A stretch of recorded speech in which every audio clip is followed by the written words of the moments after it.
we're live. And someone just joined in right when we went live.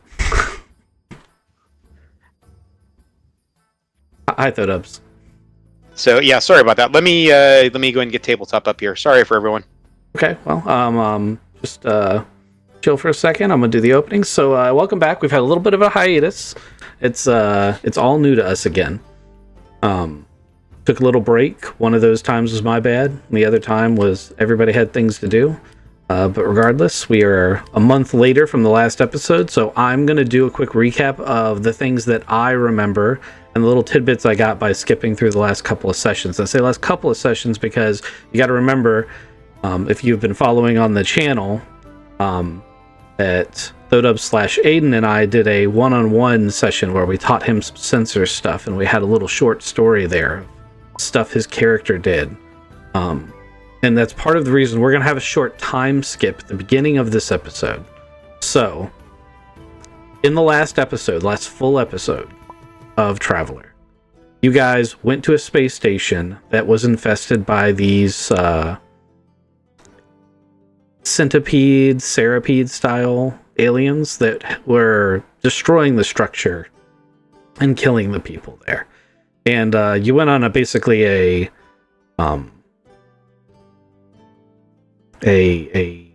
search and rescue mission. You also got to explore Freeport San Ronald, which is this space station that you guys are in with all of these amenities and things that are going on here. And you learned that civilian ships like yours are backlisted for getting refueling done, because there's so many military transports coming through as war has now broken out in the islands. You're kind of stuck here for a little bit, waiting in line to get fuel.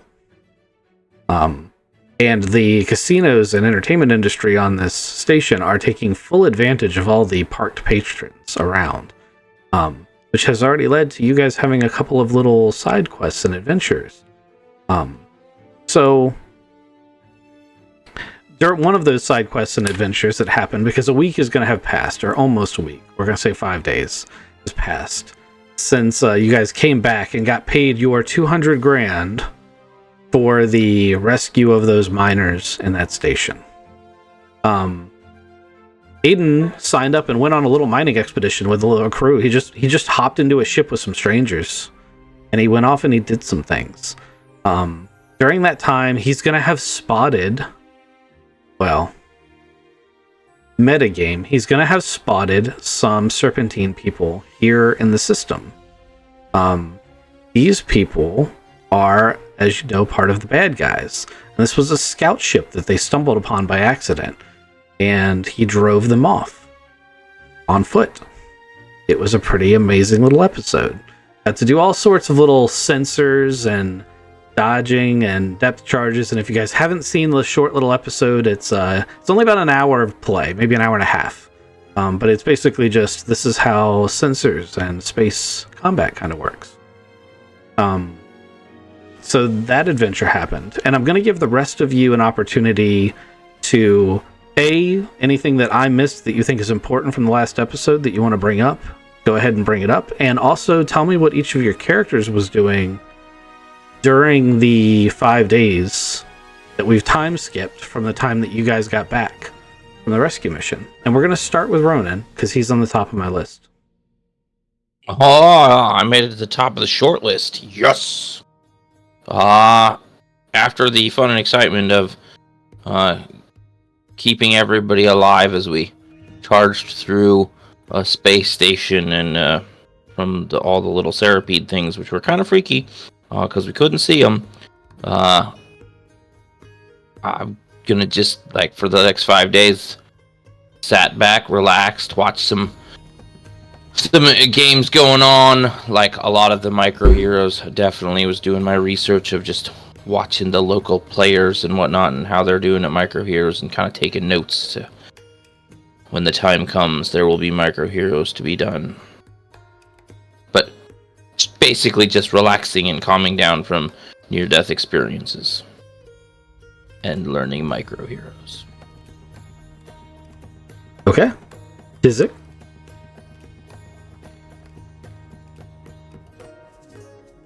to give him a second because he's probably doing a sound check.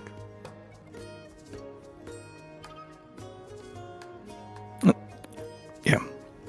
Listening in the other way. Unmute site. Now I can speak. Yeah. I have been hanging out a lot over the last week with our droid K62. Yeah, it's so hard to not say 69, but K62 and I have been doing a lot of sword fighting. Time has been past enough that I'm slowly trying to take on my brother's idiosyncrasies and be a better person. Also, I really want to gamble, but I don't want to lose all of the ship's money, so I've been staying on the ship and sword fighting instead. All right. Growth. Working out to try to handle your addiction. That's very healthy. Ghost. Frank has also been checking out some micro heroes. I think that would be a lot of fun. Trying to make some good headway there. I was also wondering if I could maybe try to contact Cindy Diaz, mainly because I want to try to find my ex-partner Gaston. And I've asked her to look into that. I don't know if she's ever gotten back to me yet. But I'll try to reach out in those 5 days. Just check on my background quest kind of thing. But yeah, mostly, I'm here in the present. I'm probably hanging out with the captain, looking at micro hero stuff. Okay, I'll give you two options for this, Ghost. We can RP it out a little bit, which is always fun. Or I can tell you that she did locate Gaston. He is not in system. He is not. He's not in the islands. Yeah. But she found an address for him, and she'd be more than happy to spend a day, like a picnic or whatever. Picnic. You guys are in space, but spend a day with Frank. And like I said, you could either RP it out, or you could just tell the story of how that day went and have it be part of your 5 days. Is there there's an arcade here, so. Yeah, maybe Cindy holds it over my head, the information, and she's like, you got to take me out on a date. So Frank actually plans a whole day to take her out, and the boy, right? He's on the ship too. Yes, he's here. Okay. We have a family day, and Frank tries to very awkwardly be a real man instead of Frank Knowles. Oh, man. Yeah, I think that's the goal here, then. All right. So you guys have your awkward picnic day. Cindy seems ingratiated by the attempt you've made to be a dad. But it is awkward. This is a boy. He's lived this up to this point of his life without you present. Yeah, it's a good first effort. And you also get a contact info where you can send Gaston a message and reconnect with your former GIA partner. Oh man, that's fantastic. And my heart grew 4 sizes that day. Though dubs. Obviously, Aiden went on his little adventure, so that'll be, I'm going to say, 2 of his days. What are the other 3 days that he spent between the time getting back from his side quest to now? Well, for the exception of actually bragging about how good he was actually learning how to do, sensors and stuff like that, and it was a pretty good, exciting trip to be able to do all those things. He wanted to make sure everybody knew that he was learning and doing better with sensors.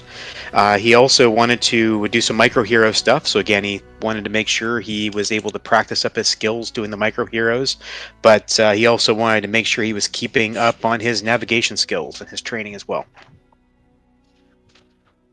Okay. I like how much you bragged about that sensors thing. So if it comes up and you completely forget everything I taught you in the last session, that's going to be fun.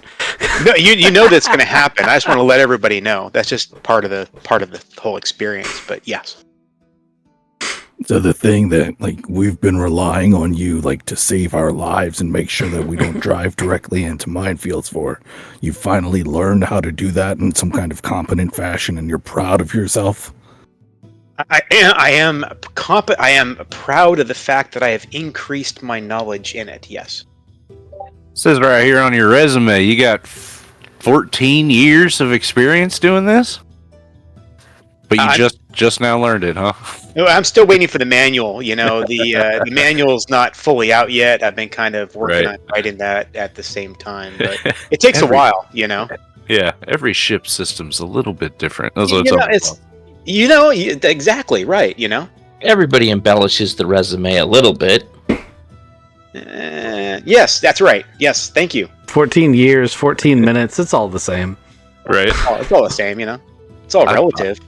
I was a doctor at one point. I think I'm a doctor. We can say that. Yeah, you watched a video, right, or YouTube video or something, right? I stayed at a Holiday Inn Express. Nice. There you go. You're an expert. All right. So as you guys are all grouping for like your crew lunch that the captain requires you guys to have periodically just so he can keep tabs on his crew while the ship's docked, you guys are at the bar eating whatever your preferred meal is, and you are approached by a gentleman named Pete Hammer. So let's go ahead and set the scene here a little bit. Aiden, I'm assuming you're having cone apple pizza and Of course. and a girly beverage. With the out and everything. Holmes is probably having wings, I'm gonna guess. No, it's more of a Frank thing to have wings, isn't it? So what's Holmes Wings are gonna good. have? All right, so Holmes and Frank are gonna have wings, and Luca, what's Luca having?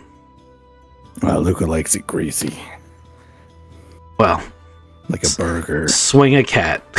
So, All of the above. Yeah, put a little bit over there. No, keep going. Don't stop.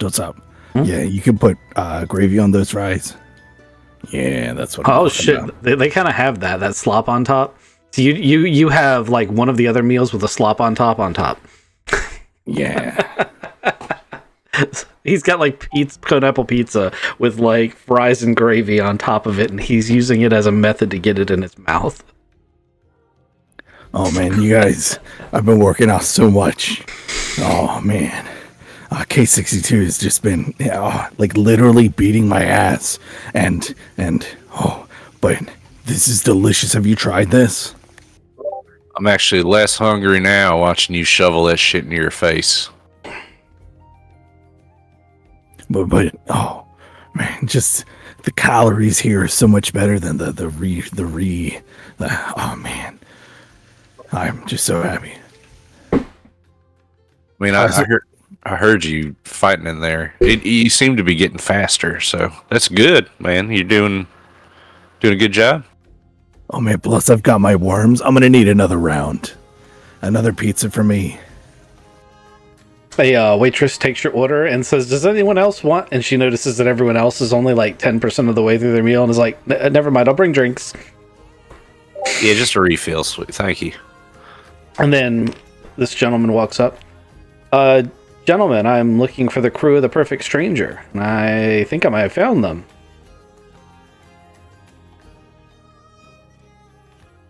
Yep. That's us. What can we do for you? As the captain speaks up, gentleman slides into one of the available seats. Well, no, he pulls a seat from another table because there isn't an available seat and sits down between Luca and Aiden. Looks at Holmes and says, "I'm Pete Hammer, Special Agent Pete Hammer. I work for the Valentine Brokerage, and I got your information from our database. I'd like a minute of your time if you gentlemen are willing." Are we willing? I think we're willing. We look willing. Let's do it. Can we get some sort of like identification or verification that that's who you're talking about? Captain, I want to remind you of the last person. Wink, wink. Maybe we should check out people a little bit more, vet them. Of course. He pulls out a identity and badge. Now, to Frank's suspicion, because of what he's been doing, it's a piece of plastic with names on it and some numbers and his picture and a metal badge. Technically, he could have fabricated this anywhere, but it does look very official. Yeah, it makes me feel better anyway. Hold on. What did you say your name was? And I pulled up my laptop, so I got the laptop to one side, and I start typing away, see if I can find a beat hammer. Was it Peter Hammer? It's Pete Hammer. You can find me registered with the Valentine Brokerage site. Go ahead and roll me a computer's check. It's not to see whether or not you find the information, Luca. You're going to find it. It's to see whether or not you ruin your laptop with gravy. Ooh, good stuff. Did you turn sticky keys on? He may have, just not the way that you mean. You're right. I don't have any dice. You don't have any dice? That's a travesty. There's some over here. I found some. Oh, those are good dice. Oh, that's an Jeez. 11 plus 1 for a 13. Is there something special you want from that amazing roll? I want a piece of information about Pete Hammer that makes him squirm just a little bit. Pete Hammer joined the Valentine Brokerage after killing 4 gangbangers in what was considered a excessive use of force. Those gangbangers have a name. No, I just made them up. Excellent. I'm going to drop their name. Then I'm going to look at Frank and go like, ooh, that's real messy. That's a messy business with there. But yeah, I know it looks like he works with the Valentine Brokerage. Mr. Hammer does look, or so the agent Hammer looks very uncomfortable. He's like, well, it's good to know that you're skilled. That's actually somewhat encouraging, considering what I'm here to talk to you gentlemen about. As I drop a piece of food and snatch it right before it hits the keyboard. Yeah, hold on. Computers and reflexes. Nice. Yeah. And appetite too. Holy shit. So I'm the special agent in charge of bounty hunting for the Valentine Brokerage. This is a new division that we recently opened up. Traditionally, we do investigations and asset recovery and, VIP protection and all of those things that dance around bounty hunting. But we've stayed away from traditional bounty hunting up until recently. You see, with the rise of the war in the islands, local law enforcement just doesn't have time to do their jobs anymore, as bluntly as I can put it. Because of that, bounty hunting has become a thing that has suddenly become like a fire industry. And not all the agencies that are doing it are doing a competent job. So I've managed to convince Tychus to allow us here in Serendip to pilot program, a bounty hunting program. I don't have an incredible budget, and I don't have a ton of bounties to give out yet. But I was hoping that you gentlemen, as trusted members of the agency, would be interested in becoming licensed bounty hunters for the agency.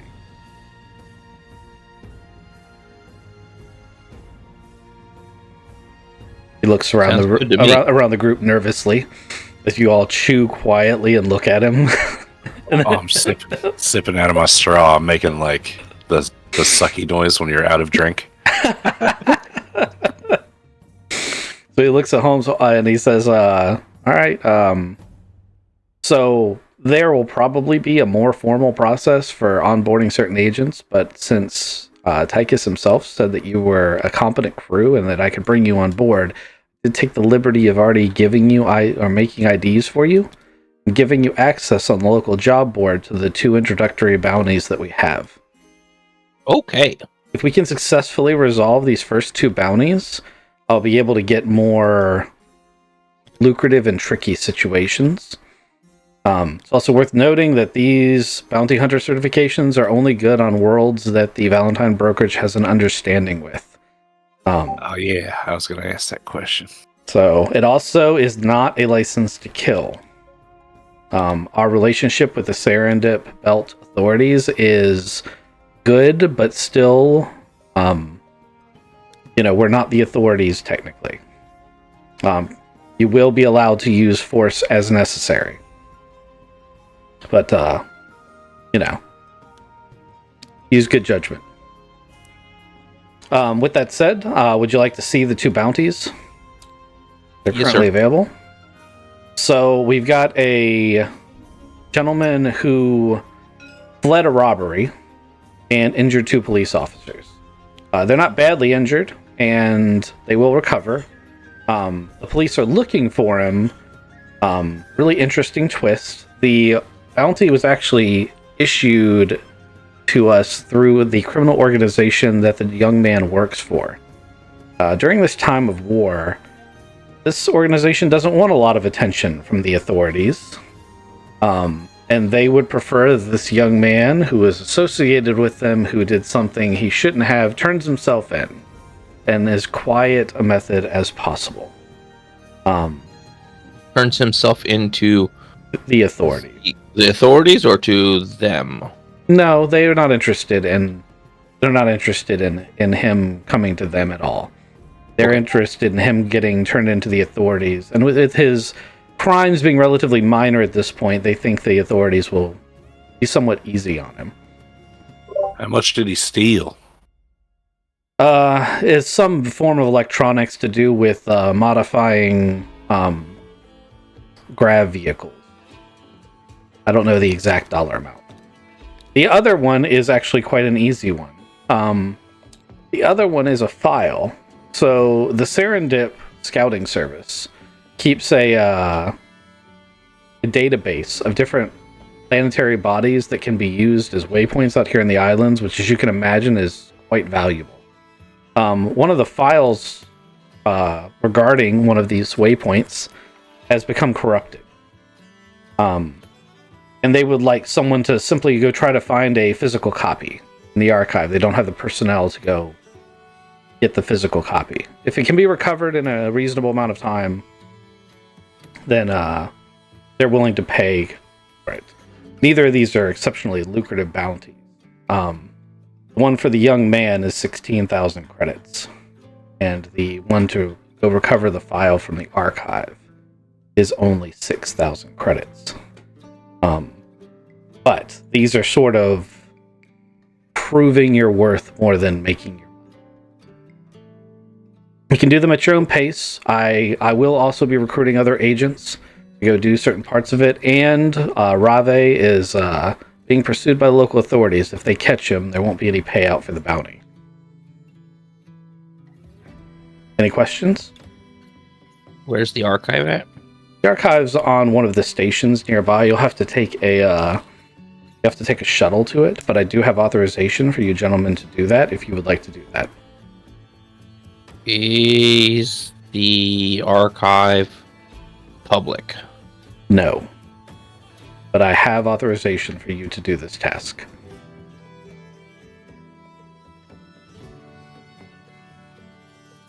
Gentlemen, what do you think? As I look around at my crew.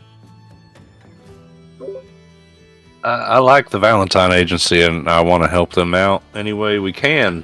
But 16,000's a lot bigger than 6,000. You know what I'm saying? Micro Heroes is fun too. Oh, I concur with you that Micro Heroes is fun, but Valentine Agency's been good to us, and yeah, we're gonna help them out. Which one we want to do? It is kind of a small payday, but I'm assuming this will get us into more lucrative things in the future. That's the hope, Frank says, or Pete says. Frank says, "Holy shit!" Yeah, I had to change his name because I was like, that can't be used for two different reasons, actually. Frank Hammer? Yeah, that's a real person. Oh, Of course it is. That's the guy that shot Bonnie and Clyde. Oh, that's not the person I was thinking of. Anybody have any opinions on which one we do? Yeah, it was super easy. Take a shuttle to a thing and then go get a file from a place that we're allowed to be. All right, let's do it. What could go wrong? Gentlemen, I wish you good luck. Your instructions are on the wanted posters with the data card, and yeah, thank you for your time. And Agent Hammer retreats. It's nice to meet you. I You do too. want to point out those wanted posters look awesome. they do look really good. I didn't make those. Well, they Matter- still look awesome. Matter of fact, if you guys read the bounty book, you've seen them. Yes, still look awesome. But I will be using this template for the bounty posters in the future.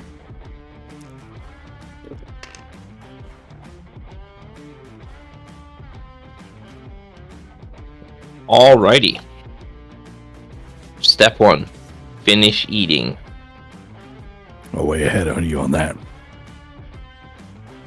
Of being finished, or Oh no, I could get another round if you guys are still hungry. more food. Everybody needs more wings.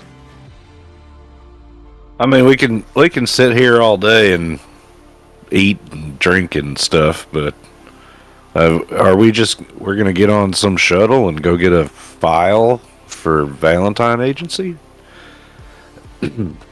Captain, we're secret agents. Yes. Our time is way more valuable than we could be playing micro heroes. I concur that our time is valuable, but I also know that we would never have made it this far in all of the things that we've accomplished without the assistance of the Valentines. So I'm all for going and getting a file if that's all we need to do to help them out. All right. Also, as spies, like, we could take copies of any of the other files that we're down there accessing. Because nobody's willing to go down there. So, like, that's information. I mean, I think there's ultimately we need to keep the relationship going with the Valentine Agency. I think that's a good opportunity for us, I guess, to again continue to gain intel in different directions. And just that relationship, I think, is positive. I do think that there is more to this that we don't know yet, because, like you guys pointed out, like, it's walking into a public space to get a file, and nobody wants to do it. I feel like there's more to it there, but we'll find out. So it might not be public. We just have the ability to go there because he said that we're bounty hunters with him. Yep. Maybe. What was it? It was a physical copy of like a waypoint. Information about potential planetary bodies for like waypoints and whatnot for out in this area.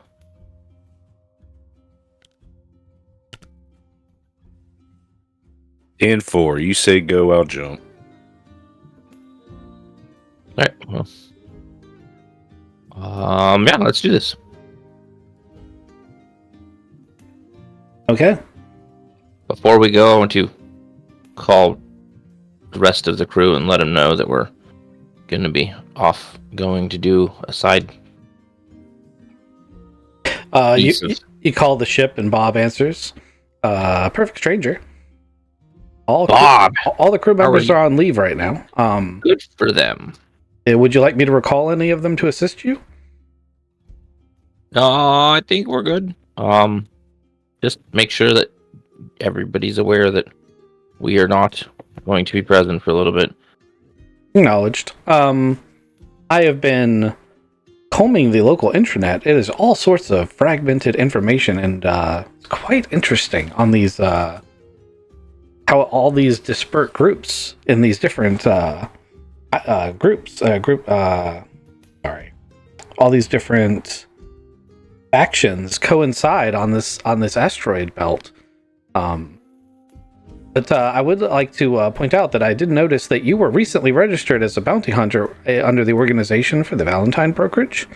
There are 3 rival organizations that will also have noticed this information, and I believe it is pertinent that you know that depending on where you go, other bounty hunter organizations may attempt to do the same tasks you are doing. Sounds like we're going to have a good time. Thank you for the heads up. You're welcome. Do we know who, or like, do we have any information on these other bounty hunter groups? So one of the groups is simply called the Magnificent Four, and they appear to be a small-time organization, I'm guessing of 4 individuals. But the other group is Returns Incorporated, and they seem to specialize in retrieving objects. Where are they based out of? So this station is the base for the Magnificent Four. There is another free port on the other side of the system that is the basis of Returns Incorporated.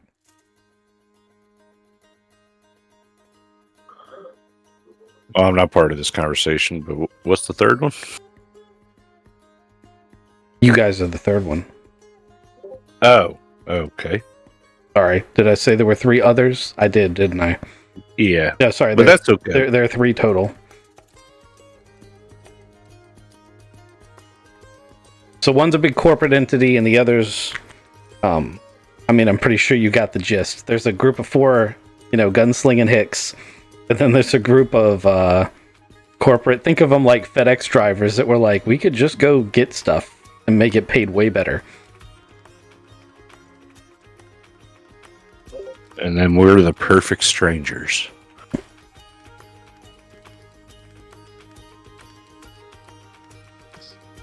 Yes, sir. Well, shit, we got to beat him for the punch. So, quit filling your gob there, Luca. We got to go. I feel like you say that as Luke is getting 4 to-go boxes from the waitress. What the hell is wrong with you? I'm almost done. Hold on. You're making me physically ill watching you eat. This is gross. I was hanging out with Vargar that ate like more human than you. I mean, I haven't bit you. You haven't put your hand next to my food. But it's just so good. And but we gotta go. We gotta go. Waitress. Yeah. Yeah. And just one more for the road. Frank's getting the evil eye from the Vargar on the next table over, who totally heard him say that. Yeah, well, that Vargar should be disgusted by his fucking behavior too. Can I roll something? Like, is this something? Am I like looking too much into this? Is there something wrong with you, Luca? No, I'm just really hungry. Been working out a lot. I'm just yeah. Also, the captain's paying for all this meal, right? It's a company meal. Oh, okay. Let's do it. The bill comes out to 300 credits. Jesus. Luca, you have all of our money. Oh yeah, got it. I'll put it on the ship's card. You better at least tip. It ain't your money. Waitress has been on the ball, too.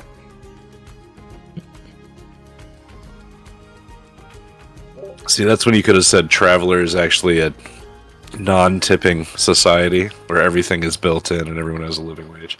It's probably not true. Yeah, Traveler's not a utopia. It's desolate. She's probably a wage slave. Like, she probably doesn't actually make enough for a living, and her employer keeps her under their thumb. I feel you, girl. I feel you. She gets a good tip. Although I feel bad for her right now. I don't know. But still, I got my hands full of leftovers and putting my backpack in my little shoulder sling. All right. Putting my laptop in my shoulder sling. All right, get out of here. Who's handling the data cards with the wanted posters on them? Okay, that was quickly and efficiently done.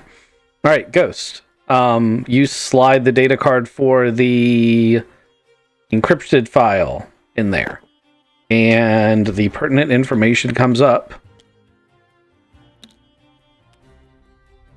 I'm just going to send it to you in Discord because I realized that I can't put it on a note card, and it's too long to put on a note card in tabletop. Oh yeah, I've had that problem. So you now have that information, and because it's in Discord, you'll have to share that information with the group. All right.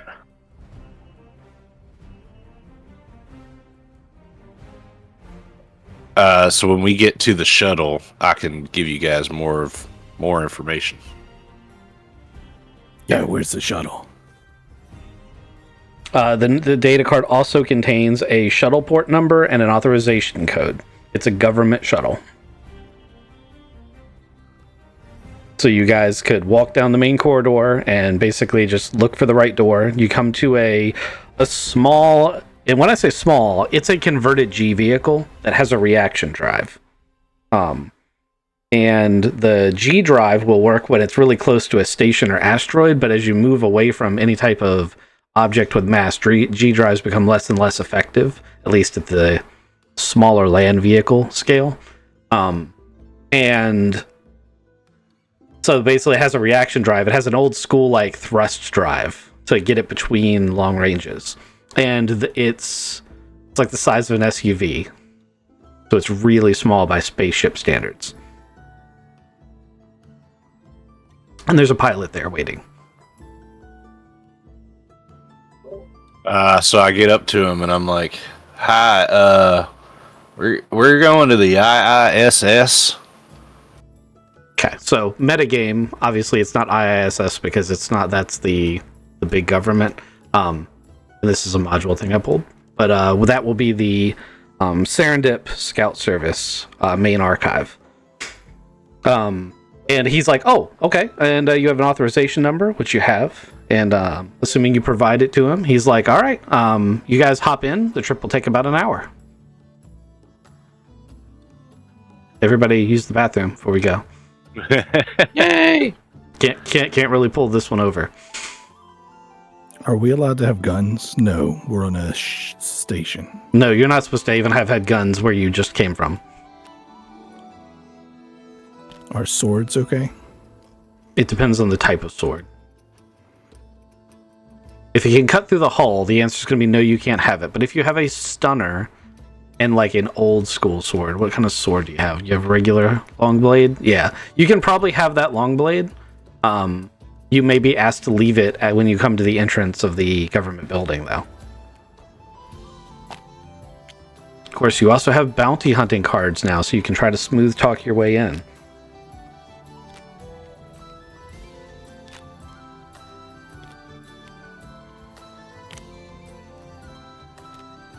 Can we talk to the driver while we're driving? Of course. I'm assuming, since somebody else said anything, that we just piled into the car and everyone's on the way. Yeah, I assumed that too. Yes. Yeah. I made sure I had the appropriate gear. Okay, so you guys are spinning off towards a distant asteroid and a sea of asteroids.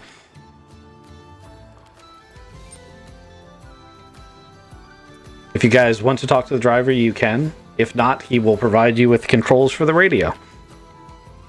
I thought Frank was going to tell us more on the ride over. Yeah, I am. I will. Is there like a partition thing that can come up so that, or we'll just turn up the music real loud so the driver doesn't hear?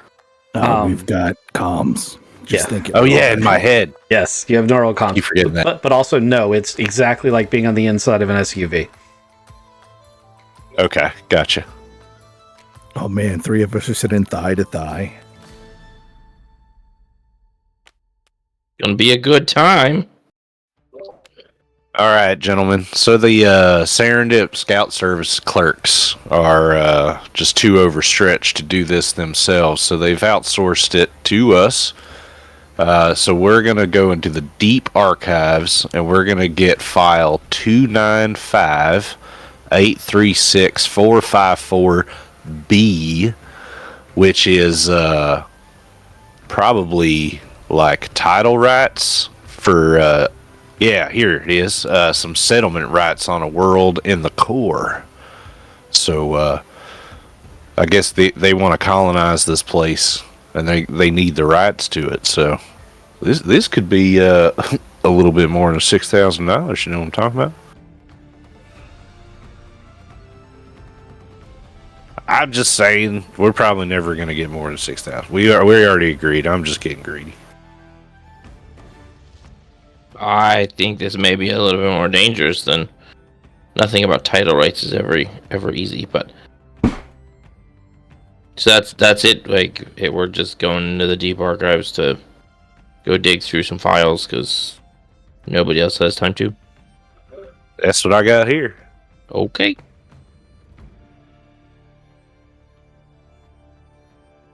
Seems straightforward enough. Okay. You guys are Got any further conversation you want to have on this? Oh, is this guy the driver? Well, I'll get him involved with the conversation. How many trips a day does he do? Oh, maybe 3 or 4 back and forth. I'd basically just shuttle people back and forth between the government sites and the free ports. It's not an exciting job, but it pays. Are you a government employee too, or Yeah, you work yeah. for? Oh, okay. Yeah, these are government transport shuttles. Low level workers and such got to go back and forth mostly.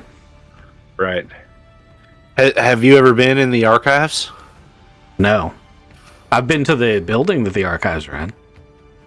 Is it like big and above ground with lots of windows? We're in space and everything's buried in asteroids. So no. I hate that. Okay, that was a dumb question. Yeah. Also, the change of setting for what we are, like that description came straight out of the book, and it's built for a different module. So it's not a core settlement rights issue. It is the location of a refueling point between the stars, which is still just as valuable in the islands, because you may have noticed a lack of places to stop and get gas. So, especially during wartime, right now, knowing where a point in space where you can stop and refuel is, like, that's gold. I see. Okay, I will explain that better. This is a place to stop in space to refuel. You read it right. I just I didn't modify it before I sent it to you. Not bad. So Space SUV is going to continue its hour-long trip. If you guys have any more questions, you're welcome to ask. You can do any more planning you want. Go ahead. I was going to say, once you're ready, we'll have you arrive. Have you shuttled any other, like, anybody else that other than your normal clientele recently in the last like day or so? I mean, yeah, we get little requests to move certain groups of people from here or there from time to time. It happens. Like 4 rednecks? Hold on a second.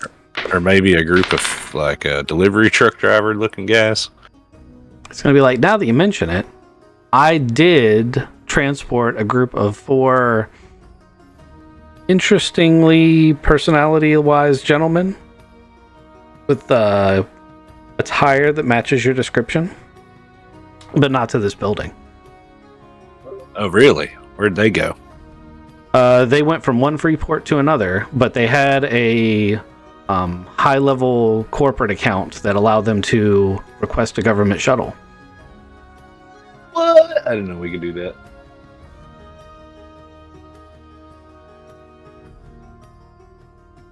I mean, that's still kind of sketchy, I say in comms over everybody's ears. Like, that just means that there's a high-level corporate person who's potentially tried to buy this refueling station. Or at least wants to know where it's at. Or like, yeah. But like, we know that the Magnificent Four are just working for somebody up in the weeds, you know? There's also the file got corrupted. There's also the possibility that somebody's permanently trying to delete this place so that they can have their own place to refuel that no one else knows about. That's why you're the captain. That's a good offer. That's, yeah, what he said. I don't think that this is going to be as simple as easy as going in and getting a file. I think there's potential until proven otherwise that something more nefarious is going on with this. But that's just a, hey, let's be prepared and when we go in there. Yeah. Okay. Hey, Aiden, I've got your bounty hunter card here. Thank you. Thank you very much. I was wondering where that was at. I was looking for it. Yeah. I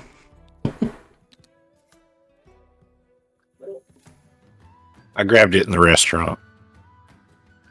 If you were looking for it, it's because I had it. I'm sorry. That's all good. I appreciate it. I know you grabbed a bunch of different cards, and I wasn't really particularly looking at it, but at least I have it now. How was your pizza? Was it good? Always good pizza. I have a problem. I think I eat too much, but yeah, well, no such thing. No problem. So it's you and Luca. What the fuck is going on here? Captain, we need to talk.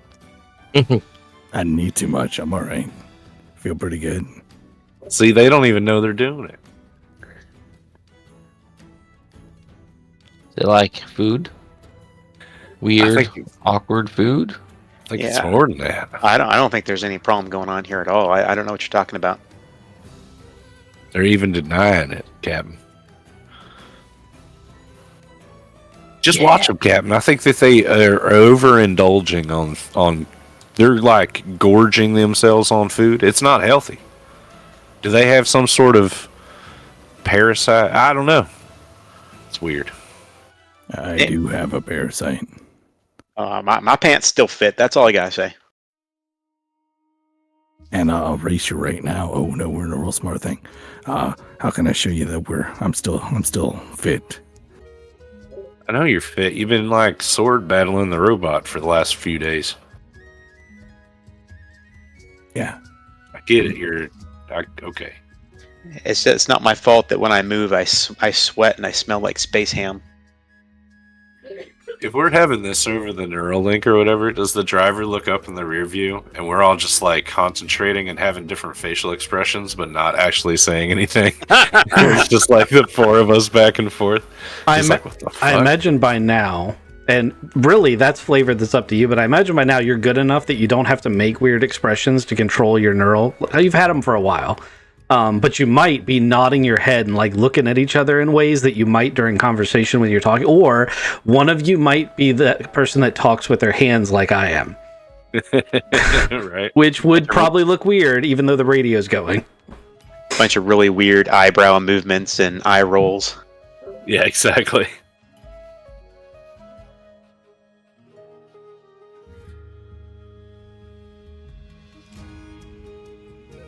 All right. Are we good for arriving? I'm ready for the thing. Let's do it. Okay. I don't have a map for it. This is all ad hoc. Yes. Yeah. Because I had no idea if you guys were just gonna be like, no, we're gonna go play Micro Heroes. Which almost happened. So Had you not said Valentine Agency, yes, it probably would have happened. So we're gonna have a couple of these ad hoc sessions before we get to the finale. These are just funsy things that we're gonna do. And then we're gonna have, this is all metagame obviously, but we're gonna have a whole session dedicated to planning next season, which we may or may not stream, depending on how everyone feels about it. We're not even gonna have characters yet. We're just gonna lay out session 0 the same way that Ghost often does when he switches to a new season, and the way that I tried to do at the beginning of this one, where we're going to say what's the theme and what do we want to do and do all the planning and make all the notes. So we're going to do that. We also may spend a session building our starship if we have a starship for the next season. That'd be cool. So, all right, so back to reality, quote quote. So you guys pull up to it's not grungy, but it is a well-used, very bland government docking port on a government installation. It is gray. It is relatively windowless. It is a very utilitarian box on an asteroid out by itself. There are, solar panels and stuff like that, so it's functional. And as the hangar bay doors slide open and the space shuttle slides in and everything pressurized around you, it's very utilitarian. There is a airlock that will open up into a lobby with 2 receptionist desks, only one of which is occupied, and security cameras everywhere. There's a big banner, or there's a big sign up at the top of the lobby that says Serendip Belt Scout Services. Reclamation Archive 4A. This place is very beige. You guys notice that? The guy's uniform is the same color of like gray as the rest of the stuff. It blends in. Yeah, he's like camouflage. Is there any like sort of defenses that we can see, like anything other than just the dude man? There's no defenses you can see. You may note when you walk into the lobby that there isn't a ton of furniture. There's like 3 or 4 waiting chairs that don't look like they've seen pretty much any use. A water cooler, the receptionist desk, and the rest of it's wide open. If there were a firefight in here, there would not be much cover. And there are doors leading out the back in multiple different directions. Okay. Captain, you want me to... I can handle this. Have a ball. I'll go up to the reception desk then. Hello there. Hi there. What can I do for you today? Yes, we are with the Valentine Agency as certified go-getters, and I will flash my card at them. He will reach out for the card as though you're going to hand it, and like if you pull it back, he'll be like, "Oh." Oh no, I hand it to him. Okay, if you hand it to him, he will scan it through his computer, and you will see a holographic representation of your face and your card, and basically you are in his system as who you say you are, and he hands your ID back. And he's like, Mr. Knowles, yes, I see here that you are certified under a group license 003214. Yeah. Perfect Strangers. That's interesting name. That's right. We're here to retrieve a file, if you don't mind. Back in the deep archives, if you could just point the direction out, me and my compatriots will get out of your hair. That's quite unusual. Normally we don't let civilians into the deep archive.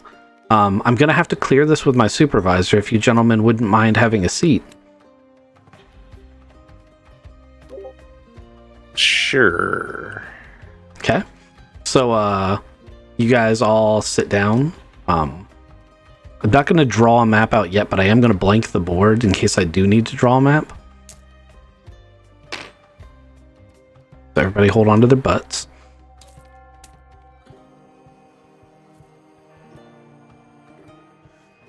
Okay. Alright, so, you guys all sit down in this very uncomfortable, utilitarian prefab furniture. And that gentleman who took your card, we're going to call him Bill, even though you didn't ask.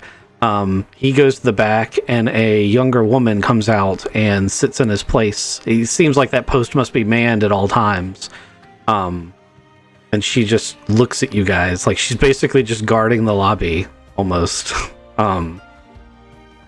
And he's gone for like a long time.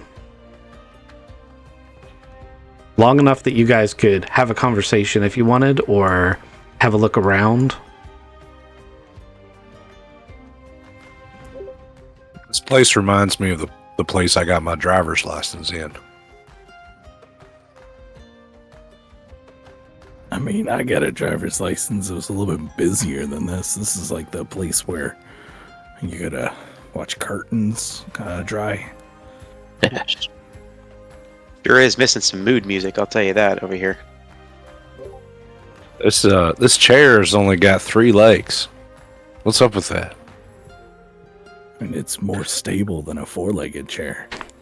It does seem to be that way, but they definitely skimped on the cost. Having 3 legs. Man, that doesn't meet government regulations. You gotta have 5 if you have an odd number of legs. So, yeah, not very safe. So about 10 minutes of you guys talking about the number of legs for a chair, it becomes quite a lively debate in your heads. Enough that the lady is like starting to cock an eyebrow, like, what's going on with these people? When Bill comes back and there's a old fat man in tow. And the old fat man is wearing a slightly more elaborate version of the gray uniform. It looks more like a suit. And he walks up to you and he's like, "Gentlemen, I'm Supervisor Thornton. I'm in charge of this facility. I'm afraid I can't allow you access to the archives just because you want to have access to them. I need to know more about what you're doing here, and I need to figure out if you're even allowed down there. The fact that some other group of the Scout Service lost their digital copy, like, I'm not trying to throw any disparaging remarks towards my brethren, but the reason the archives exist is because if they screwed something up, we're supposed to be preserving everything. If I let you down there and something is damaged, we could lose files forever. These physical backups are for emergency purposes." Oh yeah, I totally get that, sir.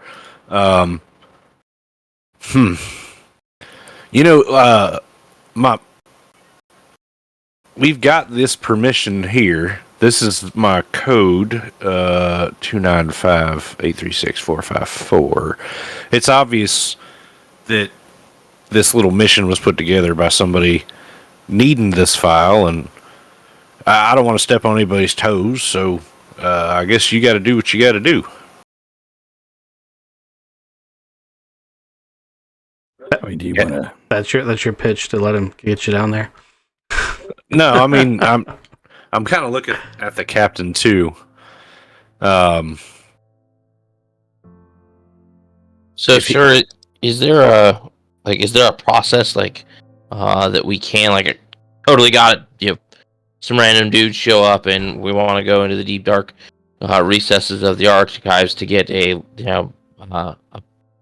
physical copy of something that got misplaced. Seems a little suspicious and whatnot.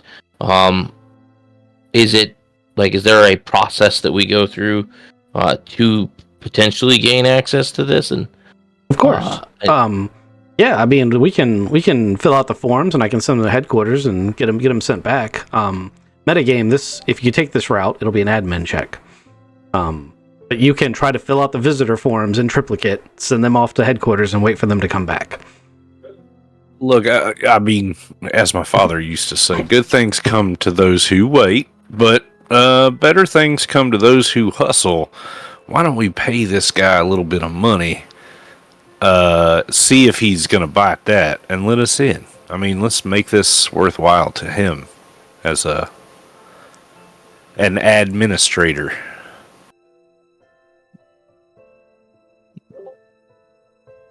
You go with that, Captain?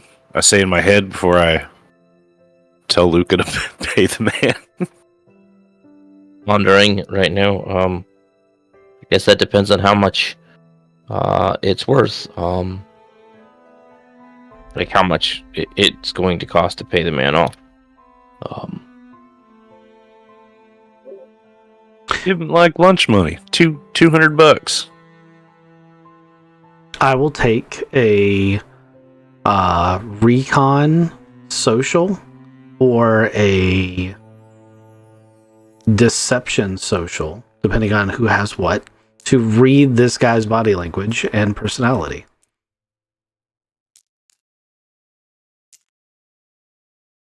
That's just straight zeros for me, but I'm going to roll it. Anybody else want to roll it? I got a 5. I got deception of 1. I had a total of a 7. Just think you might be able to grease his palms a little bit. Would you like to burn a player point, Ronan? Or you can wait for someone else to roll it and maybe they have better info? I'll burn a point. Okay. This guy doesn't strike you as the kind who's going to be susceptible to bribery under normal circumstances. However, he also is a government employee, probably doesn't make that much money, and if you presented him with the right number, you could potentially trip him over the edge. But that may make it cost more than you would want to pay. This is the kind of guy that probably makes 50,000 credits a year.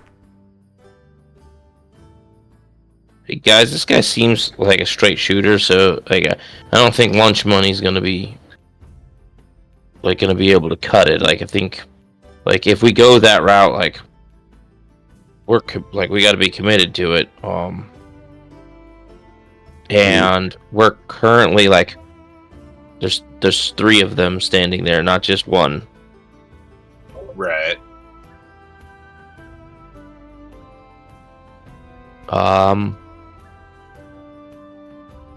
Did we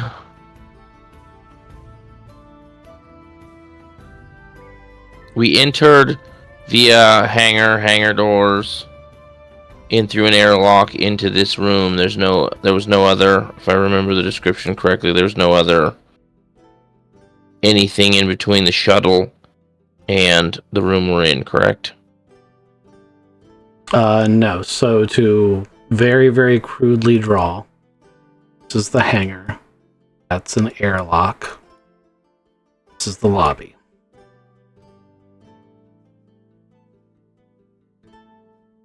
Hangar doors are here.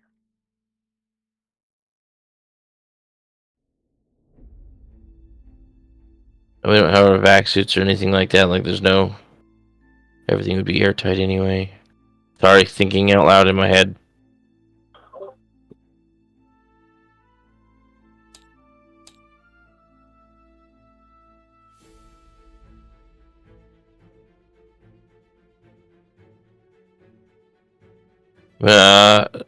Asked the guy, sir, we've been informed that we're not the only people that have been sent to come get this data. Have you seen or heard anybody else coming this way?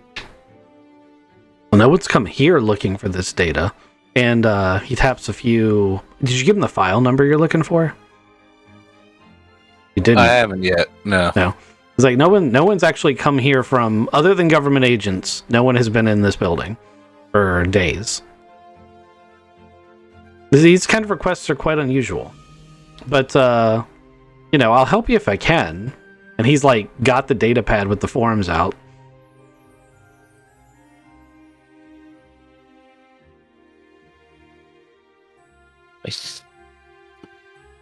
I'm gonna get the data pad. Guys, if you want to keep thinking, I'll fill this out to the best of my abilities. Do you have anything in admin? Does anyone have a rank in admin? Nobody that's with us. Okay. Negative. Bob has a rank in admin. That's true, we have Bob.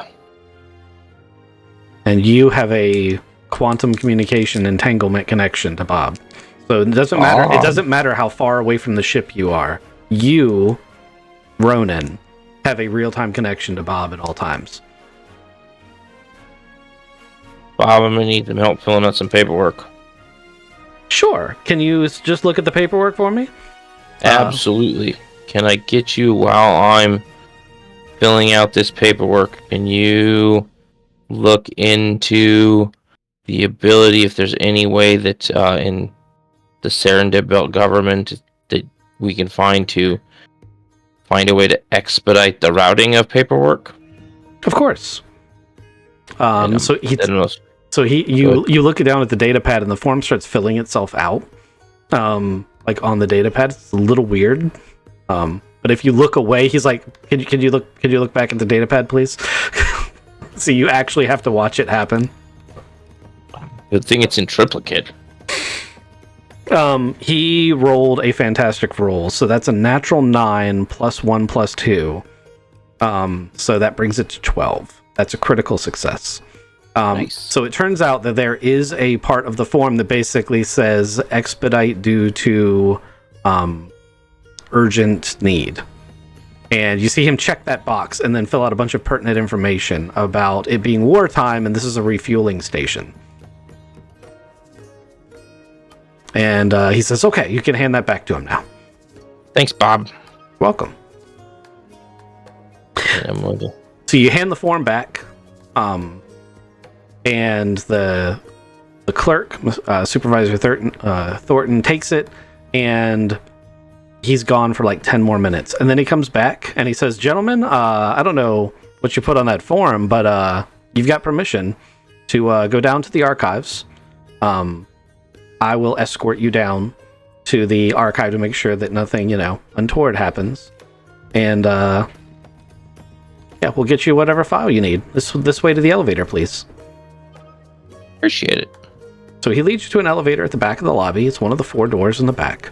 You guys go down for what seems like 5 minutes. This elevator is not like slow. It's moving. So you're guesstimating at the speed you're moving, you're probably close to the core of the asteroid.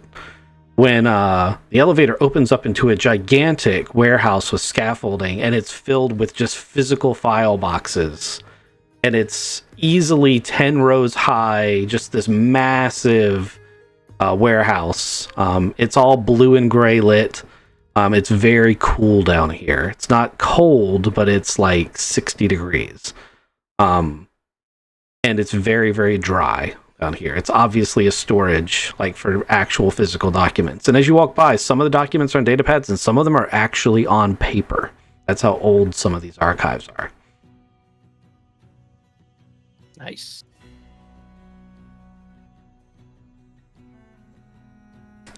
Thornton just kind of follows you around. Hey, Mr. Oh, go ahead. Oh, I was just gonna, Mr. Thornton, you've ever been to Petrarch, or you got any family out there? No. Born and raised here in Serendip. My father was a clerk for the military, and I took a job with the Scout Service, doing very similar work.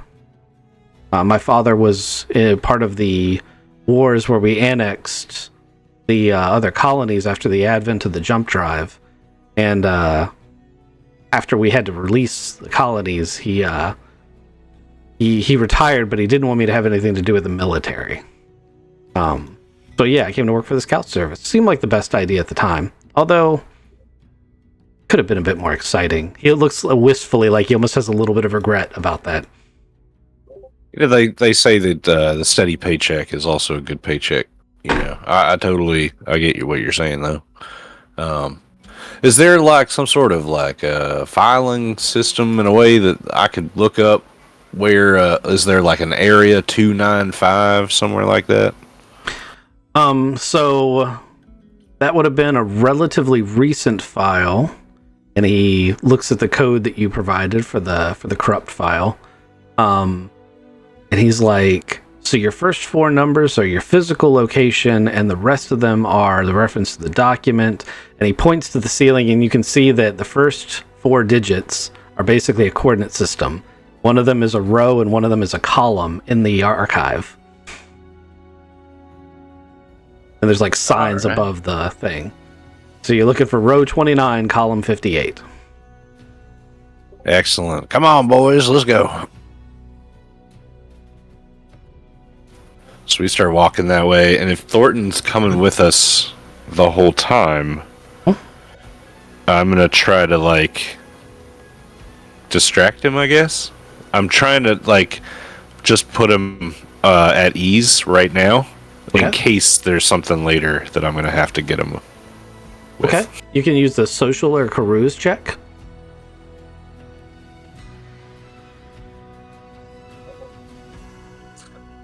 So Frank Knowles doesn't do that very well. He's lived with Vargar too long. Yeah, really. I'm more of a dog kind of person. Let's see how this goes. I got a 7. It's not bad. Okay, you want to burn a player point? Yeah, we'll do that. You make friends with Supervisor Thornton. What's your first name, Billy Bob? No, it's Rick. Oh, okay. The guy I knew back on Petrarch.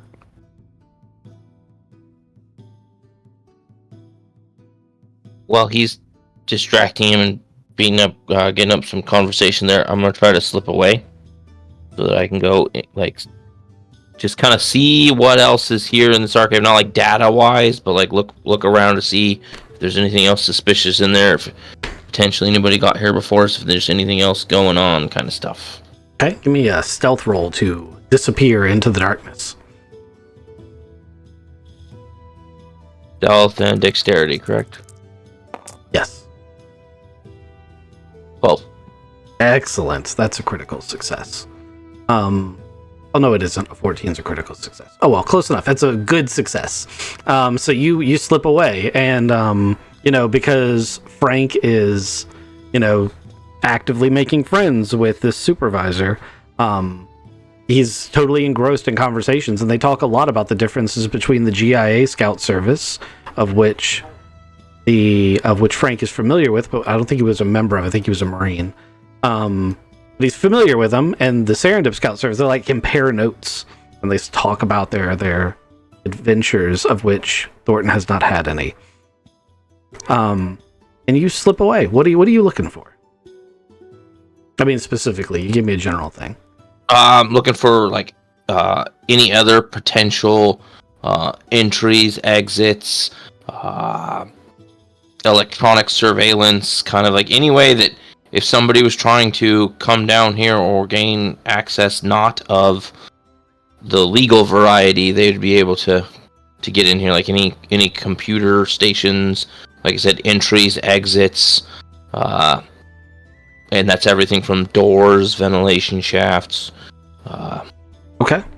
And then if any of those things look like they've been disturbed in any way. Give me if anything. Give me a recon check.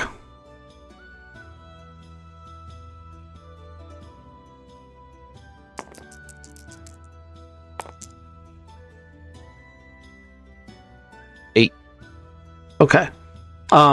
There are cameras and card points. Like when you came into the room, you had to scan your visitor passes. And there seem to be cameras and access point card points at each door, but they're not down the aisles. There's not cameras everywhere. They're just watching the doors. As far as vents go, there is a significant vent system providing air in and out of here, and there's a lot of climate control going on.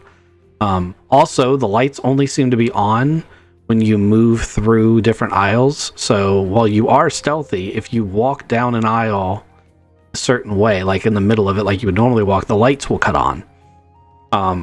So you have to stay pretty close to the shelves to keep your position from being given away. But that also tips you off to the fact that there are other people down here, because you can see down way down the aisle that the lights are clicking on and off as workers are walking amongst these shelves. Hey guys, be advised there are other people down here. They may be workers, they may not be. I'm gonna go take a look, nice and quiet Okay. You don't need to re-roll anything. If you want to get close enough to them with your stealth roll, you can. The people that you are able to see are dressed just like the supervisor, and they appear to be, they're pushing carts with files, and they're filing and unfiling things.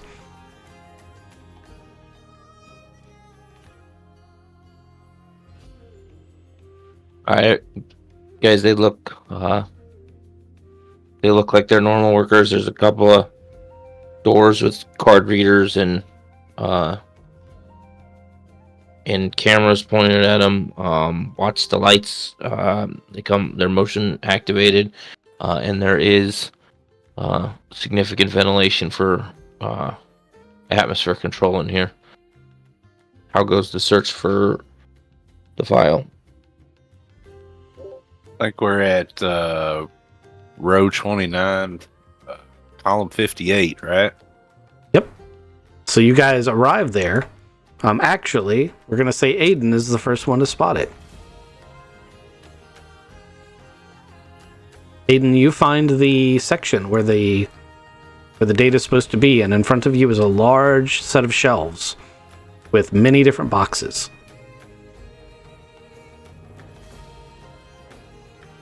Oh, hey guys! It looks like it's right over here at tons of boxes over here, but this is the spot. Do you want to look for the file? Absolutely. I'm gonna start looking through some of these boxes to see what I can find. Okay. Give me a quick recon check, or you can use admin if you have it as an ability. I do not, so it'll be recon.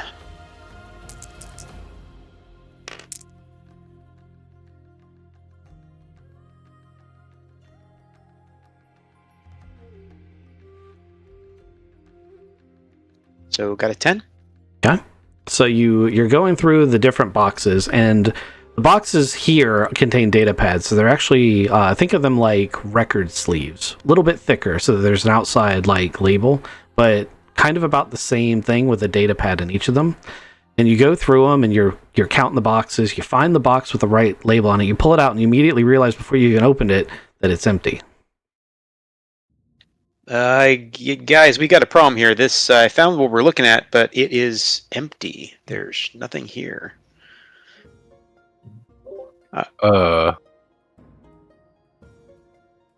Thornton goes, "What? What do you mean it's empty?" And he walks over, and he incredulously like opens the box like it can't be empty, and then stops as he's looking inside, sort of slack-jawed.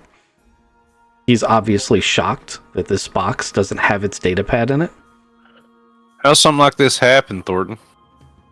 This can't happen. This is impossible. How and why would it be impossible? Well, because the only people who can come down here are their archivists. The whole point of the not letting you gentlemen in here was so that something like this doesn't happen. He's starting to get really upset. He's visibly shaking. So are we able to look at this box and see if it's actually been recently disturbed? I mean, I'm assuming some of this stuff is pretty old, so it might be kind of dusty. Is there any way to see that if anybody may have like rustled this or cleaned it up before I got to it? So this shelf is relatively new, and there wouldn't have been any super obvious signs of the shelf being disturbed in any way that would be noticeable as you walked up. I mean, you got a official government business here. Isn't there logs of all of the things you guys do? Who's the last person to have entry or anything to do with the file that's missing? So Thornton composes himself slightly, but he's still visibly upset. And he's like, "Yes, there are access logs of who would be working in here. Let me pull those logs. We'll have to go back to the office. Actually, yeah, no, we'll have to go back to the office. It's probably the best way." No, buddy, I got my phone right here. You want to? You can look it up on my phone. You say that out loud. Oh, man, I really want to. If you want to try to convince him to give you wireless access to the computer, you can try. Just know that it is going to be a very difficult check. But if you succeed, yeah, I think I'm his friend. I'm going to try some social engineering here. Yeah, I'm going to hand him my phone and be like, "We can do this right here. And you can log in. I got a browser open." okay, go ahead and take an advantage. Sweet. Because you have befriended him. You did take the time to do that. Another thought process while we're doing this, is there a way we can start checking the other people, quote unquote, that are down here in this level to see if anybody has or keep people from leaving so that we can search? There are ways you could do those things. I'll also say that Ghost passed his role. So Thornton begrudgingly says, "Well, you guys are officially here to investigate. You wouldn't have led me to this box if you had anything to do with it. It's possibly the best move I can make to ask you guys to try to figure out where the leak is, because obviously there's been a breach here." And he follows that logic all the way to the point where he begrudgingly gives you gentlemen access to the computer system. It is a difficult 10+ electronic computers check to search the system to see who has accessed this section. Damn, you know who's really good with computers? I mean, Luke is bouncing up and down. guys, can you ask him how many ways on and off this place there are? Is the hangar we went through the only way on and off? I mean, you could ask him. You're right. Oh, that's right. You're not there. Oh, I'm not. Yeah. You are not there. Hey, Mr. Thornton, how many ways can you get off of this place? Is it just the hangar out front? I mean, the hangar is the main way in and out. There are emergency exit in the event that the facility is compromised, or, there are lifeboats for emergencies. Right, okay. So, yeah, there's other ways in and out of this facility. I mean, if you took a lifeboat, it would trigger an immediate alarm. That's true. It's true. And let's talk about the worth of everything in here. Why would this one thing be stolen? Would you happen to know any background on this file? No, I honestly, until you showed up asking about the file, I didn't know it existed. Me neither. If they gave Luke access to the computers, he rolled a 10 plus 2, 12 to find the thing. Okay. So there's a caveat here that I'm debating whether or not to give you. Can you tell me what you're looking for specifically? You said find the thing. It's a very generic thing. Yeah. To access who was in this area and to see who was the last person to report touching this file and when that happened, or this box of files. Okay. The last report of the file being filed was when it was put in here after the survey a year ago. So there's that. Who the last people in the facility were are the list of technicians that are currently working in there. There are 3 of them on duty at this moment. But at this moment may not be the time period you should necessarily be searching for. Can I have a grid pattern? Do they have, because the lights are coming on and off. And this is the last time the lights came on in this aisle. Cross-reference the date that the job that we were given was made to come get this data. Yeah, between that time and now. Now you're thinking smart. Or a little bit before that time. So it would have happened before the job was made. Yeah, filters. Yeah, right around that before and after. That time is probably your best bet. So the file that Ghost has is going to have, amongst other things, a rough time frame of when the file was corrupted. That would be our best bet to start our search around date-wise. I'll take one more roll from Kizik to cross-reference all that information, but you only need an 8 to pass. How does a 12, 6 boxcars? Works great. Natural 12. There were 4 employees on duty at the time that the file was corrupted. 3 of them are in this room right now, filing stuff. The 4th one is listed as absent. Is the 4th one, guys asked, is the 4th one still on the facility? Or by absent, you mean missing from the facility? Absent is not on the facility. They don't live here. He's not on duty at the moment. Has he been at work in the last couple of weeks?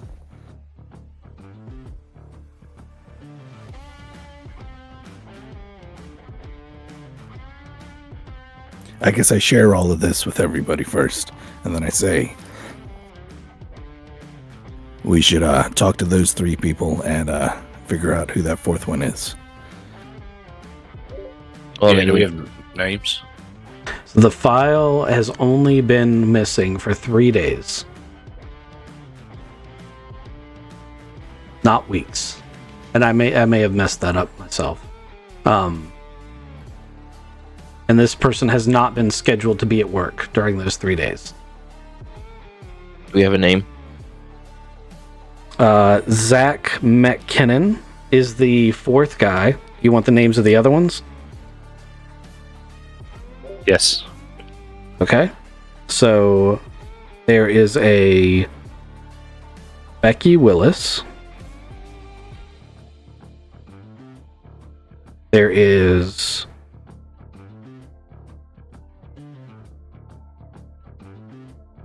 Jack Finns.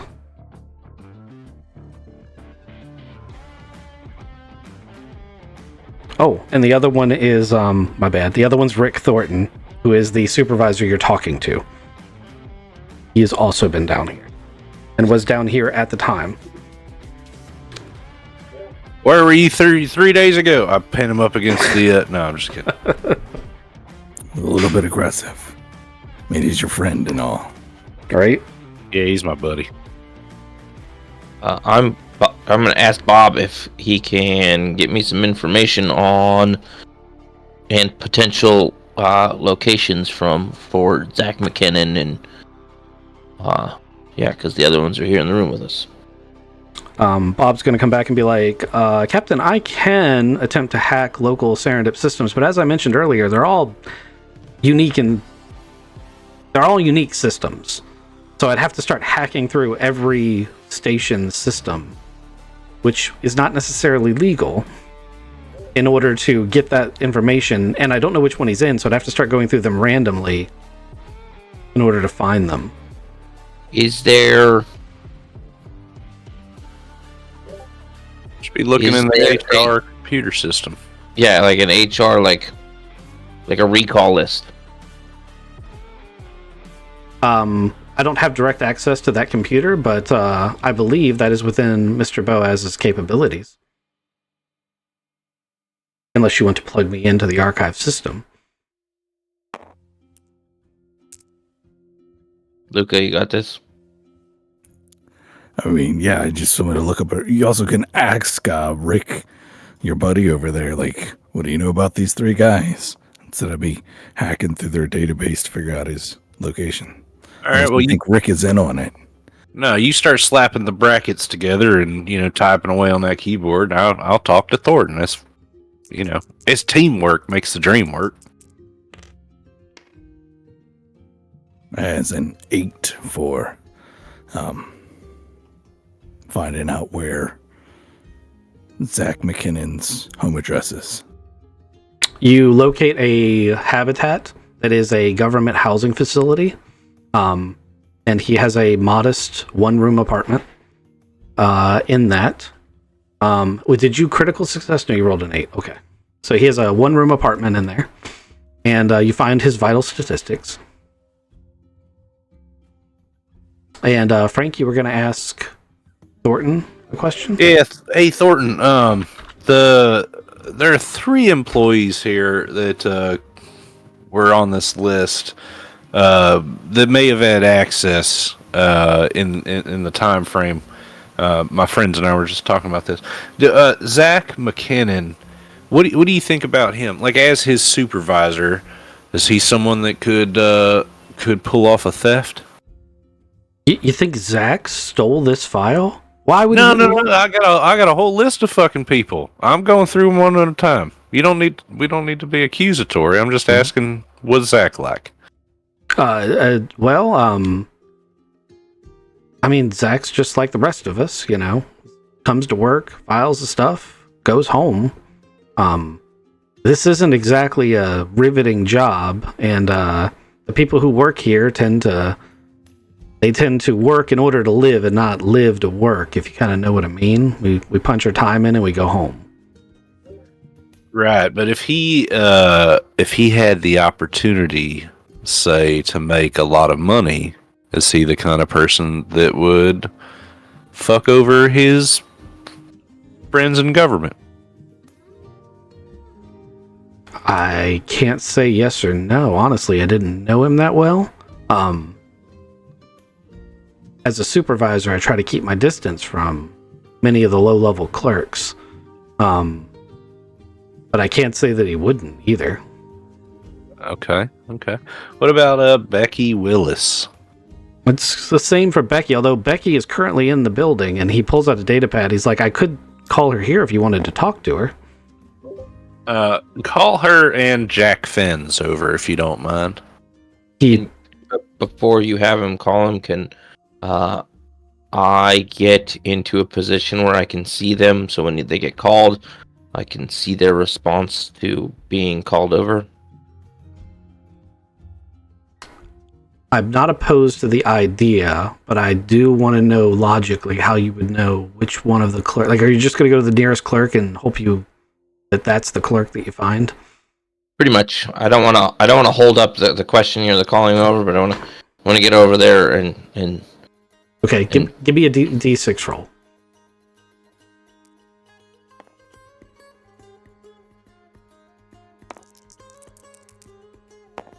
Five. Okay.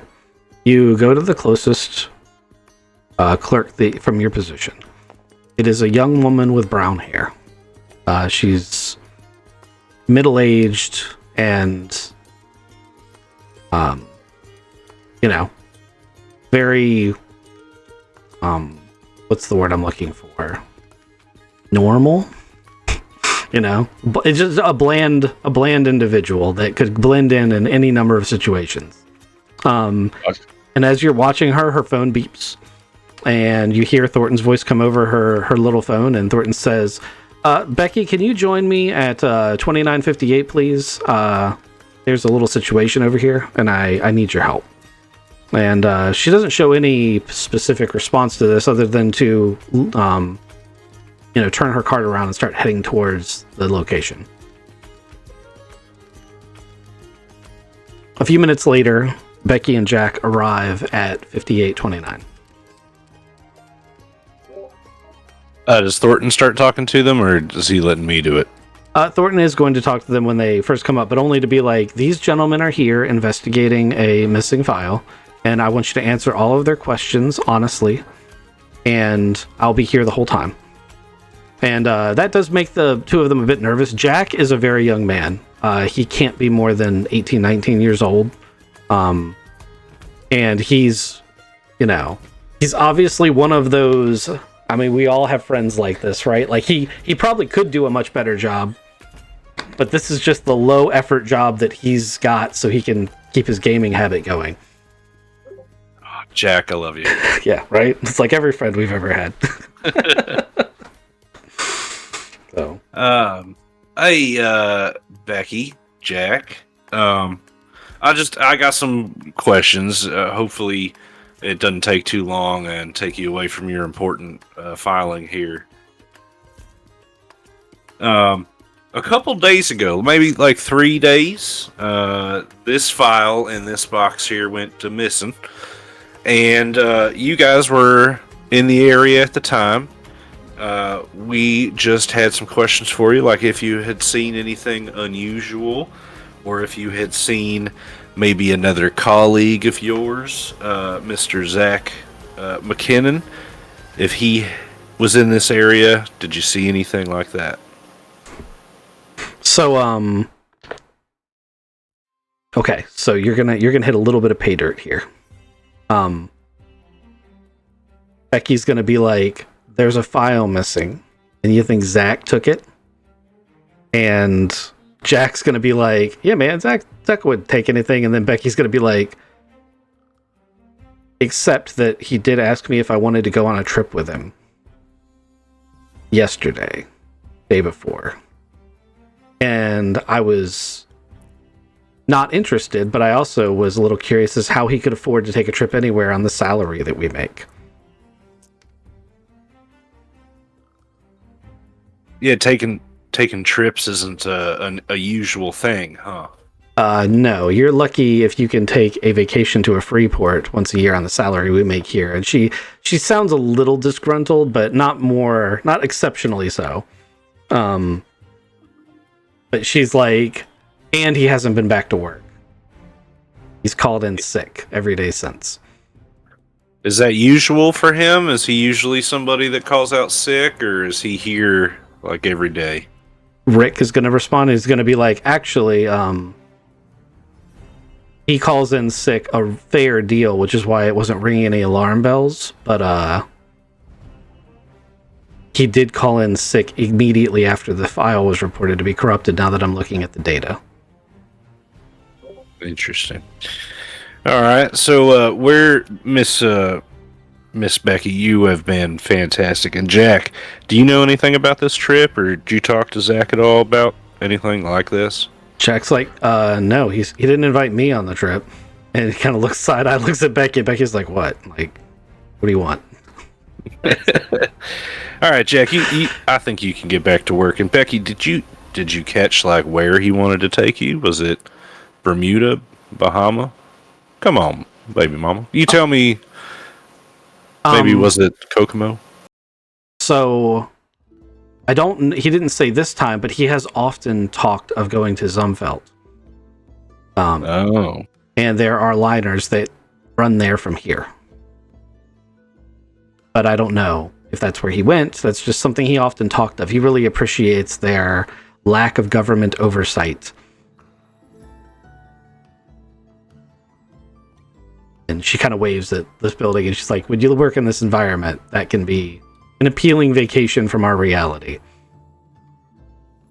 What if he wanted to take a more permanent trip? Did he ever mention anything like that to you? No.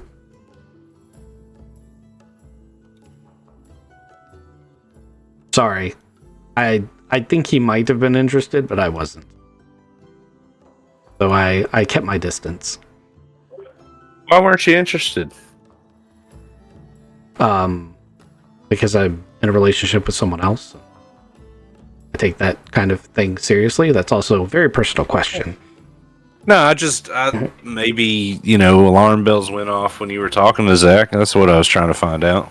Did he seem like a man who hoarded weapons or something like that, Weapons? Oh, no. I can't imagine that he's very proficient at any kind of weapon other than perhaps a stunner. Even then, that would probably be a stretch. He didn't seem like the type. All right, well, I think we've got his address. We're going to try to follow up with him, right, team? Luca looks up from his computer and goes, speaking of personal questions, maybe... Oh, this is asking a lot of you, Becky. But if you, call him back and then we can ping his cell... I don't know if we can ping his cell through... maybe. But if you call him back and say, hey, I've changed my mind, you want to meet up here, then we just go there. You're going to need a hell of a persuade roll for that. Isaac, that was brilliant, though. It's good thinking. Unfortunately, it follows right on the heels of Frank asking if she thinks he might be armed. And they're investigating what would equivalent to a treasonous felony. 4 doesn't cut it. No, it doesn't. Oh no, I've got a 1 to persuade. That's a 5. That's helpful. Yeah. It technically won better, but no, still didn't make it. She's like, right, I feel very uncomfortable with this entire situation. If the authorities come back and ask, I will provide more information. And Thornton's like, it's okay, you don't have to do anything. He is also stepping in, being like, you are not taking one of my employees on your bounty hunt. That is not happening. No, we just want to spoof her phone number, send the guy a text and say, hey, meet us at the bar. Yeah, so if this all goes wrong and he does have weapons, he just shows up at her apartment and kills her whole family. Yeah, that's not happening. No, it's a good... Yeah, I get it.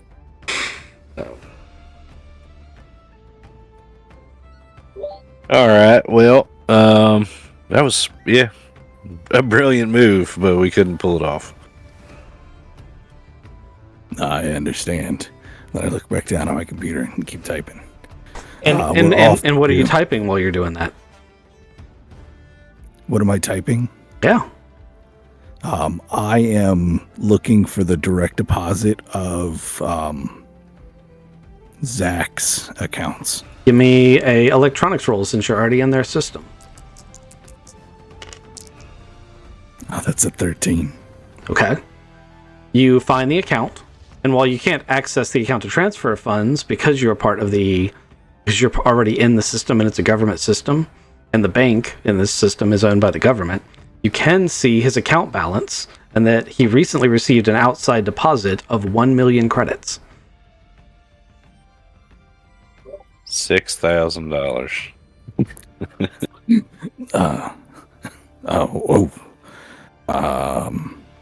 Yeah, I think we found our guy, guys.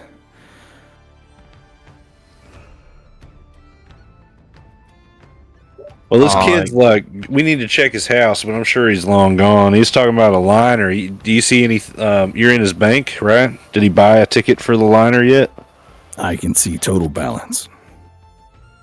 It's north of $1 million. Was that the deposit or was that the balance? That was the deposit, but when he says north of $1 million, he assumes there's money already in there, which there was.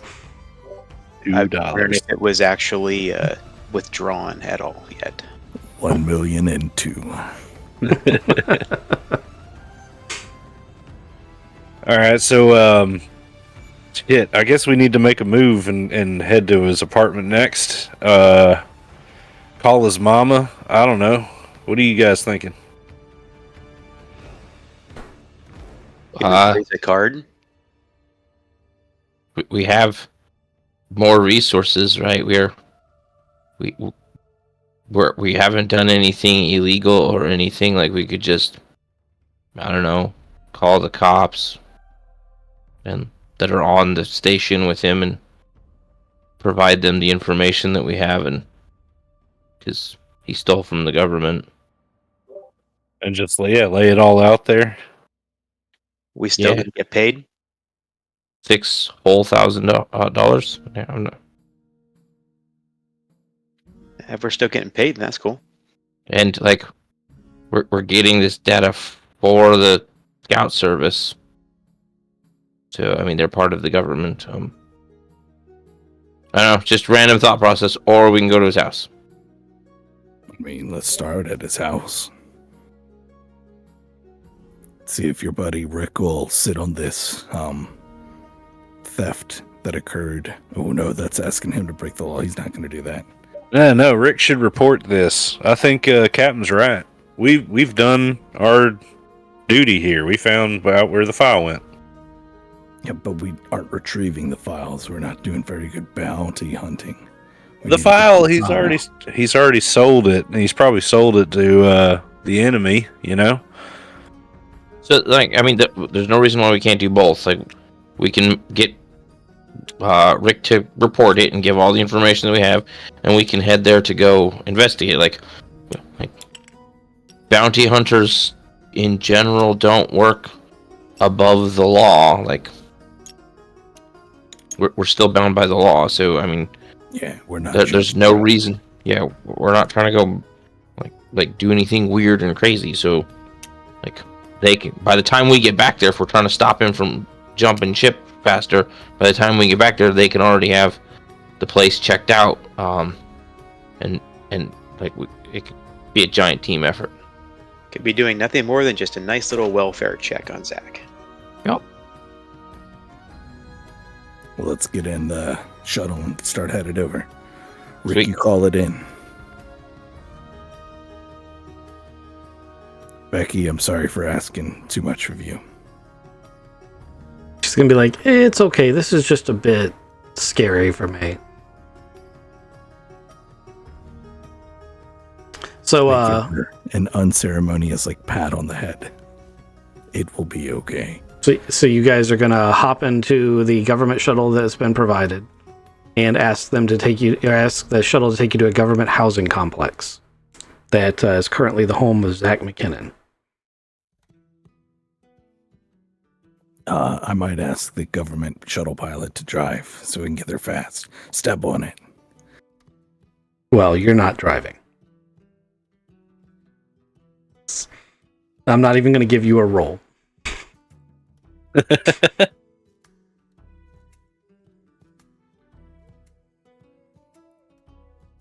Okay, I'm going to take a quick bio break. I'll be right back.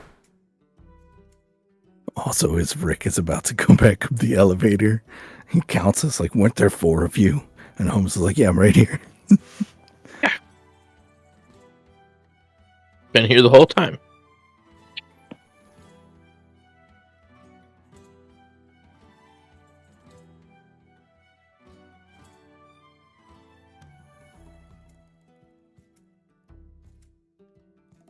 How'd everybody's Halloween go? Amazing. Good. Yeah. You guys get lots of candy? Oh no, my kids are all older. My daughter was doing, but she was a zombie for a haunted house. So she was scaring people all Halloween. My son just went and hang out with his friends. So Nice. I sat at home and played Veilguard. So she was a zombie, huh? You went on Halloween, right? I did. Yeah, I was looking around. I'm like, I didn't know who she was or where she was at. So Yeah, that first room you went into. The dining room where the zombies were eating on the table. Yeah. Yeah, and then the zombie that follows you. Okay. Yep. She was very disturbing. She did a good job. Yep. I was like walking around going, okay, was she the possessed one? Was she a zombie? I didn't know which one. Yeah, she was once you turned left into the dining room. What you watch the zombies and they're eating everything, all the people on the table and whatnot. The one that's started following you. So following you out of the dining room? Yep. Okay, gotcha. All right. And then did the weird blood curdling scream. Oh yeah. Yep. Yep, that was her. She specifically followed my wife. She did a good job. They always like to go after the other women folk, and because I guess they have more screams out of them than the guys. Jess and I went, and she followed my wife and was terrifying my wife. It was hilarious. I'm like, you don't need. It's your daughter. Like you don't like. There's nothing to be afraid of. Like you know who it is. Did she know it was her daughter? Yeah. Oh, that's funny. It's even funnier. Jess is easy to scare though. I've returned. Welcome back. All right. So you guys hop in the shuttle, and you are going to take the ride over to the hab. To be clear, Thornton is going to report this to the authorities. But is there any additional phone calls and stuff you guys want to make? Yes, I want to call Mr. Hammer. Okay. And let him know that the file has been removed, and this is what we have, and the authorities have been informed. Hammer's going to answer the phone. You're going to say the file's been removed, and let's just RP it out. Okay. Hammer here. What's going on, guys? You find the file yet? No, that's why we're giving you a call to give you an update. So we've been to the facility. The file has been removed from the facility. We have a lead on Mr. Zach McKinnon. We also have reason to believe that he may have sold the file off because his bank account is showing a $1 million increase in his funds, and he's potentially trying to leave the system. We're heading over to his place now. Of note, the supervisor at the archives is informing the authorities. Okay, well, I mean, that is to be expected, and it's, we want to get there first. I'm not sure we'll get paid, or more importantly, get a approval rating that's good for this job if we don't return the file ourselves. So you guys keep following up. I will see if I can reach out to some resources. You don't know anything more about who paid him or where he's going? We think it's complete rumor. We think he might be heading to Zuflochter. I can never pronounce these things. Yeah, me neither. Yeah. So, okay, well, that's good information. Let me start with liners heading in that direction, and I'll see if I can find something out for you, and I'll get back to you. Let me know if you find anything in his apartment. Good job so far. Thank you. Moving. All right.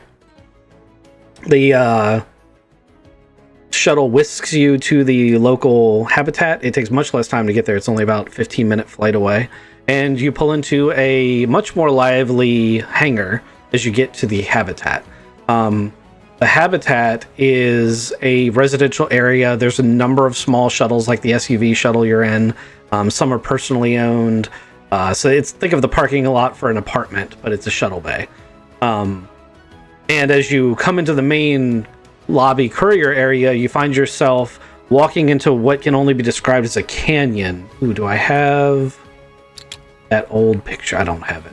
I used to have a picture of like a city canyon, and it's kind of like that kind of setup that they had when you guys were doing the Judge Dredd episode, where you're at bottom level and there's just this set of apartments up on either side, all the way to the ceiling of the hab, with little apartments. And like in the street, in quotation marks, there's like kids running around and people going about their daily lives. This is a subdivision.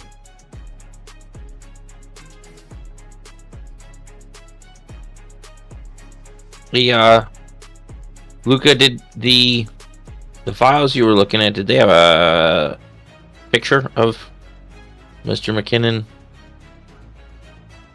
I hope so. They would have, yes. Hold on, I'll get it to you. You also have his apartment number.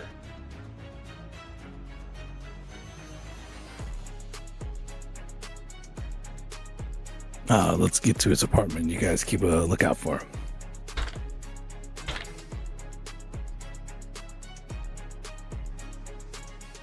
How far, you said, like, the middle canyon thing, how far across is it? I don't know, maybe 10 feet. Like- Okay.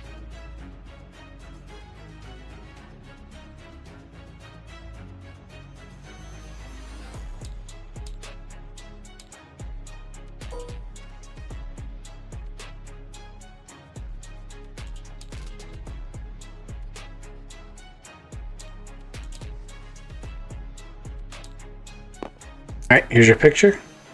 I'll probably need him as a token anyway.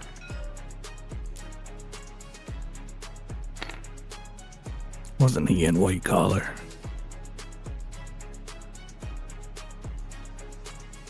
Are you giving me shit about my character token No, generation? It's like that guy. He's definitely wearing one now.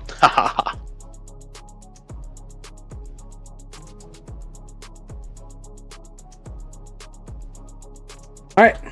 Does it look like these apartments that, like, have back doors, emergency escapes, anything like that? It's a space station, so they're always going to have that kind of thing, but it'll trigger like a station-wide alert if someone opens one. Okay.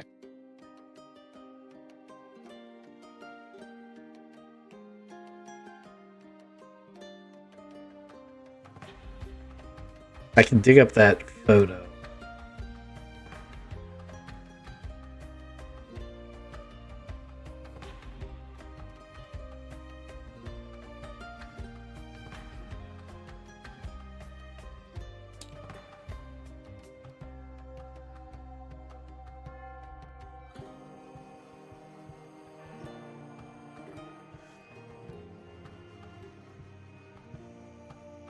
Maybe it's okay. What do you guys want to do? I want to split up and have one person across the little canyon thing walking up, have one person go down and around, one person go up and around, and one person approach. Reason being to have so we don't look like we're all rolling up together, so if he does or somebody else spots us, they see one of us instead of all of us. And if somehow he gets past one and makes a run for it, we've got most of the basis covering, and we can at least follow him to see where he's going, or see if anybody else is trailing. Does that make sense?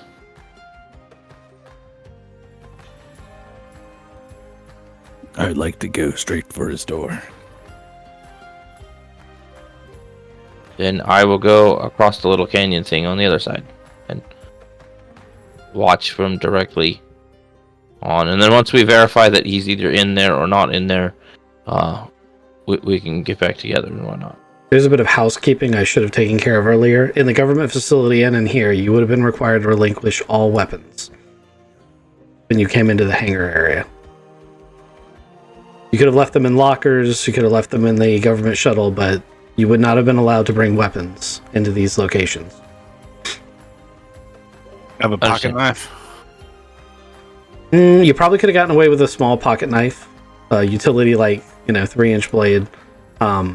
You could also try to conceal your weapons. So like my stealth dagger, I'd probably be able to.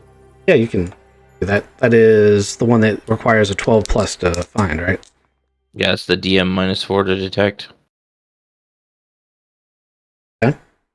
You pass. That doesn't get spotted. Anyone else? Yeah, I'm gonna try to get my little knife. Yeah, same here. You're trying to smuggle the dagger that you have here in? Yeah, that one. I don't have a little stealthy one. Okay. So for standard daggers, you have to roll sleight of hand checks. Oh, fun. Yeah, that's a deception dexterity.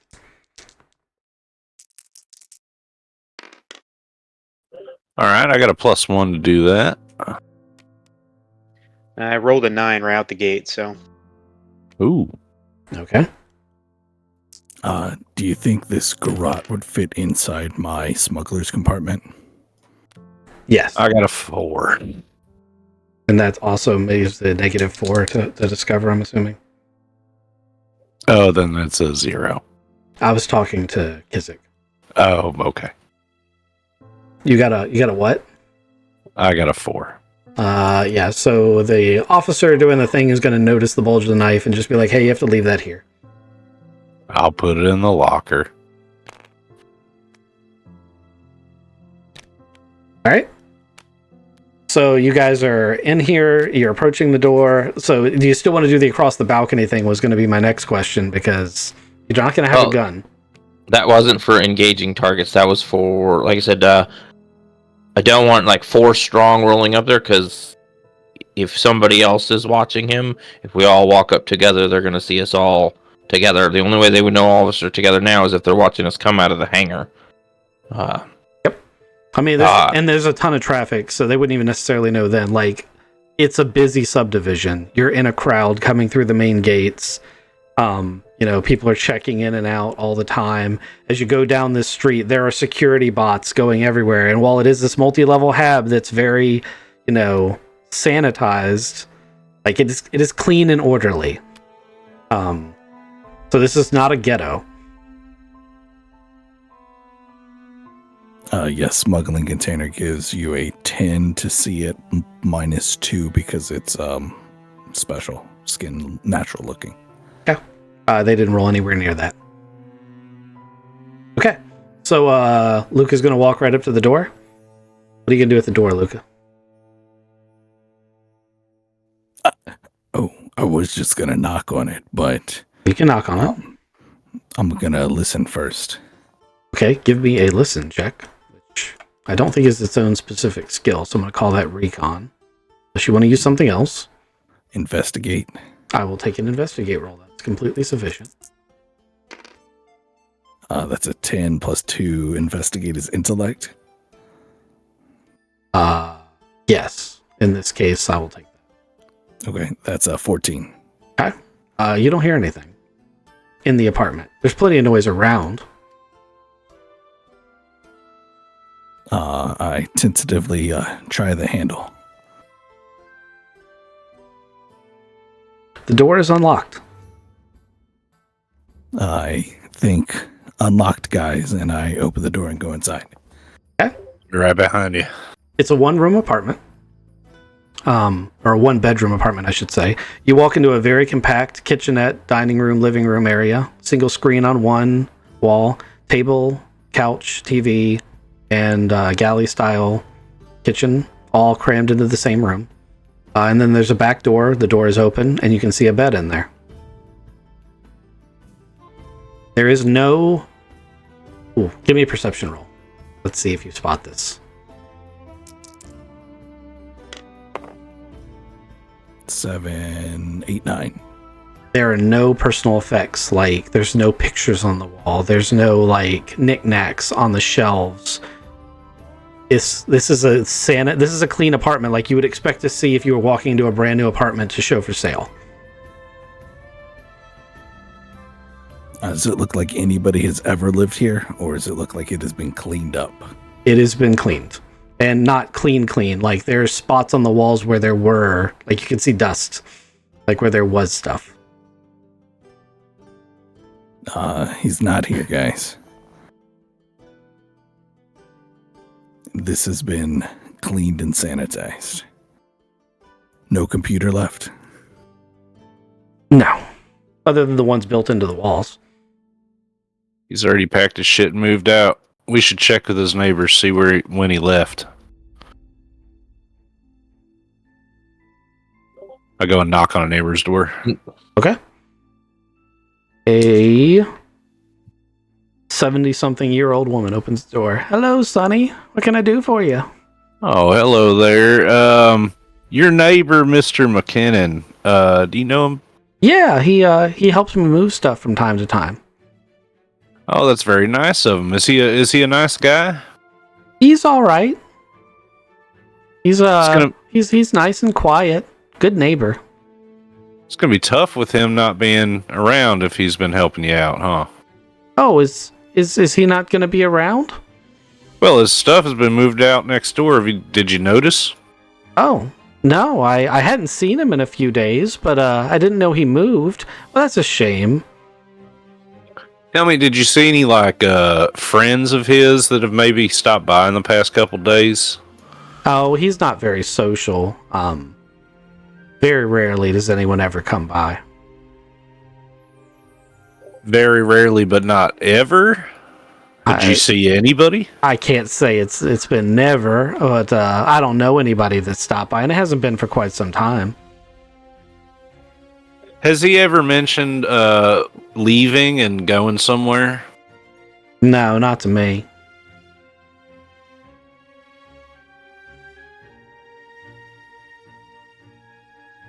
Thank Does you he- for your time.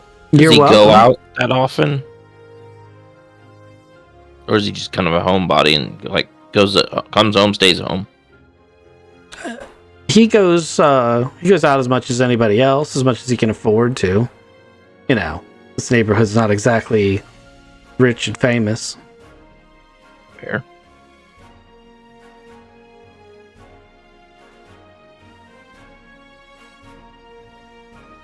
Thank you, man. I appreciate the help.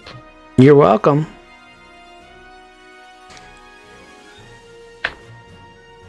Right about that moment, Ronan, Holmes's phone is gonna ding ding ding, and Mr. Hammer, Pete Hammer, is calling you. What can I do for you, sir? So, hey Dirt, there is a liner leaving from one of the other stations headed to Zumfeld, and there's been a transaction to buy a ticket from the bank account you flagged, a one-way ticket on that liner. When does it leave?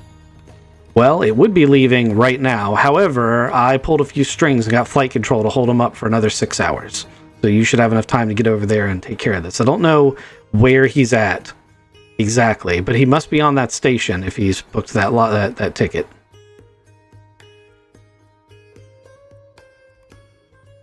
All right, we are heading that way.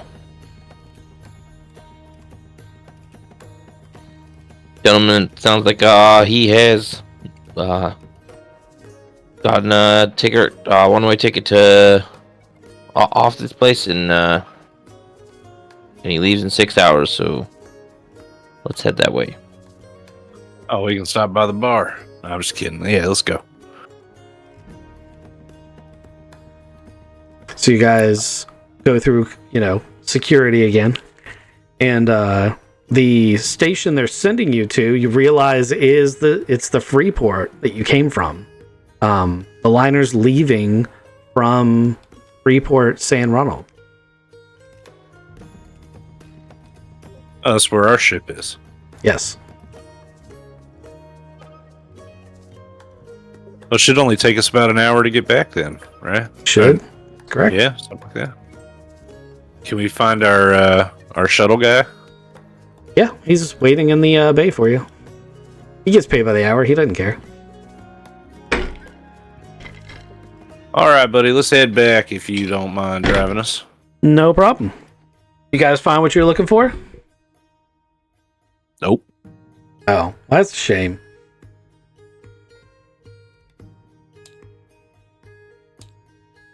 Yeah, it is.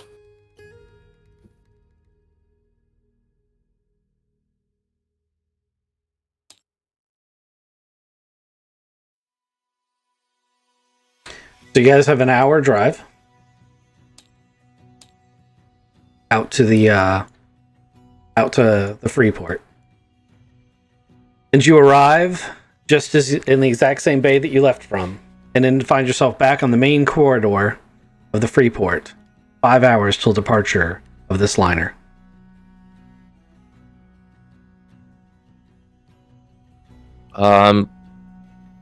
Does the liner company have a standard schedule of like boarding time kind of things like a plane, or is it a board hours earlier kind of thing? So the liner, you're able to check in like an hour before scheduled launch. It was already scheduled to launch and it's been delayed by 6 hours. So technically the people on the liner can have already boarded and would have most certainly planned to do so. But the liner hasn't left yet. Are there still available tickets for the liner? Yes. Yes, there are.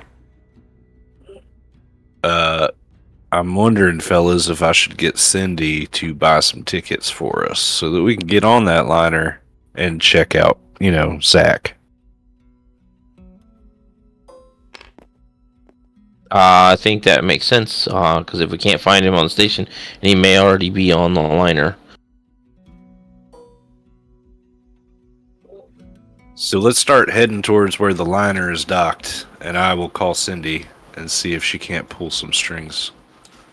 And I will call Mr. Hammer and see if we can figure out, seat/room number of the ticket that Mr. McKinnon has. Okay. Who wants to go first? I'll do it. Okay.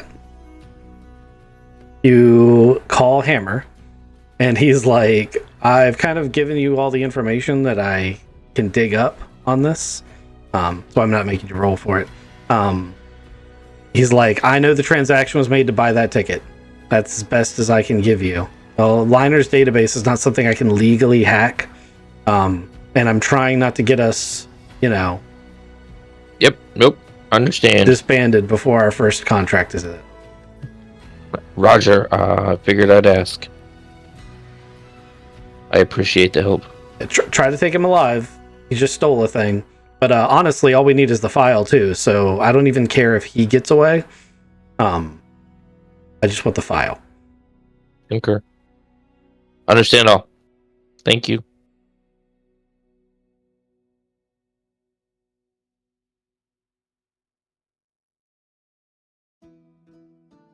To the liner we go. Okay.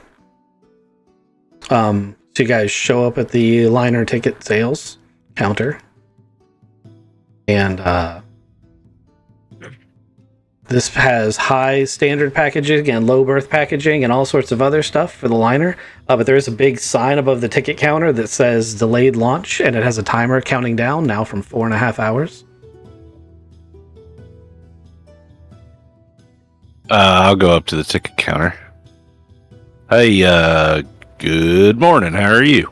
Good morning, young man in a flight attendant outfit says. What can I do for you today? Hey, I was wondering, I couldn't help but see that you were delayed, which is fantastic for me and my friends because it's kind of a last-minute decision to get on board.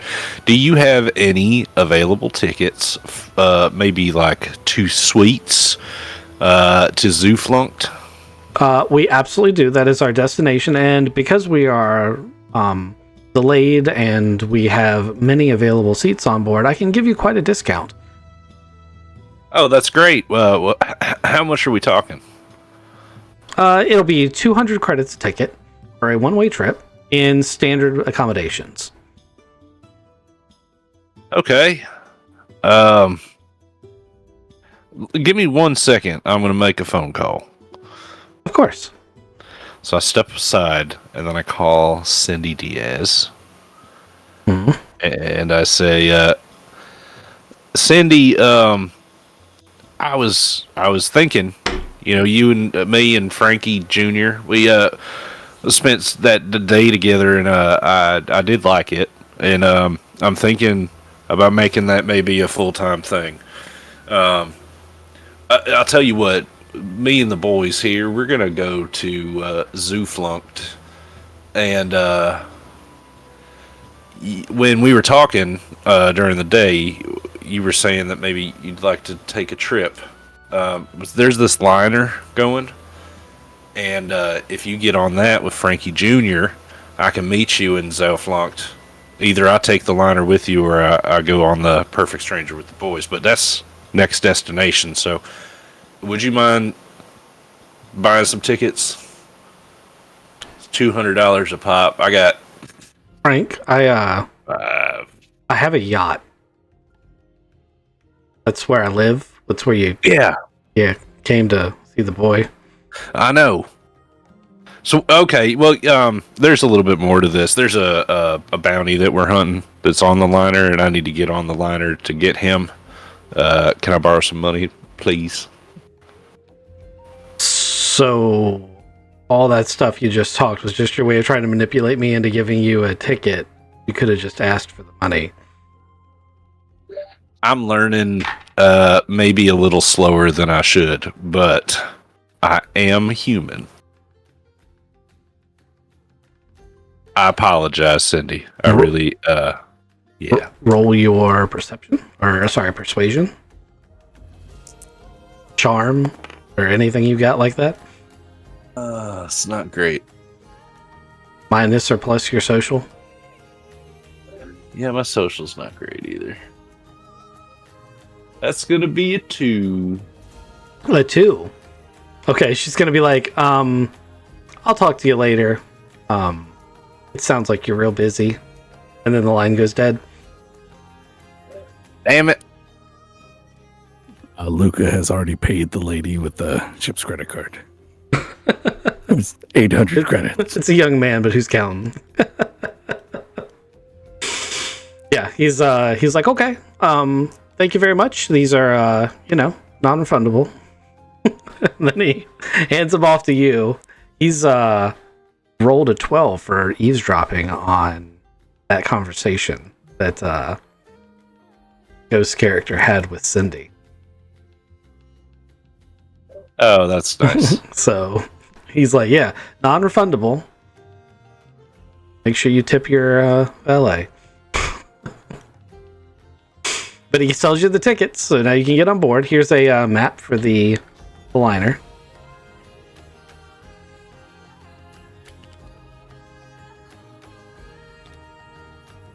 Once again, you have to step through a weapons scanner. On the Freeport's main stretch, you are allowed to have stunners and blades, but on the liner, you're not. They ask you to check it as baggage. I don't have anything this time. I'll just take the same checks for the people who passed last time if they want. But if you would like to roll again and try again, Ghost, you can.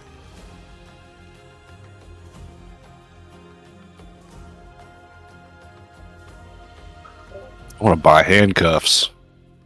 You know, that's not a terrible idea. Yeah. Can I do that? Spend a player point, you've already got them. Nice. Cindy left them. They're fuzzy and they've got like little pink fur on them. I pulled the fur off, though. Okay. Do you guys get on board? Note somewhere that you've got handcuffs. I'll try to make a card for them later. Yes, sir. Let me see where the main entrance is. I think the main entrance would probably be on deck 1.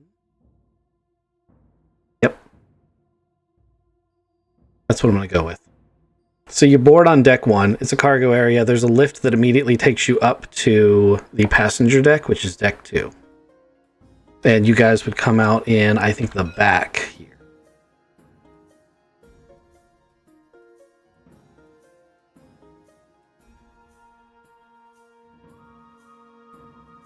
You stand in this liner ship.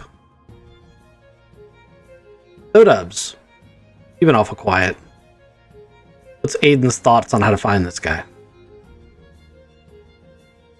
Well, if we're in the back, I mean, first thought is I'd love to see if we can start hacking into something to find out actually where people are sitting in the seats for this liner. That would be wonderful. It's more like a cruise liner, so they're not as much seats as they are beds and staterooms. Yeah, unless he's on a low berth, in which case he's a popsicle. Oh yeah, he'd be real easy to find then, wouldn't he? But if you had 1 million credits and the tickets were $200 for standard accommodations, Fair enough. I'd be looking at the really nice places to go and hang out. So the nice suites, I'd start there.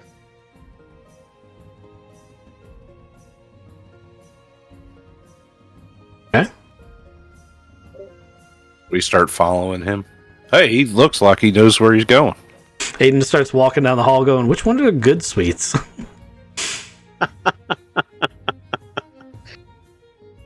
They all seem pretty normal to you. Anyone else want to try anything specific? Is there like common space rec room thing? Is that? Yep. If you go all the way to the front and take an airlock up, you can go to the common area. I'm gonna go there and take a look around. Okay.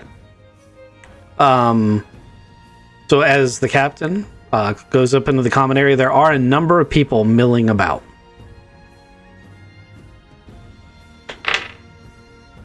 You do not see Zach McKillen, though.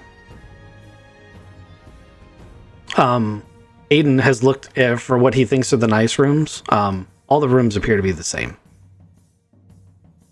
Do we have a photograph of the guy with us? I mean, Sure. I assume it's on our phones. Yep, here.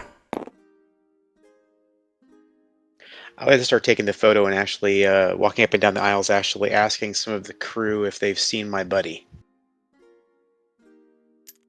Okay, give me a deception roll.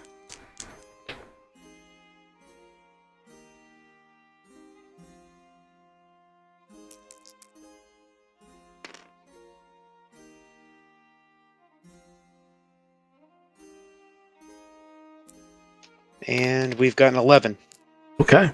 Well, you needed a 6 to pass. That's pretty good. So, it's a perfectly reasonable thing to be doing. Hey, have you seen my friend? I lost him. And one of the attendees is going to be like, hey, are you guys booked in the same room? Did you check your room? If not, maybe check the common area. I can probably look up, if you guys aren't in the same room, I can probably look up the room number for you. Do you know his name?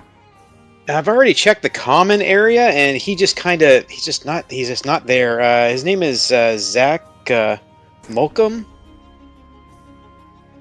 We don't have a Zach Mulcom on the manifest, sir. I think perhaps you are on the wrong liner? Question mark? No, I'm pretty sure it's the right place here. Again, this is the picture for him. I don't know what he's doing.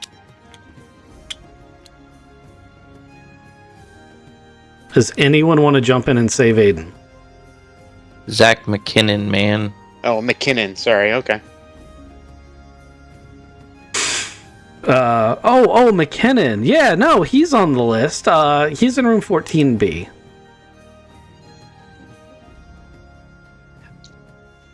Great. Hey, thank you very much for the help. Appreciate it.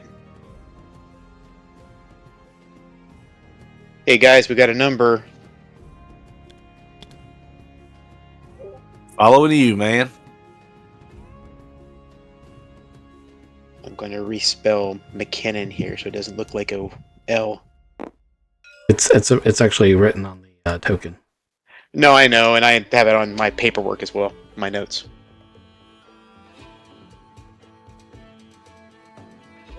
I've got a just a weird question. Do you think that the nicer rooms, quote unquote, would be closer or further away from engine noise? I mean, on this one, all the rooms are the exact same luxury-wise. So when you say nicer room, I assume that you mean in Traveler there is a difference between standard, high passage, working passage, etc. When he says nice rooms, I'm thinking luxury passage, which this ship does not have. Right. So that's how I assumed it. Nicer rooms would be relative, like it would be 2.5 one way, you know. It's not It's not a difference that makes a difference here. No, I was originally thinking like high roller room, like guy's got a million credits. Yeah, luxury room. But there is no such thing on this liner. Copy. Okay, so who's got my back here at the door? Oh, I'm right behind you. Sounds good. So let's give it a knock. So we got Frank and Aiden standing at the door. Where's everyone else, Captain? I was about to say, without token placement or people chiming in, you won't be able to magically say you teleported there unless you get together and do things. So Captain, Luca, got Frank at my right. Coming down from the common room. I can make him smaller, but let's keep him here. I didn't know if he was actually in there. I don't want to mitigate. Valid point, but he is in there. Actually, as you guys walk up to the door, you'd be able to hear that at least there's a TV on in there. Nice. TV. Wheel of Fortune. Who wants to be a millionaire? Is that what it is? Oh, okay. Oh, gee. He's already got a credit. Okay, so I'm looking at me in the middle, Luca left, Frank right, Captain's on the way. Yep. Captain, with your order, ready to move. Feel free to. Proceed. Knock on the door. A moment passes, the TV mutes, and then the door opens. And Zach McKenna is like, can I help you, gentlemen? Hey, how you doing there, Zach? I am just going to welcome myself into his room. Okay. You mean you're going to try to force, because you'd have to push him out of the way. Absolutely. Okay. Roll dodge. Can I assist here? With the dodge, how are you gonna help him dodge? So is Zach swinging? No, he's gonna stab him in the gut with his knife. Oh boy. Yeah, I mean, and legally, he's in the right still because you guys are not law enforcement. You're breaking and entering. Like, there's a line, and you just crossed it.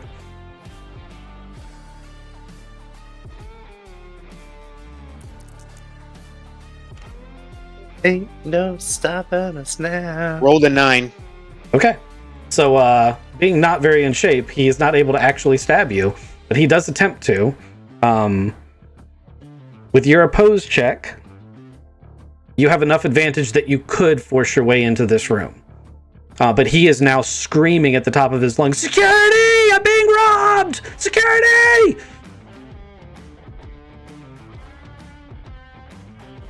That's when we both force our way in, and Frank Knowles says, "We are we're here to help," and I close the door. Okay. Behind us. So Luca's still in the hallway. Didn't make it through. Okay, you do see security running down the hallway. 3 armed officers with stunners and batons are coming down the hallway. From which direction? From the direction of the... It'd actually be from your direction. They'd have to come past Holmes.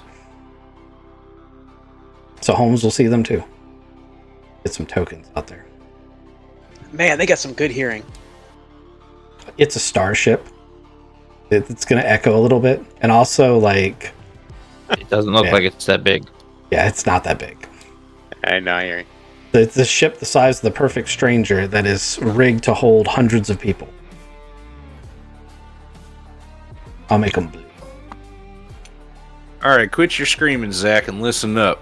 Your jig is up, and we know about the stolen file, so you can come quietly or you can come loud, but either way, you're coming. So he's not dropped the knife. You've backed him into a corner, and he's like, "I don't know who the fuck you are, but you can't be here. This is illegal. You need to leave." Yeah, we're bounty hunters, Zach, and That we doesn't got your mean number. jack and shit. And he's like super mad, and he's gonna attack you. Yeah, you're a criminal, Zach. And we can always, I'm sure these security guards would love to hear the fact He's that not you're talking. actually a government- He's a government literally fugitive. rolled an attack, and he has stabbed Frank. Oh, we're not in initiative? No, we were already in combat rounds the second Aiden tried to push himself through the door. All right, so on my round, I came through the door, but I didn't get to physically attack him?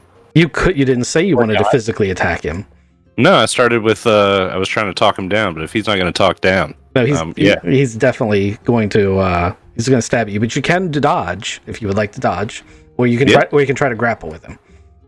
Nah, he's got a knife. I'm gonna take that knife from him. Okay.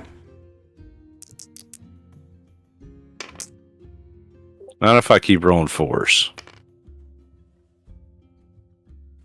Yeah, Aiden kind of superseded the talking approach when he tried to force his way in the room. Yeah. I did.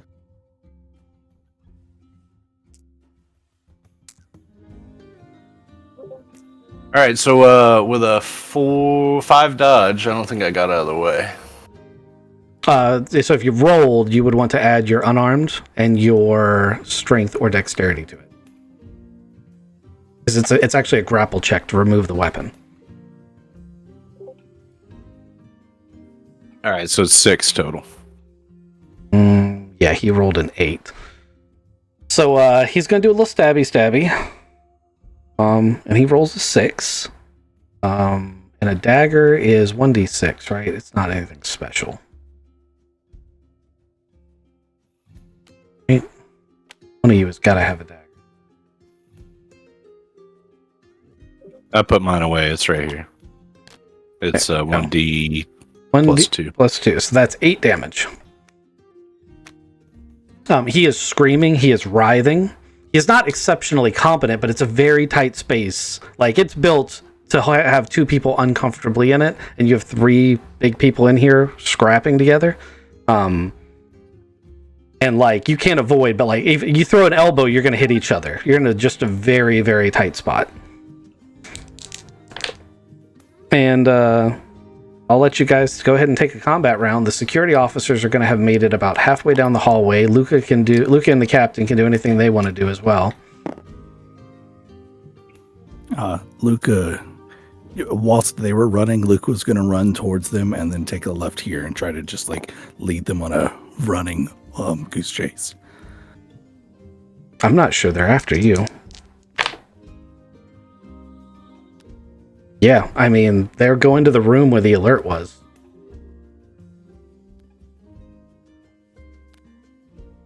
So you can do that. That's just a movement. You're just going to see them run right by. Does the captain want to do anything?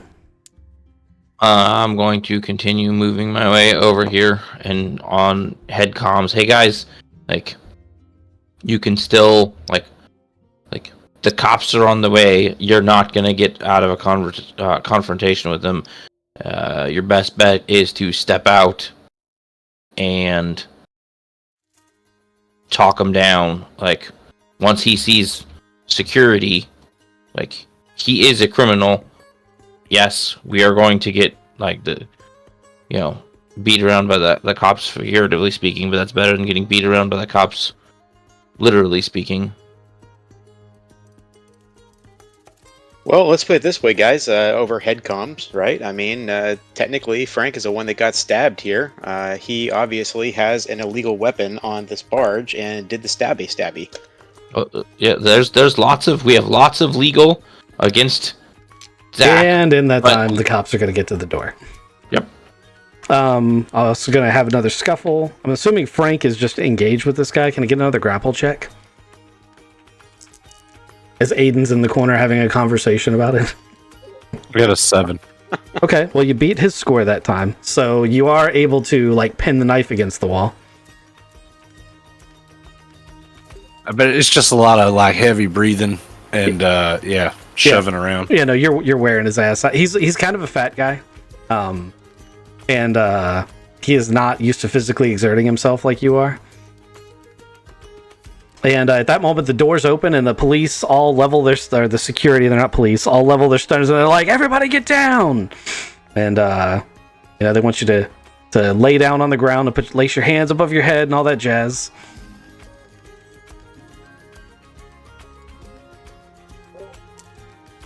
Yeah, I do it, but while I'm doing it, I say I'm a bounty hunter. Okay. Come on, Aiden. There. Yeah, I mean, right now they don't care. They're just trying to secure the situation. But they will notice that you are bleeding because I've rolled for that. And they are going to be like, oh shit, we need a medic. This guy's been stabbed. Oh, it's really not that bad. Did it get through your armor at all? No. Oh, so you're not bleeding? No. Oh, okay. Never mind. They're not going to do that then. They're gonna, if you guys comply and you just lay down, they're just going to like temporarily cuff you guys up and bring you out into the common area. They're not going to detain Holmes or Luca because they're not involved in the scuffle. But you guys are welcome to follow them up. Even though they're going to start clearing passengers out of the common area to figure out what's going on. Oh yeah, we should go. So, Can I look through his If I room? may go on headcoms, unless you guys want to go check his room out while everybody's having a ruckus up in the commons area.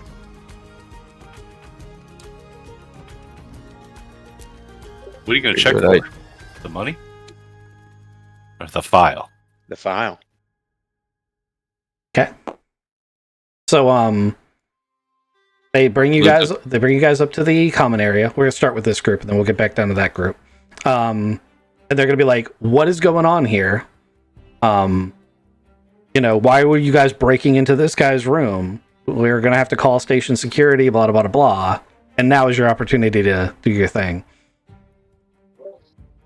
My name is Frank Knowles. I am a certified bounty hunter, and Zach McKinnon here is one of my bounties. He is He's not technically a bounty. he's part of this bounty. He stole an article, a document, or some sort of data pad that has some classified information on it. And I have reason to believe that he sold it and then bought this ticket for the liner to leave. So he is being held as of this moment. So, the gentleman in a captain's uniform comes out from where the bridge was. And he hears that part of it and he's like, you two are bounty hunters. And he does nail that Aiden and Frank are the bounty hunters based on their attire. He's like, and this guy is your bounty? Do you have your bounty with you? And do you have your bounty license with you? Of course I do. And no sudden movements. I reach into my pocket, pull my card out. Go ahead and give me a D6 and add your social to it. You can put in the applicable skill if you want.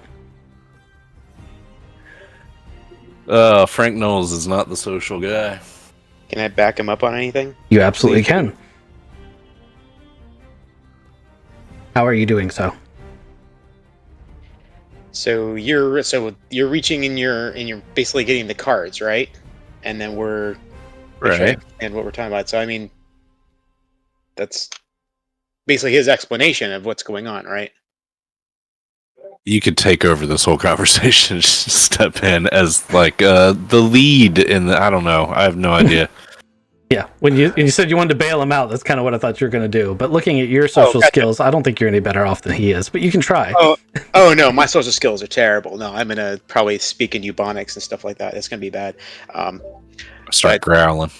That's right, and grunting and stuff. As my associate's saying, yes, we are. Here are the cards. Here's our identifications. Here is the information. We understand that this is a little bit unscrupulous here. It's a little bit weird, but we do want to apologize for any inconvenience that it may have caused. But we do actually at this time request your assistance in being able to complete the duties that we have. Okay. Roll me a persuade roll or an advocate roll with your social score and take a +2 because you do have documentation. Okay, we're gonna do persuade. We are not gonna do advocate. Yeah.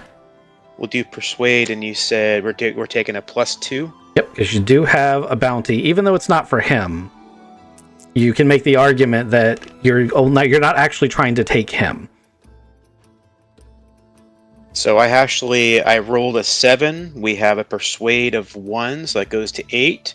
Social was minus, so we're going back to 7, but we have the plus of 2, which gives us the 9. Excellent. So he looks at it and he's like, this bounty isn't for this gentleman. However, I'll send a couple of my security officers down to his room, and if we find this file you're looking for, I'll allow you to depart the ship. No refunds. And leave with the thing you have the bounty for. I cannot let you take this man. He is not part of your bounty. Oh, I completely understand, Captain, and I like I said, we truly appreciate your assistance in this matter, and thank you very much for your help. And again, sorry for the inconvenience, and do apologize for causing a ruckus. In the meantime, Luca and Holmes have been in the room. It would have probably taken you about 15 seconds of rummaging through his luggage to find a data pad that is almost certainly the data pad.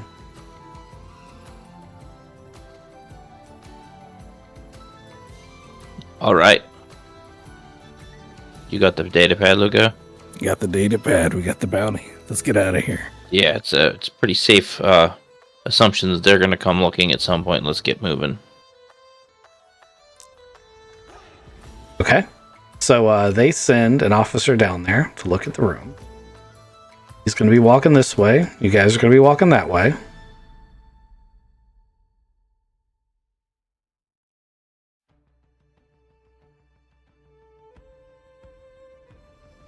You guys just going to let him pass? Yep. Okay. Oh, yeah, we know nothing. We're just whistling, looking around. Okay. Aiden and Frank are still in cuffs.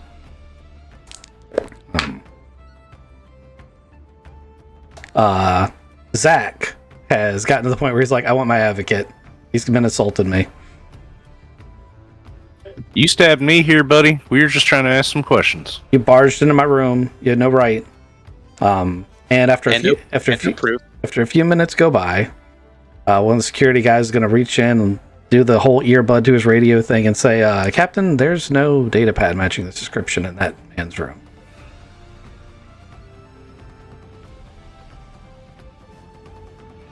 The captain's going to be like, so you men may have just assaulted one of my clients thinking that it was your bounty, but your bounty doesn't give you the right to assault someone, especially if the object you're looking for is not in that room.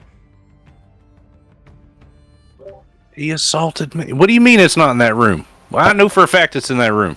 I have a deputy down there searching the room right now. He had the right to defend that room. You broke in entering. It's what triggered the alarm for the security on the ship. He had the right to defend himself. Also, you're not injured, so the whole he assaulted me thing is going to be a difficult thing to hold up in court. I'm afraid I'm going to have to contact the authorities. So it's he said, she said that we even broke into his... We didn't break into the room. We knocked. He came to the door and tried to stab us. And you're the one with the blood. He's not. He's perfectly. He's not even hurt. I'm not bleeding. I'm going to come upstairs. The security guard is going to promptly stop you and be like, gentlemen, the lounge is closed for a time being. We're dealing with a shipboard security issue. I'm where... can I talk to your captain, please? He's very busy right now, sir.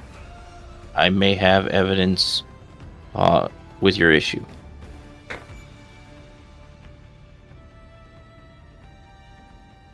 One moment. And he's going to lean over and talk to the captain for a second. The captain's going to turn around and be like, can I help you? Hey, Captain, how are you doing? Captain Holmes of the Perfect Stranger. While this went down, just to clear things up, we went into the room without knowledge of what was going on up here. It's my understanding that you're looking for this data pad that we pulled from his room. You're with these dinkuses. He puts a thumb over his shoulder at Frank and Aiden. Yes, sir. They acted rashly before I could stop them and advise them otherwise. What's this they? Fuck. What's up with this dinkus thing? Captain looks at the bounty again, compares it to the file number on the data pad, and he's like, that does appear to be the item that you were legally entitled to search for. Breaking and entering on a starship is still a felony, but I would be satisfied if you would just take your crew and leave. Appreciate your understanding and apologize for any inconvenience that we have caused you, sir, and we will gladly get off your ship. And with that, he nods to one of the officers who begrudgingly uncuffs Frank and Aiden. And then kind of is like, what about this guy? And the captain's like, they don't have a bounty for him. He can stay or go as he pleases. And the officer uncuffs Zach too. Captain. Yes. I'd like to, or other captain. I'd like to show you some evidence that this thing that this guy had in his possession is currently should be in a government facility, and it's not there. I think there might be some legal ramifications for Mr. McKinnon. That's between Mr. McKinnon and the local authorities. You've been informed, thanks. Sorry. How do All we right, get gentlemen, off the ship, let's guys? go. Copy that, Captain. So very disgruntled security officers begrudgingly escort you all to the exit. They're like, man, we were going to get to tase somebody. Not today. Wiping donut off their friggin' jackets and stuff. McKinnon is sweating bullets. Yeah, you're deep shit, McKinnon. Let me catch you on Zalflunk too, motherfucker. I'm gonna fucking find your ass. I know where you're going. Well, even worse, he got paid for something he can't deliver on. Yeah, and and you're fucked, buddy. Bob, as soon as we get off the ship, you want to make an anonymous phone call to the authorities that Mr. McKinnon is currently on board the ship. I shall take care of that. Are you sure you want it to be anonymous? Well, there might be a reward. I'm fine with anonymous. Very well. It was the Valentine agency figured it out. Yeah, I will do that. Aiden's staying on the ship. He's going to Zumfeld. That's cool. We can tail Zach. We'll catch up to that motherfucker. Well, let me see how quick the police response time is. He may not make it off the boat. Oh, nope, he's going to make it. So yeah, you guys come back in. I'm assuming you're going to radio or call Agent Hammer. Yes, sir. Let him know that you've got the thing, and he's going to be like, cool, meet me in the bar. I will bring all the paperwork and get you guys paid.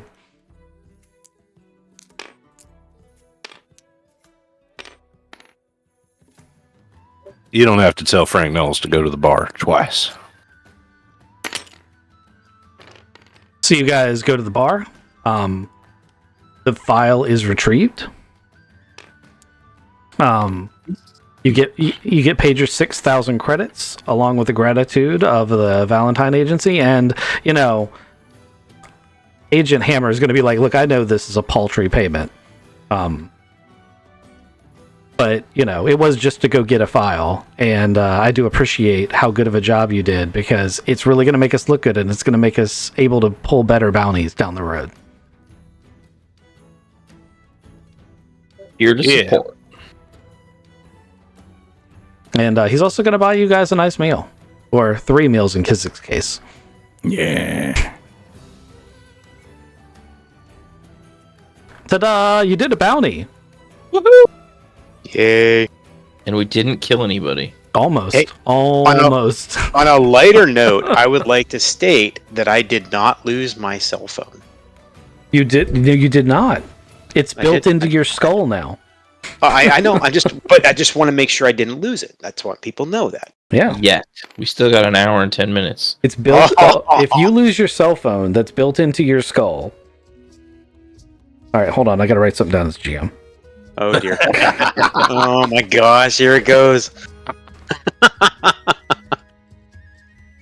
You guys talk amongst yourselves, because that was the end of that particular part of the adventure. But we still have an hour left, hour and 10 minutes. So You guys could easily do some other fun stuff. Micro heroes. Micro heroes. I'm good. Let's do that. Oh man, he's gonna lose control of his own brain. During micro heroes, yeah. I'm gonna glitch and my eyes are gonna start shuddering, open and closed at different times. They put you in a Faraday cage. You've lost your cell phone, technically. Well, that's true. It still doesn't works. work. It just can't It doesn't broadcast. Yeah, it that, could be a cell phone. All right. Is it really a cell phone or is it like a headphone? It's part of your cells, buddy. It's a cell phone. Oh, gotcha. Okay. All right. So, what era are we going for? You guys walk into the Micro Heroes shop. There's plenty of stuff to buy. All right. We made this mistake last time and did the fantasy thing. It's a bad plan. Go with the sci-fi. Yeah, I agree. Oh, All right, I wasn't okay. here with you last time, but I agree.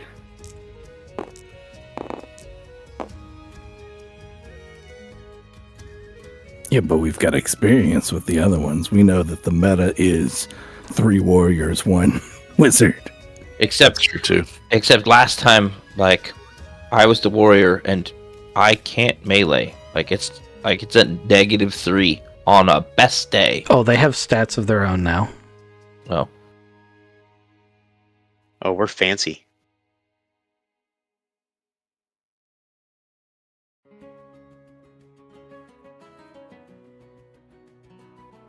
Okay.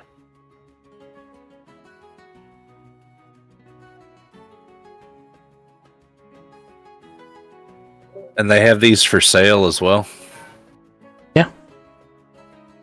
And they, Oh, man. and they have upgrades in the boxes. So we renting, we buying. What's We're the buying, this is permanent. I'm gonna be a medic. Should I be the heavy or the sniper? Frank isn't going to be the sniper. No, that's a point of principle. Yep, I'll do snipe if nobody wants it. And I'll do the heavy one then.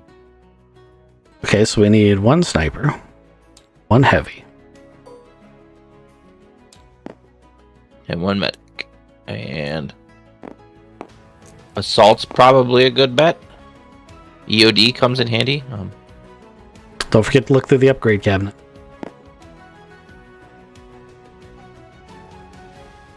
Oh, Assault's got a covering fire movement. Pull that body armor out, and then maybe Ray can play with us. You can ask Ray to play with you. You can get a 4th. Or sorry, 5th. Yeah, we definitely Ray or- need body armor. Ray or Homer. Oh, Homer would love it. I'd like to be an assault person, please.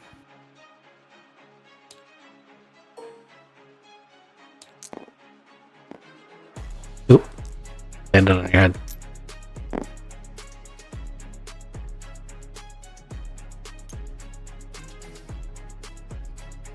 That's huge. Upgrades EOD. Oh, that's not me.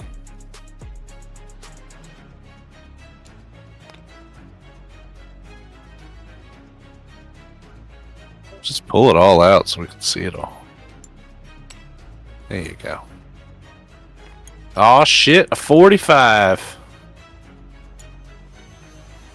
Each of the special weapons provides an attack bonus of +1. The body armor provides +3 armor. So basically it's 3 armor. Because I don't think any of you come with natural armor. No, is there only 1 body armor though? No, there's as many as you guys need. And how much is all of this? Say we all get 1 upgrade and a body armor. The micro heroes are 30k apiece, and the upgrades are 10k apiece. So 50k a piece for each guy and body armor and the weapon. Yep. And there's 4 of us, and we just got paid 200k. Yep. I'm down. And that's how you run a campaign. Wow. Done. This seems like we got this. So you know all those like super dramatic, like when you go to a bowling alley and they've got those really overdone animations that are super busy. That's how I imagine like the Micro Heroes like mission select arena. And at first it wants to know if you want to go into PvP or PvE modes. Then it's like special zombie apocalypse mode for Halloween, or you can do this dungeon crawl, or you can do this special event.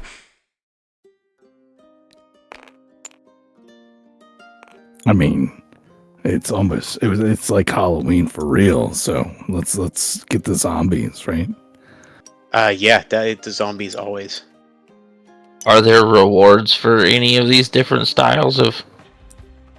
So people can gamble on it, and if you win, you get a selection of you get a percentage of the gambling take if you win. And then like in the casinos and in the arenas, they can like watch you live do your Micro Heroes stuff. Alternatively, you guys can bet on yourselves or bet against yourselves. Of course, if you get caught betting against yourselves, you might get in trouble because it's unethical.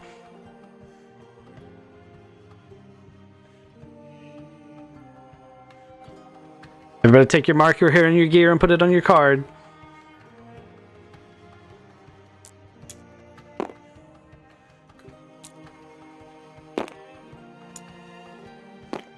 Where's the card? What do you mean? Like maybe on your character sheet, because if it's on the table when I pack the table, you're not going to have it anymore. Oh, gotcha. Well, these are ours to have. Yeah, you bought them. All the monies back to the poorhouse. Yeah, you still got to pay for fuel for the ship, don't you? It depends on how much, how long we stay here playing this. Besides, we got $6,000 today. Yeah, sure did. In Serendip money. So let me see here. I want to pack the main free port. Well, that was 6 total, though, right? Yes. That's what I thought. Minus the 800 for the non-refundable tickets. Already bought those. No, that's 6 we just got. Okay. And the prestige of having completed a bounty. Woohoo! It's also worth noting that the police caught this other guy, so that bounty is going to be off the table. All right. Justice was served. What kind of odds am I getting if I bet on myself? If you bet on yourself, you guys are an unknown. So you're looking at 6-1 odds.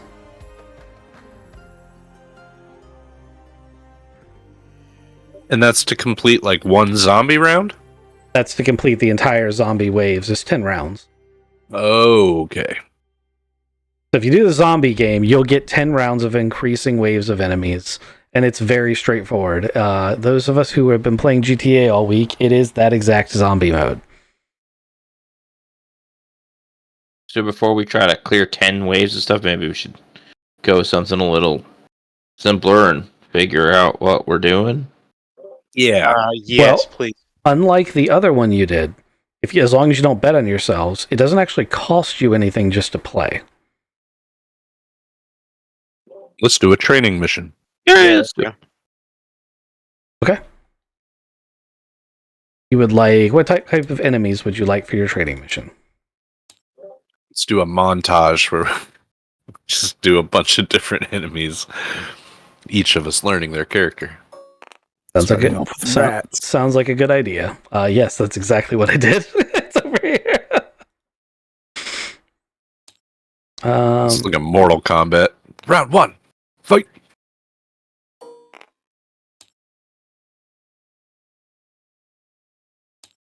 Gotta turn the music back on. It just stopped again.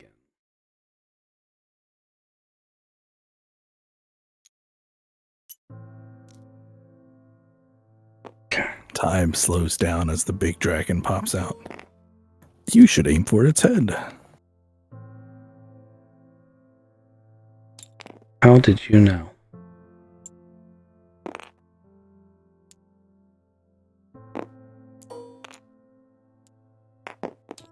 This is starting to look a little Delta Green.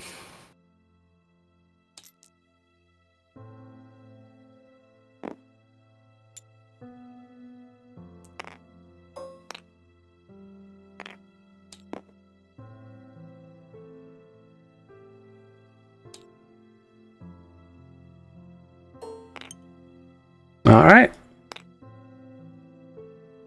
Training mode. Zoop, zoop, zoop, zoop, zoop. And it creates a big old arena that's just basically hexagonal spaces on you're walking on what looks like a sheet of paper. First enemy. Boop.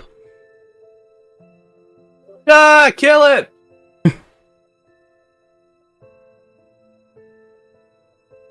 Is there like an initiative kind of thing? Yeah, so basically the way that I'm going to do initiatives for this is all of you are going to get to go, and then they're going to get to go. You do your attacks based on your attack bonus, which all of you have +1 because all of you bought your weapons, and your damages are listed as specific to your players as well as your special abilities. So with the attacks being +1, it's the attack -1 on mine. I assume that's just tack 1. All right, so that's a special snipe. So it's +2 attack. Move your hands. I can't read it. Well, there's a bunch of hands over it. It's -1 damage and you can't move. So you get +2 for your special snipe. Basically, you stand still. You get a +2 to your attack plus your weapons, which gives you a total of +3. But you take a -1 on your damage roll.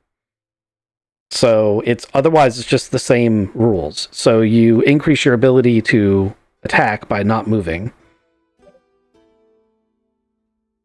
And you still roll over any excess points from your attack roll into your damage. Gotcha. And each character has their own special abilities. Some are more complicated than others. The sniper's ability is slightly complicated.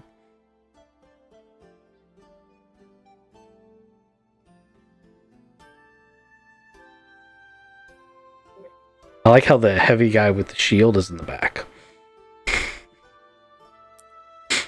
He's going to throw the shield over us. That is not how that works. It's attached to you. It's on the front of my missile launcher. Well, it's a video game. The missile launcher doesn't have backblast. You'll be fine. Oh, God. Okay, so anyone can go first. There's a rat. Here, I'll make the rat attack. Attack, rat! Attack! I'm gonna shoot a missile at it. Missile! Do it! So attack +1. And it's none of our normal stats, just the stats from the little guy, right? Yep, just the stats from the little guy. 11. Okay, roll that excess into damage, although it is completely unnecessary, but we're training, so go ahead and do that. So 1d6 +1 is what the thingy says. Yep, plus your... Plus the 3 from excess. Right? Yeah. 9. Alright, rat has 1 hit point. You evaporate rat. Wow, look at the effects! Missile launchers. It's exceptionally gory. Little gibs go everywhere. I mean, that's what happens when a rat gets hit by a missile launcher. And then I felt it in my chest. And then it dissolves into the pavement. It's Okay. Oh yeah. Wave 2. 2 skeletons.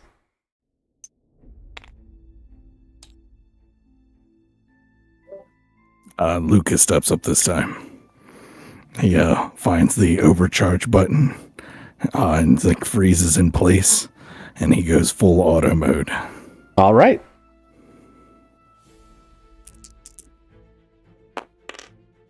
Rolls snake eyes for the first one, and a 9 for the second one. Okay. You give the damage for your second one. So the plus 1d6 plus 1. The +1. Oh, did you have an attack of +1, or did you modify your card? I didn't. I added all of my extra stuff there. I thought The gun gives you a +1 to your attack. not to your damage. So I don't know. I gave myself a +1. I don't know if you were trying to copy off mine, but I bought the gun and then I modified my. Yours look right. I just not. He might have had the +1. Yeah, there we go. +1 to attack. He had +1 damage written down, and I just want to make sure that I didn't mess that up. I try to give all the pluses to your ability to hit. That's a 3 + 1 is a 4. Okay, you kill a skeleton. Medic. I want to say I hit the first skeleton, and there's a lot of extra bullets, but I haven't figured out how to turn yet, so they just go right over his head. It bursts into, like, if you played Sea of Thieves, it bursts into, like, the skeleton spray that they turn into when it dies. It even makes that skeleton noise. Bones falling to the ground. Yep. One skeleton left. Who wants to do it?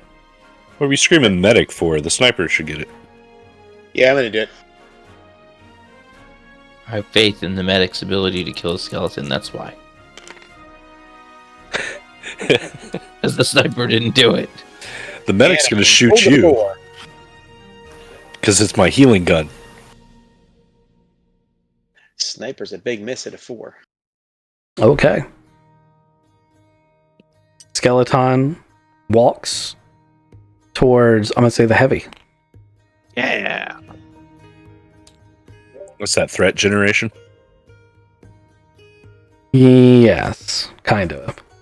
Like, really, I should have had walk toward Kizik if that's what I was doing. He misses.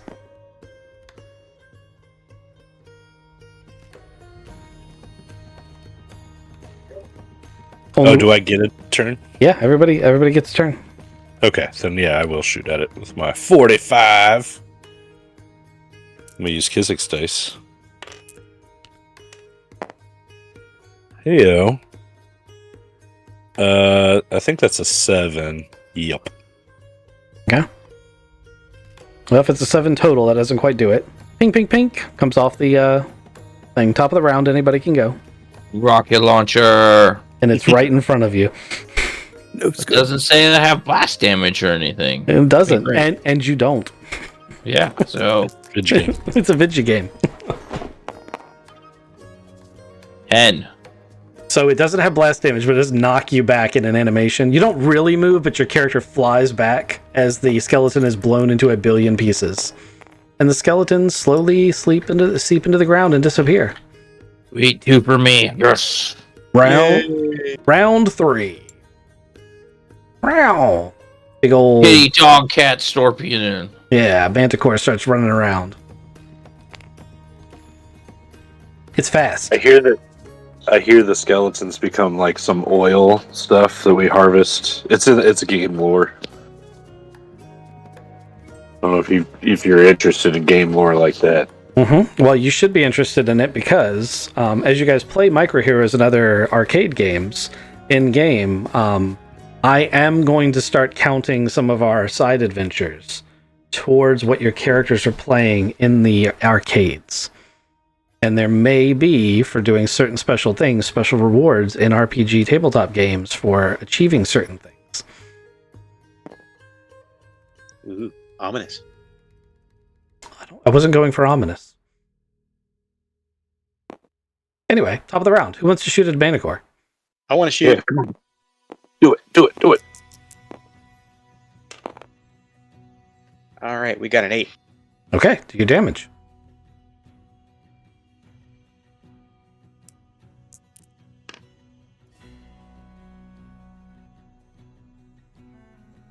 Rolled a 4, and then 5.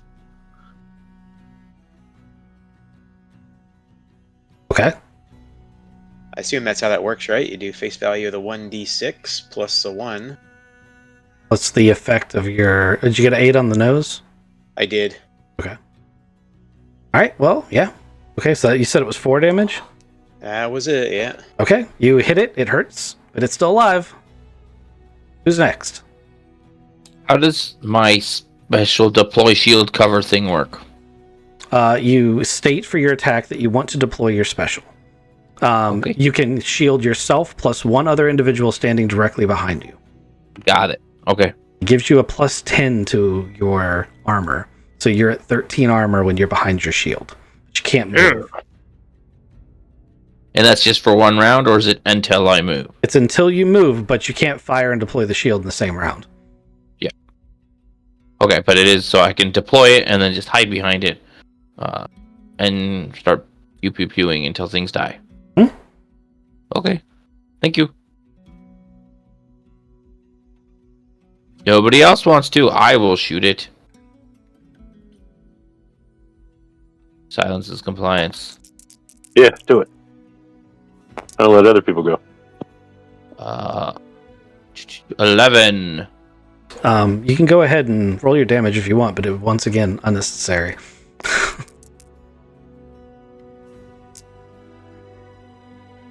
9. Okay. You explode the manticore, Blech. and it dissolves into the ground. It's A big holographic thing comes up and said, "Congratulations on passing 3 waves. You have won temporary rewards. Would you like to continue?" Yep. Uh-huh. Okay. You see multiple things dropping around you. One of which is a med pack that you don't need, and another is a grenade. Assault guy, get grenade. Grenade. Did I grab the med pack for later? Yeah. I'm gonna hoard it until we find a boss and then forget to use it. Now we're playing video Unimpressive. Yeah, games. exactly. Like that is too on point, man. Somebody clip that. All right. So next up is the golem. Chunk, chunk, chunk. And everyone is going to get an attack. He has a health bar. Oh, that's one of the things. They all have health bars now, especially in training mode. And his health bar says 8. The last one said 6. All right, I'm going to shoot him. Woohoo! Do it. Okay, got a 10. Okay. Do your damage.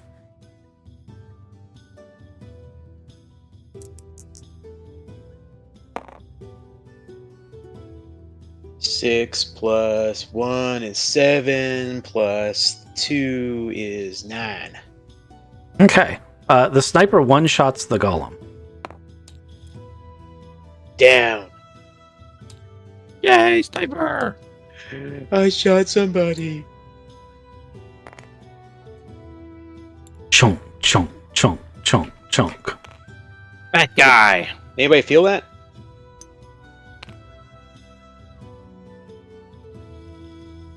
Too bad. One thing I This guy. appreciate about micro heroes is being able to smell this thing.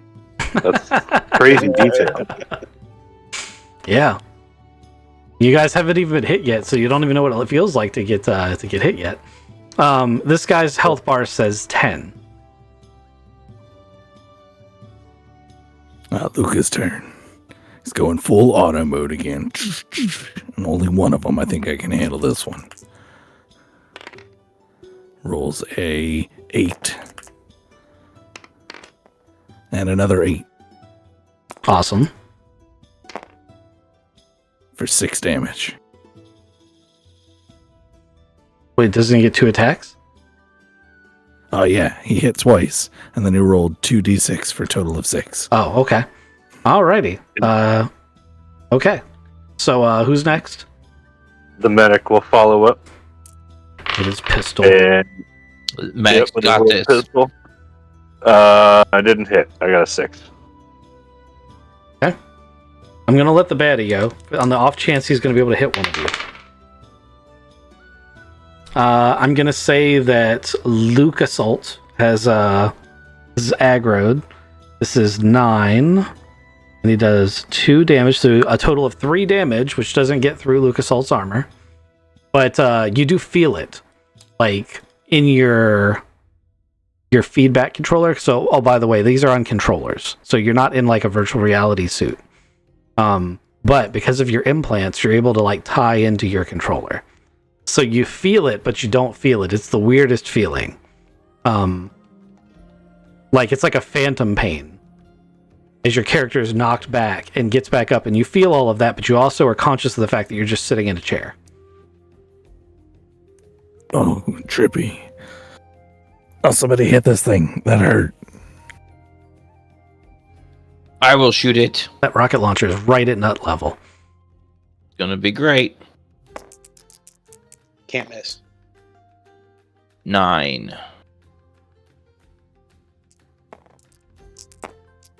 Not 2 of them, just 1 of them.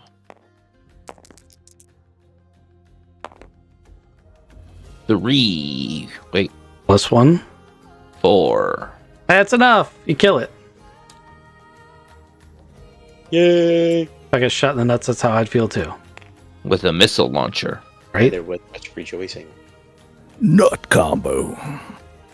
Is that one of the special achievements? The last enemy drops into the arena and lands next to you. Its hit bar says 100. We got this. Oh, Oh, we got this. I'm going.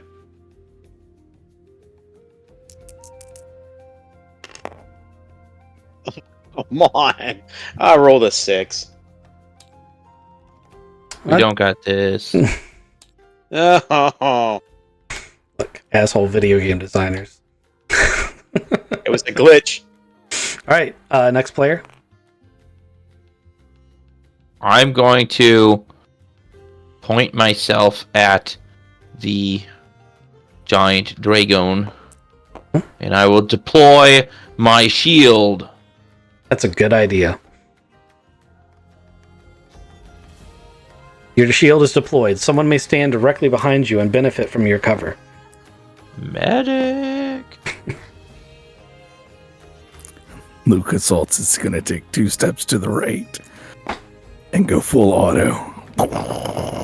Do it. 9. And another 9. For 11 damage. No. That's pretty awesome. He may get us, but he's not going to be happy. All right. Someone hasn't gone yet. Medic hasn't gone yet. All right. Let's see if my +1 will get me. Yeah, 12 to hit. Awesome. And then that's 7 damage. Nice. Okay.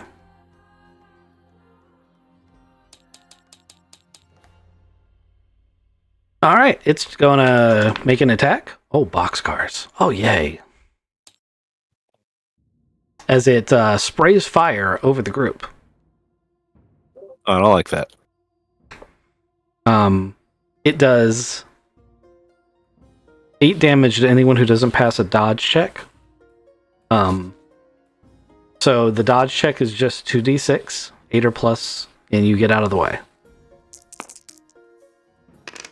Those of you behind cover, it doesn't actually do enough damage to get through the cover. No, didn't make it. 10. All right. So that's a shit ton of damage to the sniper. It's 8 damage to the sniper minus your armor. So you have 3 armor. So you take 3 away from 8, you take 5 damage.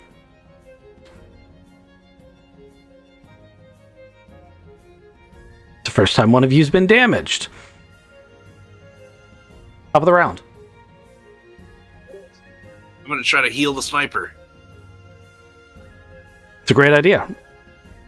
Is it just a straight up D6 and I use my turn to apply it? The way the medic works is you have to be standing in the same spot as someone to heal or harm them.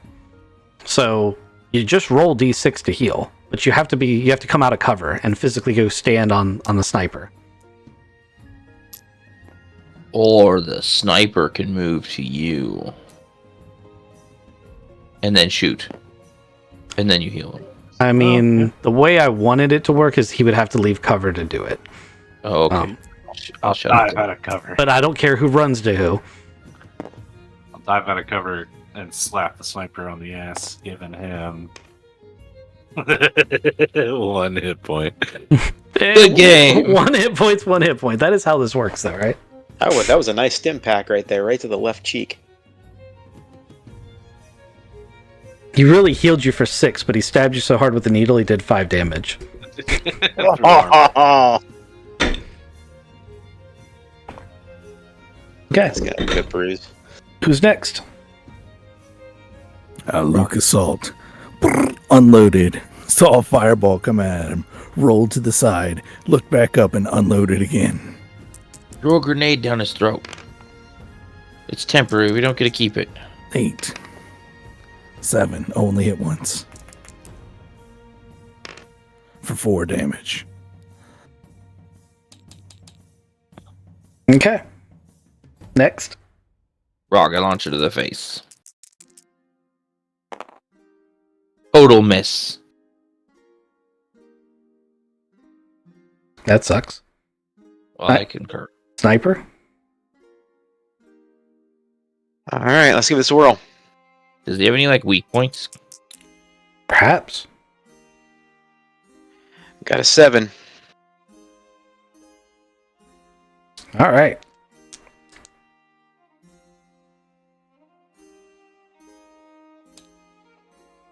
This time he attempts to bite.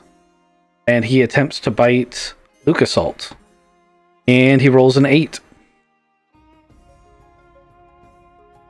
And his You can dodge that. bite does well. No, that's not an area of attack. I let you dodge the other one because it was an area of attack. Everybody got hit by it. This one does 6 damage minus your armor. Ouch.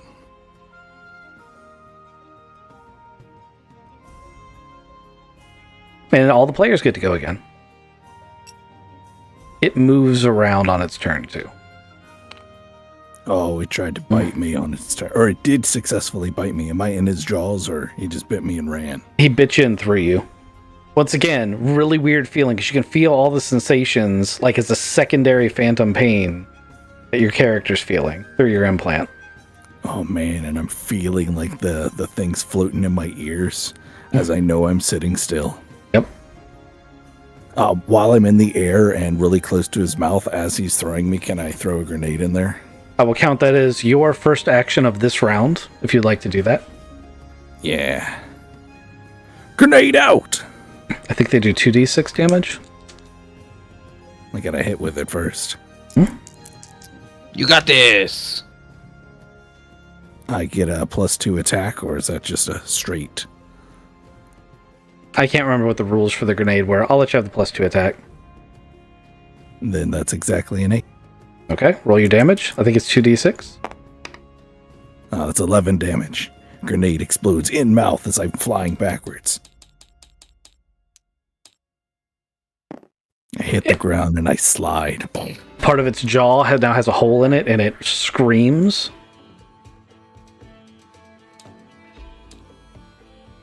Stretched. He's upset. He's very mad. Sniper shoots.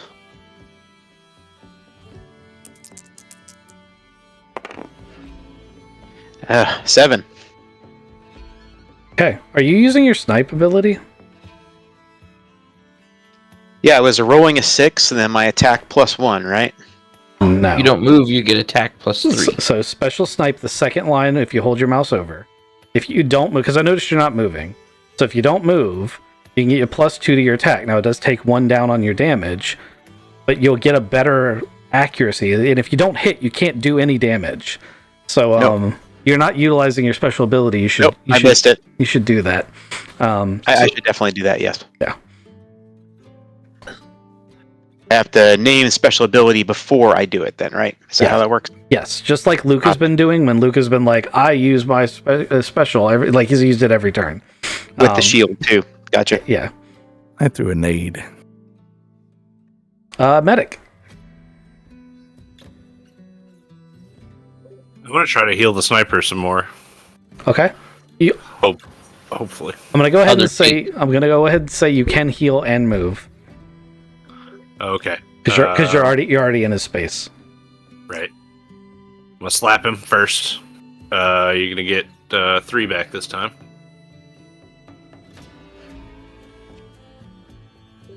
And then move right back to behind the shield. Can I do that? Yeah. So is the shield the little blue circle? No, that goes. Put that in there. Just kind of do it. Only one person can be protected by the shield. I don't care where they're standing, like on the board. Narratively, they're behind you, behind the shield. You can protect one person, and you designate the person. And it's like as he goes around me, like is the shield like right here in front of me? Can I like? Yeah, you can pivot around the shield. As long as I don't physically move out of my square. Yes, as long as you stay in your hex, you have the shield down and you can move it. You just can't get up and move. Okay. Alrighty. Think of yourself like an armored turret whenever you deploy your shield. Hurting it up. Alright, and medic is going to be in my shield, and I'm going to shoot. Okay. He's right. It's right above you with a damaged jaw. Yeah, I'm gonna shoot like the lower jaw was damaged. You said. Yep. Yeah, I'm gonna shoot it in its because it's above me. Can I shoot him in his stomach, like in his right between the wings there? Try to get in the soft underbelly. Yeah, you can try it. We got a 9. Okay, roll your damage. 7. You guys heard it. That's everybody, right? Yes, sir. All right. So first off, what kind of attack? Okay. Oh shit! That dice doesn't count. I dropped it. It's probably what you guys want it to do because it's boxcar.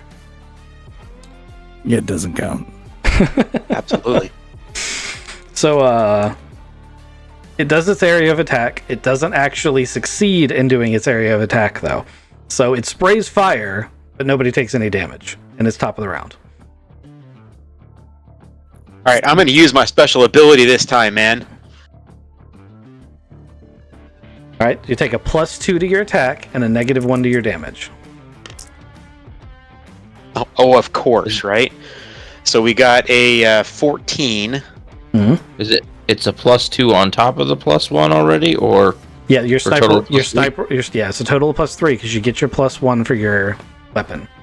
Gotcha, that's right. So yeah, so we got a 15. Okay. Now take everything above 8 and add that to your damage, but then subtract 1.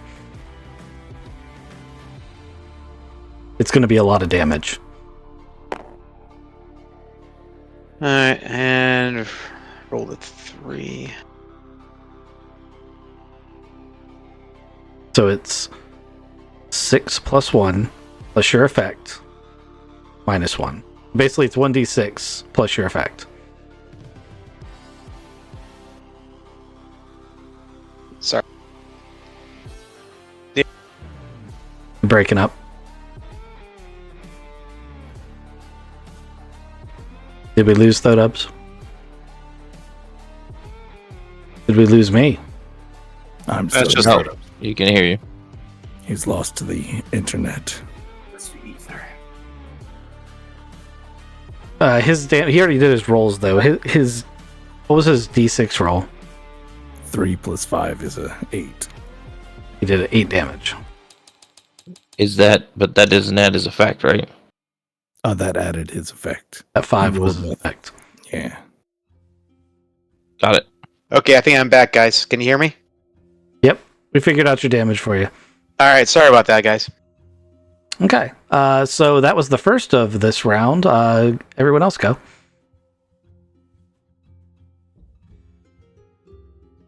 Missile launcher to the underbelly. 9. 7. Okay, 7 more damage. Bloom. Big chunks of underbelly are coming out now. It's really hurt. It's really mad. It's bleeding on me. It's really either Luca or Frank's turn. Lucas, Come on, what? hit the sand, or no, the paper, and he slid back, and then he just started holding the trigger again.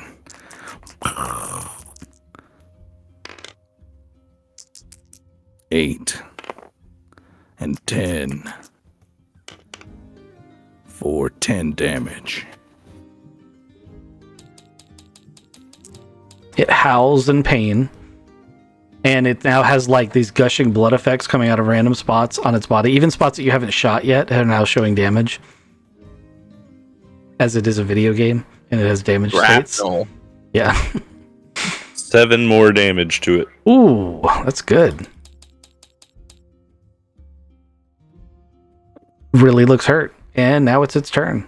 Maybe its last turn.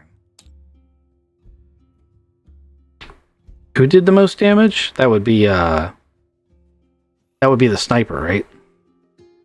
No, I thought Luca did a lot. What was it, Luca? Yeah. Luca's been hurting him. Comes over to Luca, chompy chomps. Rolls a 10. So that's +2, +4. That's 6 damage. As it throws you again. Let's say you land over here somewhere.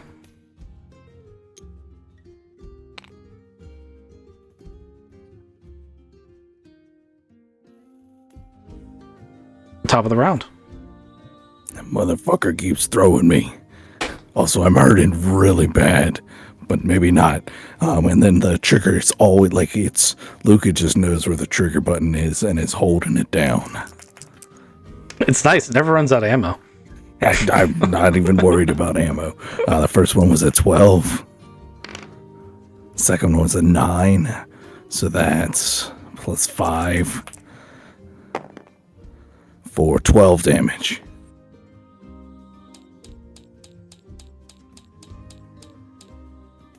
Okay. It's on the brink of death as it slowly stomps towards you. Next player. Frank is gonna dive and hit Luca with a heal. Luca, don't die on me. You get 5 back. You get like the Mario extra life sound, which I can't afford the rights to. Right. Oh, Do. Next up. All right, snipe. Special ability 2. Rolled an 8 even. Roll your damage -1. So just 1d6. 4. Your bullet hits it. Alrighty. Rocket launcher. Missed like a boss. Damn. And it does get another turn. And it attacks a specific character. And that specific character is going to be the medic. You thought you were immune, didn't you? Nah, I saw that coming.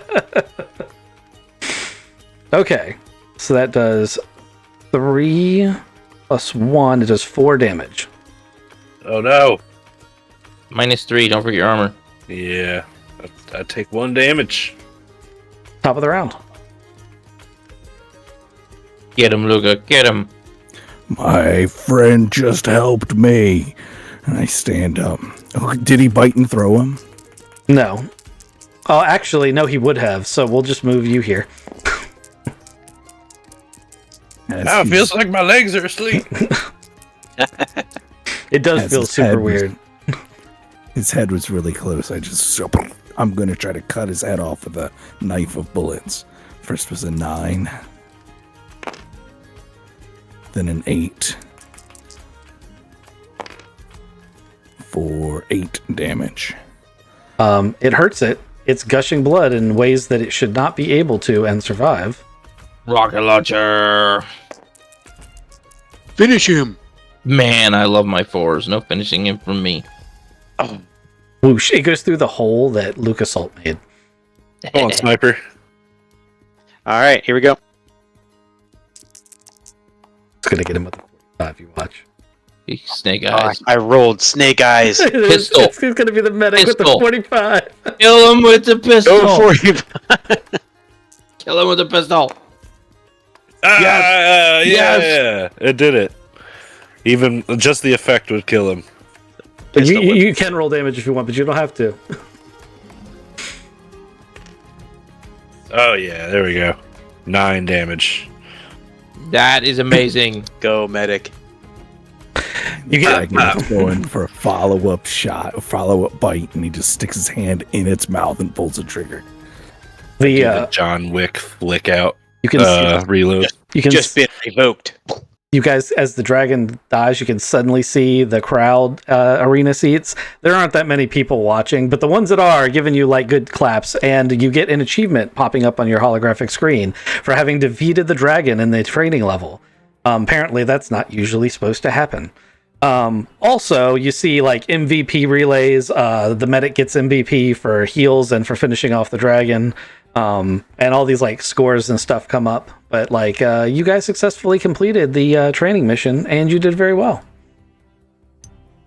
He stole my kill. I'm sorry. Still my kill. That's what you guys are gonna argue about. I mean, I can't complain. I got a lot of other kills over here. I got 4 of them, 5 of Look at them. that leaderboard, though. That's a pretty good looking leaderboard. Yeah, because you stole my kill. Look, Total damage.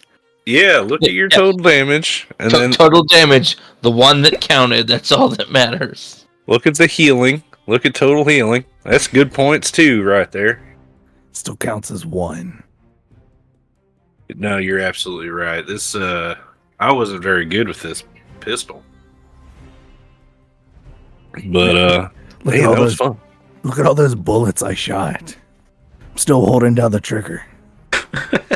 That is a very video game thing to do. You guys are in the end scene, running around immune to fire, shooting at each other.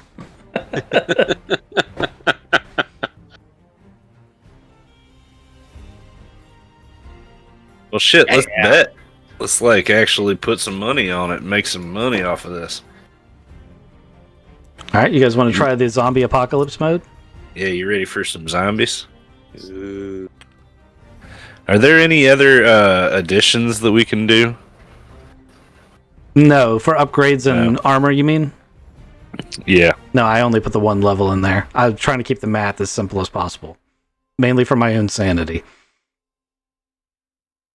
I don't need to write a whole new RPG. No, you're right. Yeah, we play RPGs inside the RPGs. That's in fact what we are doing. Turtles all the way down. Okay, so zombie mode initiated comes up. The odds are a little bit not as good. Like you were getting 6-1 last time. Now it's 5-1 because people have seen you do the training mission. You're not completely unknown. Nice. I mean, it depends because Kizik wanted to bet on you guys, so I'm a little bit upset. Like, okay, clearly we could have gotten this all behind. I knew that you're gonna kill steal. Oh, can I bet on most kill steals? Luca also puts $5,000 down. Credits. okay. We can drop some actual barricades in there if you want. Oh yeah, sure. Here's a bag of random shit. You can just scatter, say, 2 or 3 things around each thing to give yourself like cover and interesting props and stuff.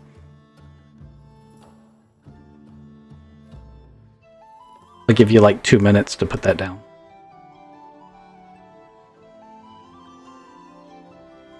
Just making just a road. Yeah, I figured it'd be like a little city scene, building or something over here too. It's 25/8 instead of 24/7.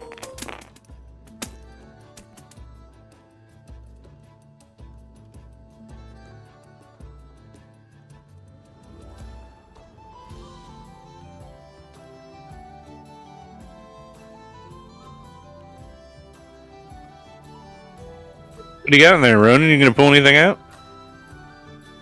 It's all like inside stuff. Oh, props and furnitures, yeah. Yeah. Oh my god, somebody... Was that me that did that? Oh, it must have been. But A number of extra bags have appeared. I fixed it. Yeah, when the first person opens a bag, blocks it for everyone else, and I don't think whoever had it open realized that, because nobody's pulled anything out.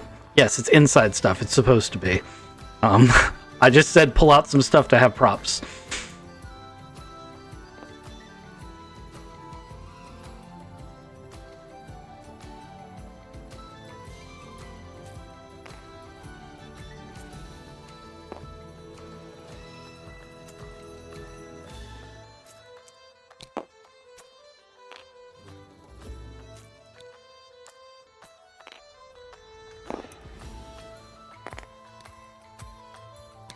Gotta have a washing machine.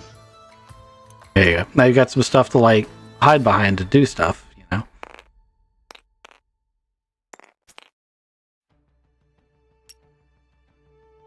All right. Take whatever positions you want to take. Room building time is up. And round one. A single zombie. we know where the zombie's coming from. They come from random directions. A single zombie shuffles down the road. Do we start back at max HP every time? Yep, sure do. Okay, cool.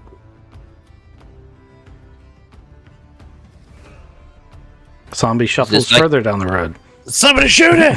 All right, shooting zombie, shooting them. Are these little red things walls? Yeah, that's what I was thinking. All right. Roll.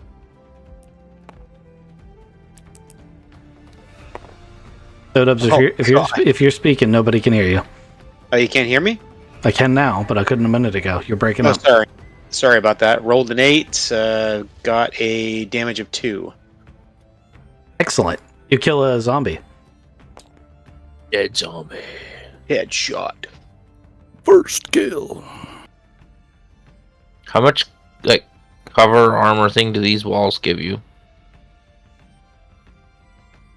That's a good question. What kind of walls are they? I was thinking like they were Jersey barriers, you know, the concrete. Okay, I'll give you Road 10. dividers. I'll give you 10 for that. Sweet. Okay, round 2. These two zombies come down the street, and this one gets back up. Oh no, fuck that. Medic starts shooting.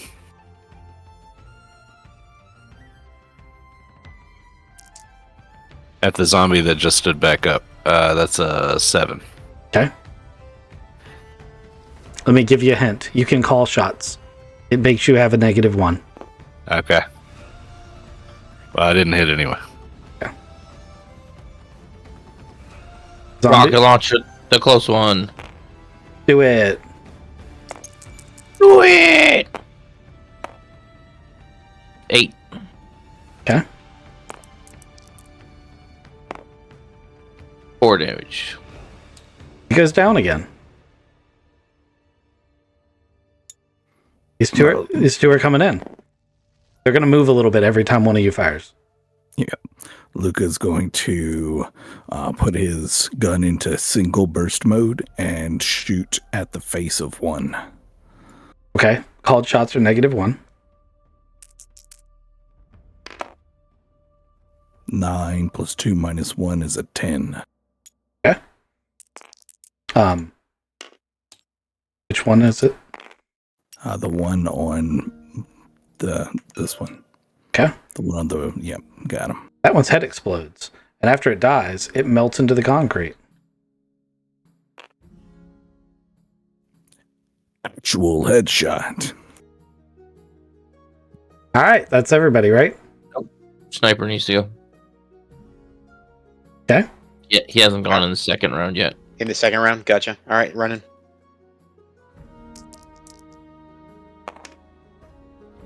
Got an 8.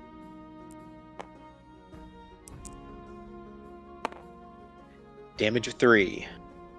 Okay. It goes down, but since she didn't call a shot, it doesn't fade into the concrete. Nope. Okay, and it goes round 3.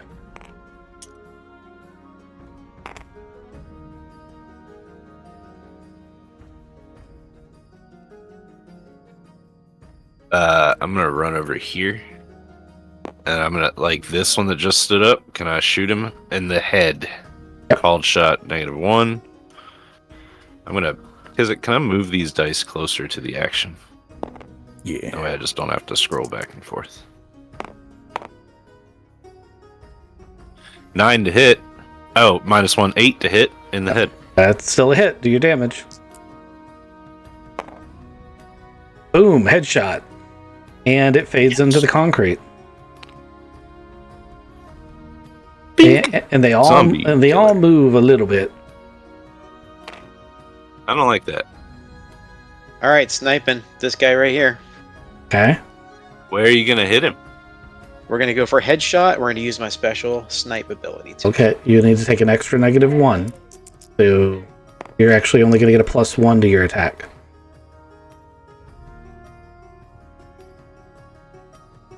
Okay, so we are going to do +1, which is going to be a 9. Okay. Then add that to your damage. Oh gosh, damage is 1. Serious? Let's see here. Is it actually 1? I rolled a 1, and then my special ability was damage -1, right? Yep. And +1, so it washes out to 1. Sure it does. Is that right? It sure does. Yep. You hit it. It blows its jaw off. It's still walking. The jawless one walks up towards Lucasult. And these three a dot closer. He's real close to me, so I'm gonna take a shot at him. He would even be considered point blank. Oh man! So I'm gonna aim at his jawless head now. Point blank makes it a +1. I'm aiming at his head, which makes it a -1. I rolled a 10 + 2 is a 12. Is dead. They have 2 hit points.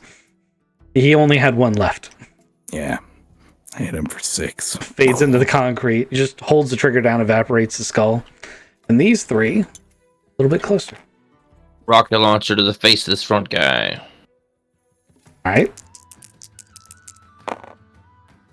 8, 9, 8. Okay. Damage. 5. Head comes off. Fades in the concrete. Precision rocket launcher. Yeah. Medic. Or did you already get? Not did you go? No, Medic not already this went. turn. Yeah, you did. Have I? You did. Yeah, because we had 2. You killed the first one. Second one came up here. Got 1 damage from the sniper. Luca killed it. I killed the other one. These 2 remain. Okay, that was round 3, right? Yeah. So this is round 4. As more zombies come in this side. Now I'll go and I'll shoot this guy in the head if I can. Go ahead. Blah. A 10 means he just Yeah. flat fades into the concrete. And this one shuffles a step closer. And this one shuffles a step closer. And this one shuffles a step closer. And this one shuffles a step closer. And this one sprints. Headshot. Calling it special ability. Mm-hmm. I would do that one too.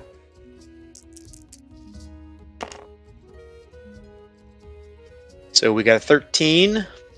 Okay, and you called a headshot, so that's enough to just effect-wise do it. Okay, so... So splat fades into concrete.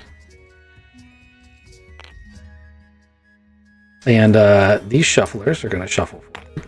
And this shuffler is going to shuffle forward. Rocket launcher to this guy's face.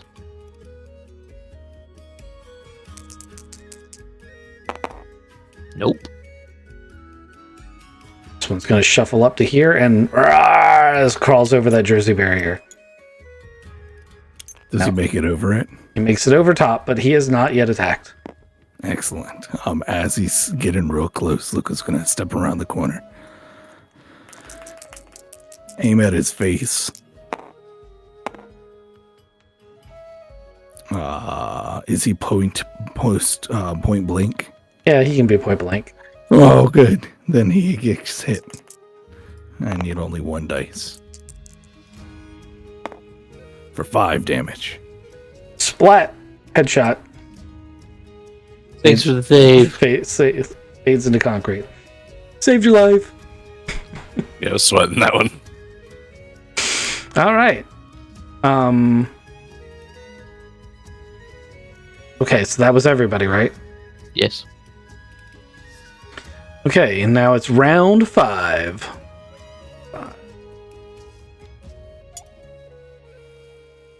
Ah.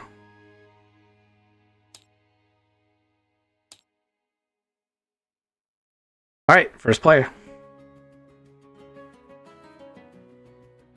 Is this the Yeah. last round? No, we got 5 more rounds. Yeah. We are so fucked. So headshot. No one ever wins in the zombie assault games. It's just a matter of how long you survive. Yeah, very true. Okay, rolled an 8. I did not call my special ability, so we got 8. Okay. So go ahead and roll your damage. You need 2 damage to put him down, at least temporarily. 4. That puts him down. Chunk. But he doesn't fade into the concrete. And all the rest of them shuffle 1 at a time. But all 4 of these shuffle 1 towards the sniper. Top of the round. I'm gonna shoot this guy here with a rocket launcher.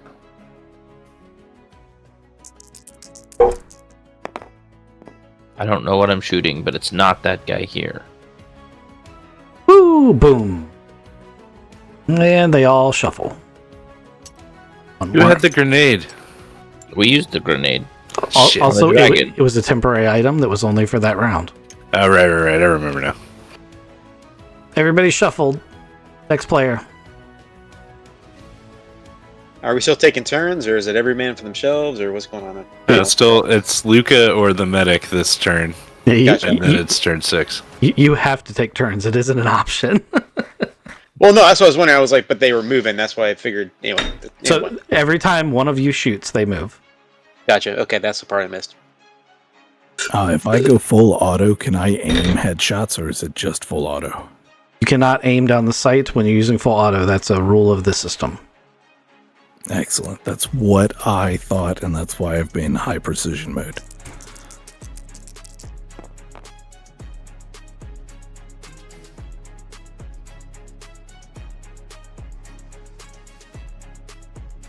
Nobody rolled. I'm going to take a shot at this one. Yeah, I thought you were going to.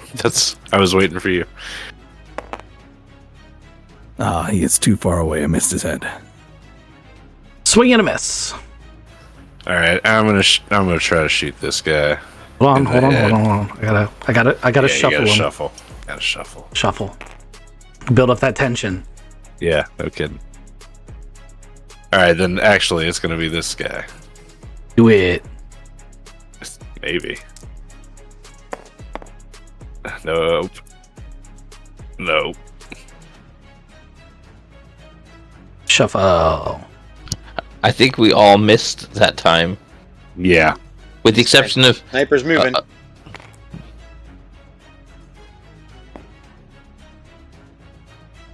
What else are you gonna do with your turn? I am going to shoot too, but we're do headshot. Okay.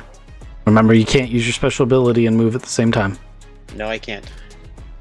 Okay, so it's a -1, so you'll just be a regular attack with no bonus. Regular attack, no bonus, is going to be an 8. It's an 8. I see 7. Regular attack was +1, right? No. Special attack it was +2. You're not listening. I said you're taking -1 for aiming for his head. So your attack is not +1. Oh, gotcha. I see what you mean. Okay, that's fine. So got 7. Yep. Okay. Alright, shuffles. Oops. I grabbed a washing machine. That's not what I wanted. Shuffles. The washing machine is shuffling. The closest guy is now within arm's reach, but he hasn't attacked yet.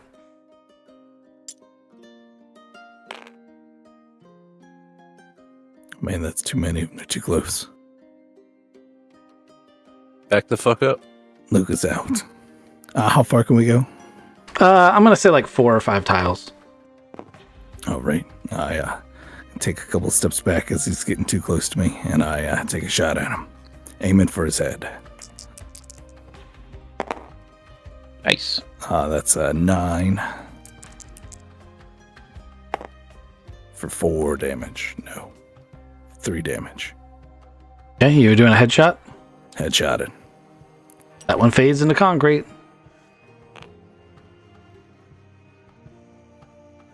You want to go there, Mr. Heavy? Absolutely. Are they going to shuffle? Yes, they are gonna shuffle. Let's try and do some mental math. Sorry, I'm not as good at that as Kizik is. I'm going to shoot this guy. Do it. Man, I don't know what I'm doing. I'm afraid of zombies. It's just a video game. Lock in. All right, is that everybody? No, Yes. I haven't gone. Uh, I have not gone this round. Fair. I will try to shoot the same guy. Did they didn't shuffle after I shot? Yeah, they haven't shuffled yet.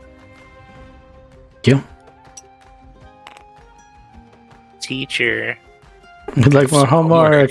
I want some more homework, please. All right, but I fucking nailed that guy, and he is done. He's in the done. head. Blammo. I'm probably the best guy on the zombies team right now, right? I don't know. I've been missing a lot. All right, that's everybody, right? Yes, sir. Unfortunately. Round 6. Thanks. Oh, Ah. fuck. All right. First player. I'll go. Special shot. Sub point blank for him. Yeah, I'll give him point blank. Sweet. He's got a sniper rifle. Although I don't I know, actually, right? I don't think sniper rifles because they have scopes. I don't think you can have a scope and get point blank. I'll have to look Of course, that I up. rolled a 4 plus a 2, right? So that's a 6. What was point blank? It wouldn't matter. It's just a +1.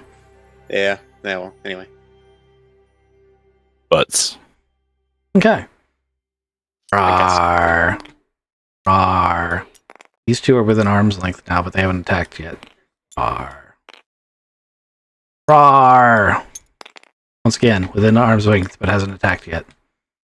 These are fast zombies. Rawr. They're a little bit faster. This one's the fast zombie. 1, 2, 3, 4, 5. Oh, there should have been a sprinter in this group too. 2, 3, 4, 5. All right. Who's my next player? I'll go. This is top of the round 6. No, top of the round 6. Aiden's already gone. Yeah, Aiden went. Oh yeah, you're right. I'm sorry. Oh, this guy's gonna get me. Or these guys are gonna get Aiden. I'm gonna shoot at this guy.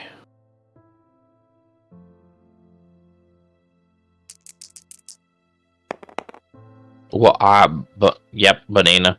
Turns out a rocket launcher is not the best anti-zombie weapon.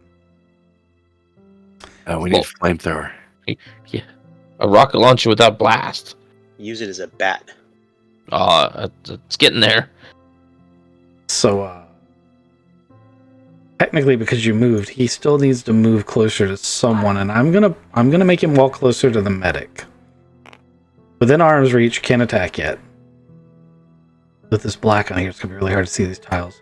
1, 2, 3, 4, 5. Within arm's reach, can't attack yet.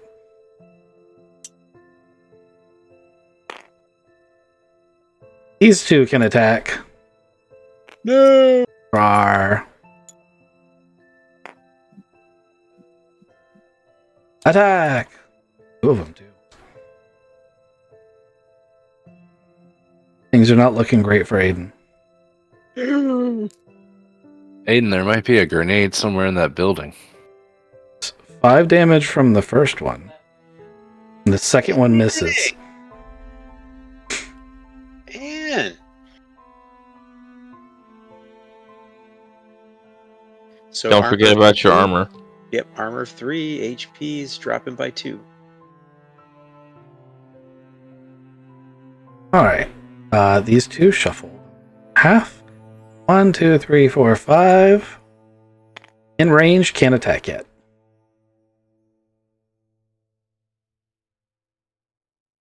All right, that was all the bad guys. Have all the good guys shot? No, we're still 2. Med- Luca and Medic. And so I got a guy that's point blank on me. Mhm. You got a guy that's point blank on you. I'm gonna deal with the guy in my face, obviously. I'm gonna deal with the guy in my face. Just whoever goes first. Yeah, go ahead. Oh, okay. This guy came up to me really fast, and I hadn't seen one of those fast movers, and it's reactionary now, but he's real close. And you're shooting his head. Oh, I yes! shot the fuck out of Done. his head. Nice.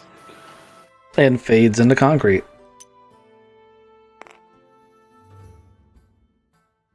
And shufflers. This guy is going to get an attack on the medic. That guy misses his attack on the medic. Swing and a miss. This guy gets an attack on the heavy. Swing and a miss. And these two guys get an attack again. He hits. Sorry. For 2 damage. The other guy hits for 3 damage. So your armor absorbs both of those. And shuffle up here. Shuffle up here. Sniper is probably making bad noises at this point. Did I shuffle these guys back here? I think I did. Yes, you did. I'm ready to run away when it's my turn. And I believe it's the medic's turn. Yep, I'm gonna try to pop this guy right in the face. Oh no! You're Son too of a close to me. bitch. My dice karma's wearing off on you. Well, yep, that's a miss. Can I still run? Yeah, you can move after you shoot. Okay, good. Then I can move 5. I'm gonna go this way.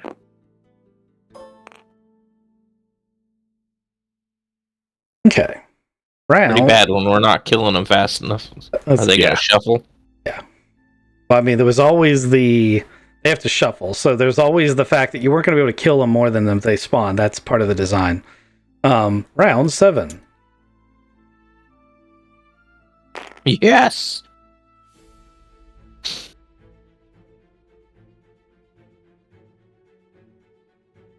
And top of the round. Oh wait, no, I need to shuffle these. No, I don't. You haven't shot. Top of the round. Aiden, you want to run? Yeah, I want to run. I can run like 5, you said, right? Yep.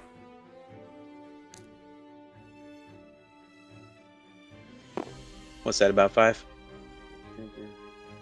Sorry. I assume this is a door, so... Hmm? Or a window to jump out. I would have let you just go through the wall and say there's a hole in it. That'd been fine. But I don't think there was a faster route that you could have taken unless you went deeper in the house. Nope, don't want to do that. Don't want to get trapped in a wall or anything like that. So, cool, we ran, and then we're going to shoot.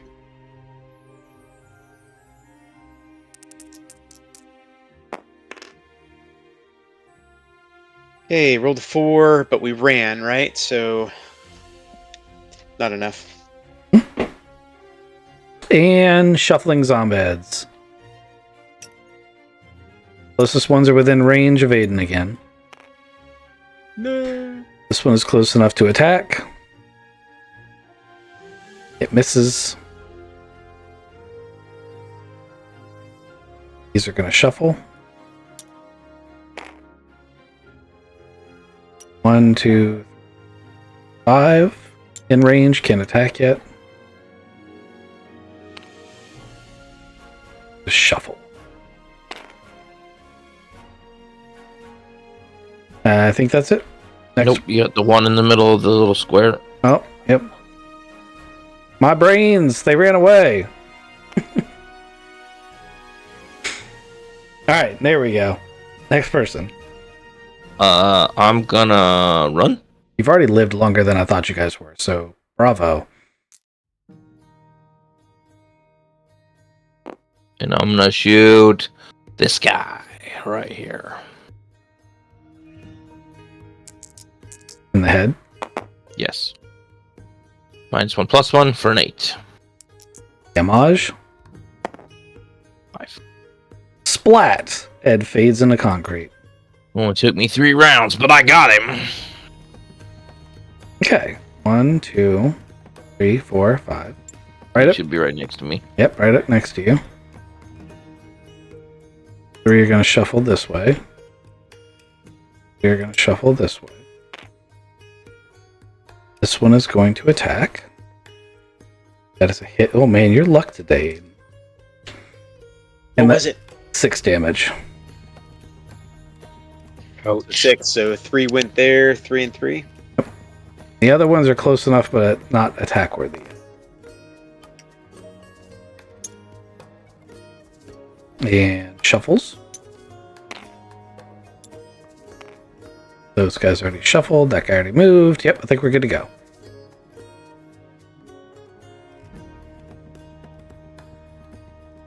Medic and assault are remaining.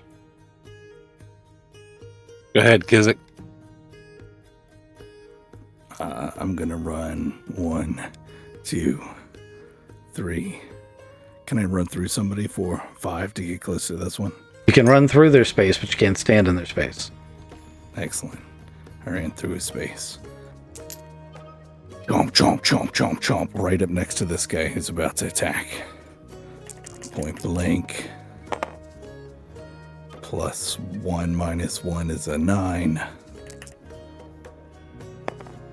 4 damage. Ah, dead. Fades into concrete. Alright. This one's going to attack the medic. And he hits for 4 damage. We got 3 around Aiden. That's probably not good. That one misses. That one misses. And that one misses. Hey, look, your luck finally turned around. Sweet. Yay! I think those are all the ones who can attack. What's your hit point pool at right now? I'm 5.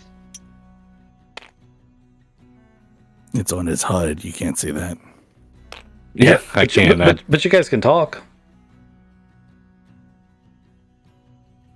All right. Yeah, it's mostly screaming though. Ah, we're fucked. We're fucked. We're fucked. We're fucked. Yeah, it's like when you're playing Helldivers with me. Yeah. Calling in orbital. It should just be It's me. Yeah. Yeah. I'm gonna shoot this guy. Hopefully in the head. He's the closest to me.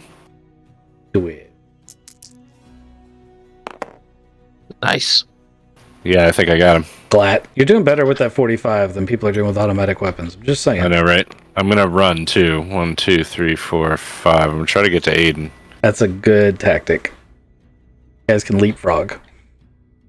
Yeah, bring that Terrified 45. that where the next set of zombies are gonna come. Oh yeah, right here. Oh yeah. In the worst possible place. I mean, there's only 8 of them. We got this. And it is the end of the round, so I do need to come up with 8 more, huh? I mean, No. we've survived 7 rounds, guys. We're doing pretty good. It's further than I got in the GTA zombie thing.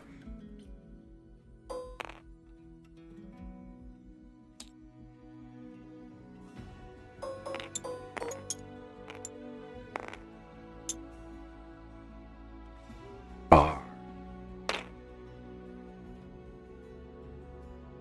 Rawr. Rawr. Rawr. All right, Aiden. It's been nice knowing you. Son of a. 8. And he did 6 damage. And 4 he didn't hit, and 6 he didn't hit, and then the 4th one gets to go this time. 10, and that's 5 damage. So Yep, that's 11 damage. I think Aiden's out. Yep, I'm out. Brains. He goes down to 0 and then dies, right? He's just done. Yeah, he's just done. Oh, I don't become a zombie? That's no fun. You want to control a zombie? You can have one of the green ones. You want a green one? Oh, green zombie. You get to move every turn. I mean, every turn. So players can go. I'll go.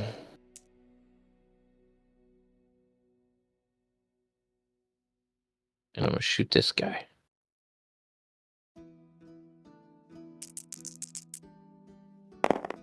Yeah, Yay! you are.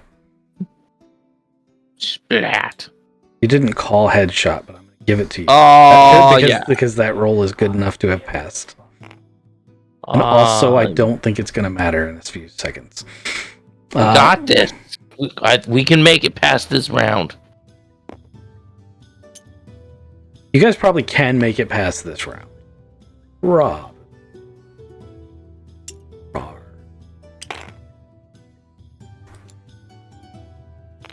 Close enough to hit. And that is 8. Does 1 damage. That's worthless. R. And then 1, 2, 3, 4, 5. 1, 2, 5. 1, 2. Put it here because I can't really see the. All right. Player.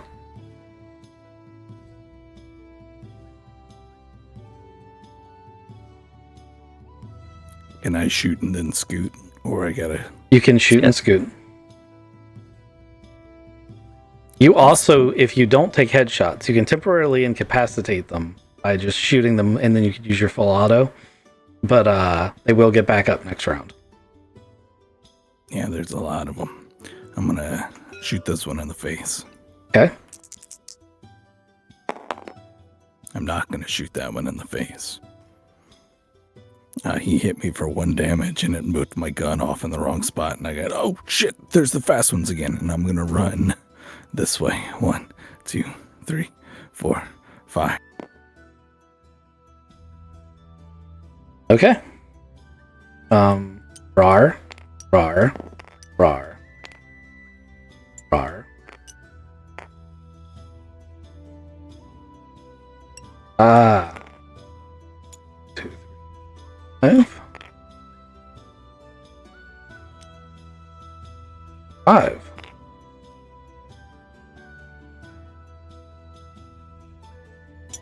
Rar. Next. Medic. You got this. Oh, Lord. Kill them all with your 45. You took out a dragon with the 45. You could take out some zombies. This green one right in front of me. Yeah. I'm going to try to shoot him in the head. Dodge. I miss, and then I run, screaming. That's a wise decision. Which direction are you going to run screaming to? You're kind of surrounded. Yeah, I see that. One, 2, 3, 4, 5. That's where I'll be. Sounds good. Rar. Rar.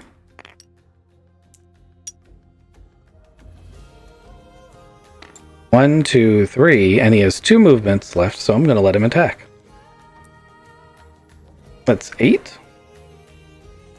Does 4 damage. Ooh, which one of us? To the medic. 1, 2, 4, 5. He gets up to you, but can't attack. He is in range and is going to attack. That is a 7. That doesn't do it. up to you, but not be able to attack. They're going to move closer.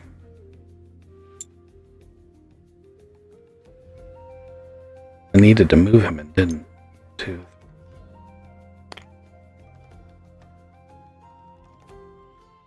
And then Rar. Is that everybody? Is everybody now gone? Yep. So we're on round 8 now. 9.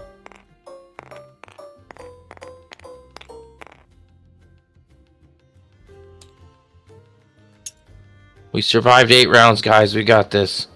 Until they show up right there. Oh no! Oh no, Kizik. Fuck. You got an out. You can make it. It's just they apparently just start 5 tiles in instead of at the wall. It's a video game. The bigger the horde is, the more they get to come. I can go first this round. Yeah, you guys can go in any order you want. Go for it. I'm gonna shoot past this one at the green one because I saw him moving fast. Headshot. That hits Excellent. for 4 damage. Blammo! Head comes off. Then I'm gonna turn and run.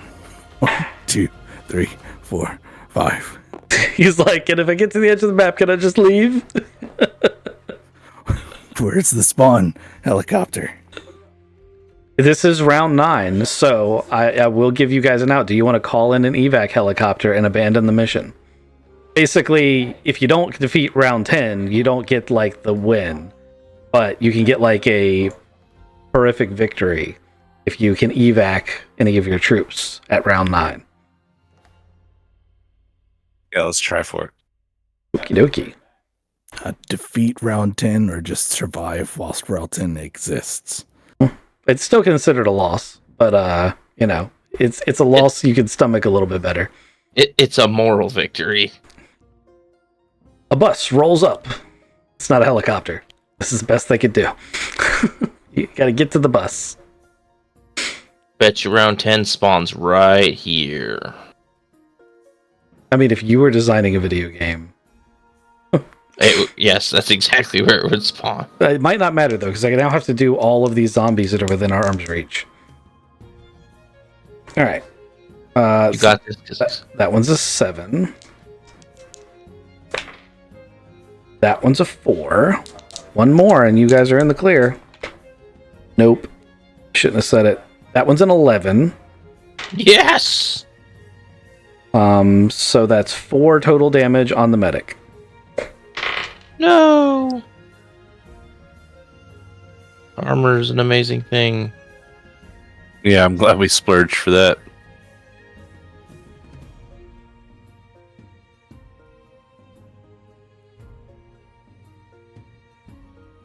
It's a player turn. Yeah, do you want to go there, Ronan? Sure. Because I'm going to run. It looks like I'm surrounded. But if I run, you get possibly two things attacking you. If I don't run, I'm going to get 4 things attacking me. Maybe you should go. Yeah. He's just gonna deploy his shield. Right. -10 to everything.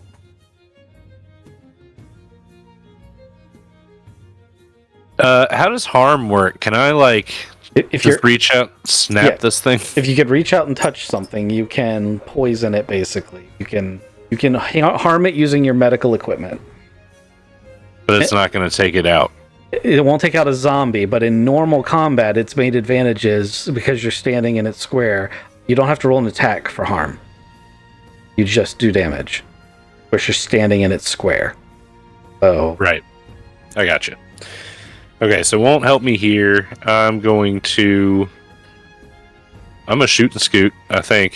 1, 2, 3, 4, 5. And on the way, I'm going to shoot at this thing's head. okay, do it. Nice. Blammo! Yep, that's enough. Shot and ran through it. Put the barrel in its mouth as he was running by. He loves that 45. All right, so now it's time for scooches. So scooch, scooch, scooch, scooch, scooch. R. Whoops! Ooh, I just threw that motherfucker. R. By one. Scooch. None of these guys are going to be able to get within range. Aiden's got up to get like popcorn, and now he's back like watching on the screen. It's pizza. Oh no, it's pineapple pizza. Yeah, that's Yeah, true. it's got to be Oh. pizza. Yeah. Okay. The only one that gets to attack is that green one. That is an 11. Yes! And that is a 1 plus 3. It's 4 damage. 1 damage to me. Yay! Alright, my turn. I'm going to point blank this green one. Okay. It in the head. Luckily, the rocket launcher doesn't have blast. Right? Haha! Luckily, point blank is a thing, and I get an 8. Damage. 3. Blammo! And now we're scooting. I gotta get to the bus. 1, 2, 4, 5. But that is now all players have gone, right? Yes. Which means we survived round 9, gentlemen. You just survived round 9.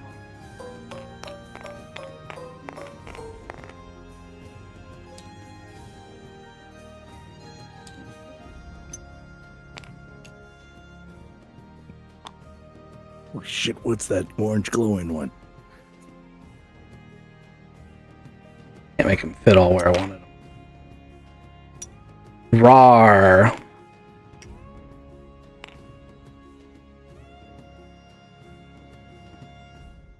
And I'm just gonna go ahead and say players can go.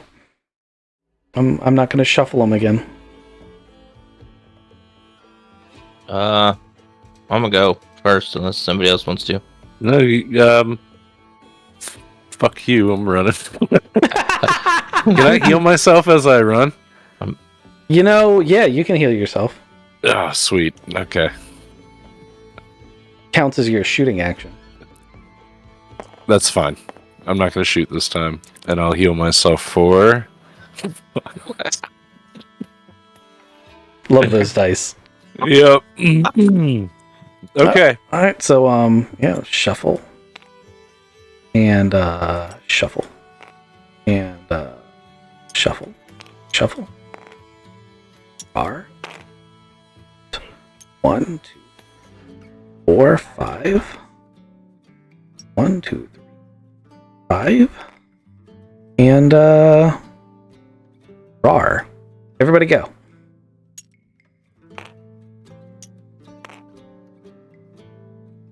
Ready?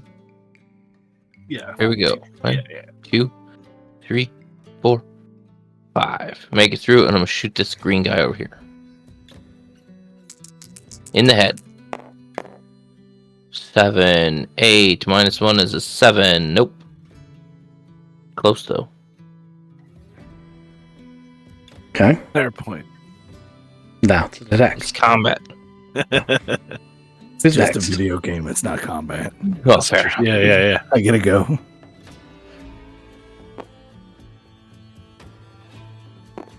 He's too close, but he's got a bullet in his head. No, he doesn't.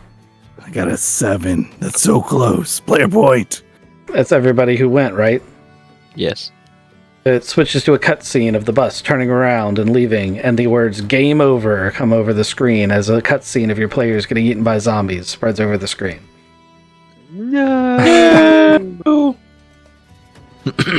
Hey, we made it to round 10, all right? Like, Yeah, that's what we're supposed to do. and we didn't die. Like, Yes, and but- we were way past midnight. yeah, we're way past midnight. That's why I ended it. Really, you're supposed to have killed all the zombies. Yeah, but it's fall back, so it's really like 11:24. Is it? Is that what it is No. tonight? Yes. Oh, Like, oh, because it switches at what, 2 a.m.? Yep. Technically, yeah. Jump. good to know. Anyway, gentlemen, what did you think of it? Was that too hard? I know that when I said the first one had 2 hit points, some of you were going, "Oh shit, this is going to be easy." No. No, when they started moving, everything moved faster than we could move. I was like, math. No, this is no win. It's supposed to be technically possible by shooting and scooting. But if you think it's too hard, we might be able to adjust the movement rules a little bit. Now, I think it's possible. I think we put ourselves at a disadvantage because it took us 3 rounds to figure out to shoot him in the head. So we had that extra buildup of zombies earlier, and then round 4 we didn't kill anything because we all rolled horribly. So by the time round 5 was, we were already overwhelmed, and it just got worse after that. So if for 10 rounds, there's 55 creatures that come out. Mm-hmm. 1, 2, 3, whatever. There aren't enough turns for us shooting to kill them all. You're not supposed to be able to kill them all. You're going to have to take hits. But the number of health points you have should make it possible to take hits and kill them all. What he's saying is there's 55 zombies. We only get 40 shots. Yes. Like between all of us. Oh, and did we bring? I guess we brought Ray, it would have been different. It doesn't actually end at round 10. It's because it's 12:30. Like in the way the game was meant to be played, it just keeps going. But at round 10, if you make it round 10, they stop spawning. So you would then mop up the rest, and there wouldn't be this many. I did the math; it is possible to do it. But you have to take hits. We thought at the end of round 10 it was done, and if there's 55 zombies and we only get 40 shots, there's no possible way we can ever win. But got it. The zombies stop coming and we can clean up. Yes. Check. But it's 12:30, so concur. Yeah, we had 2 green ones left to kill, and then we just decided to keep moving. Yeah, basically, once you get the fast ones out, I mean, there's 2 directions I could go with this. I could make you guys more powerful and have fewer of them, but then have more sprinters. Because that was the other way I was thinking of leaning, was having a lot fewer of the basic zombies, but then having a couple that were like a sprinter and like if you play Left 4 Dead 2, it's basically having the smoker and the what is the little creepy guy that climbs on walls and jumps at you? Lurker? And then you'd have the specials. So I was thinking of doing it that way too. But you guys let me know. Give me feedback. I personally think that it's just fine the way it is. It just took us a little bit to figure out what we were doing. I think knowing what we know now, I think we could probably do it next time with just how it is now. I agree. Also, my biggest complaint is there's no way I could have made it to that bus. Like, I went directly for the bus and I left. Yes, like I said, it's 12:30. Yeah. There also wasn't supposed to be a bus. I just threw that in there as a way to be like, all right, let's give him a glimmer of hope. It was more about like, how do I insert a possible ending in? Yeah. And then 12:30 rolled around, and yeah, because it definitely takes a lot of time to move every one of those zombies around and make them attack. Yep. The other I'll cut up now. The other thing I was thinking of doing for the other Micro Heroes things was a PvE mode where they were all specials. And I had a couple of things initially I was thinking of, but this time, if you'd chosen PvP, I was basically just going to give you doppelgangers of your own characters. And that's how I was going to play it. So that's another mode you can choose. Those are the only 2 things I've kind of thought out on how to do. For Micro Heroes. I really enjoyed you guys hunting the bounty, although, Aiden almost blew it there in the end, trying to be Billy Badass. Oh, come on. It's so fun. Like the module, if you read that part of the bounty thing, that particular guy, it specifies that he will defend himself if cornered. So as soon as you barged up into his room, that's the definition of cornered. So yeah, but other than that, I think you guys did really good. You chased all the leads down. You figured out all the stuff. You only had 1 detour that I thought maybe you didn't have to do. And yeah, I hope everyone enjoyed it. What did you guys think of the bounty?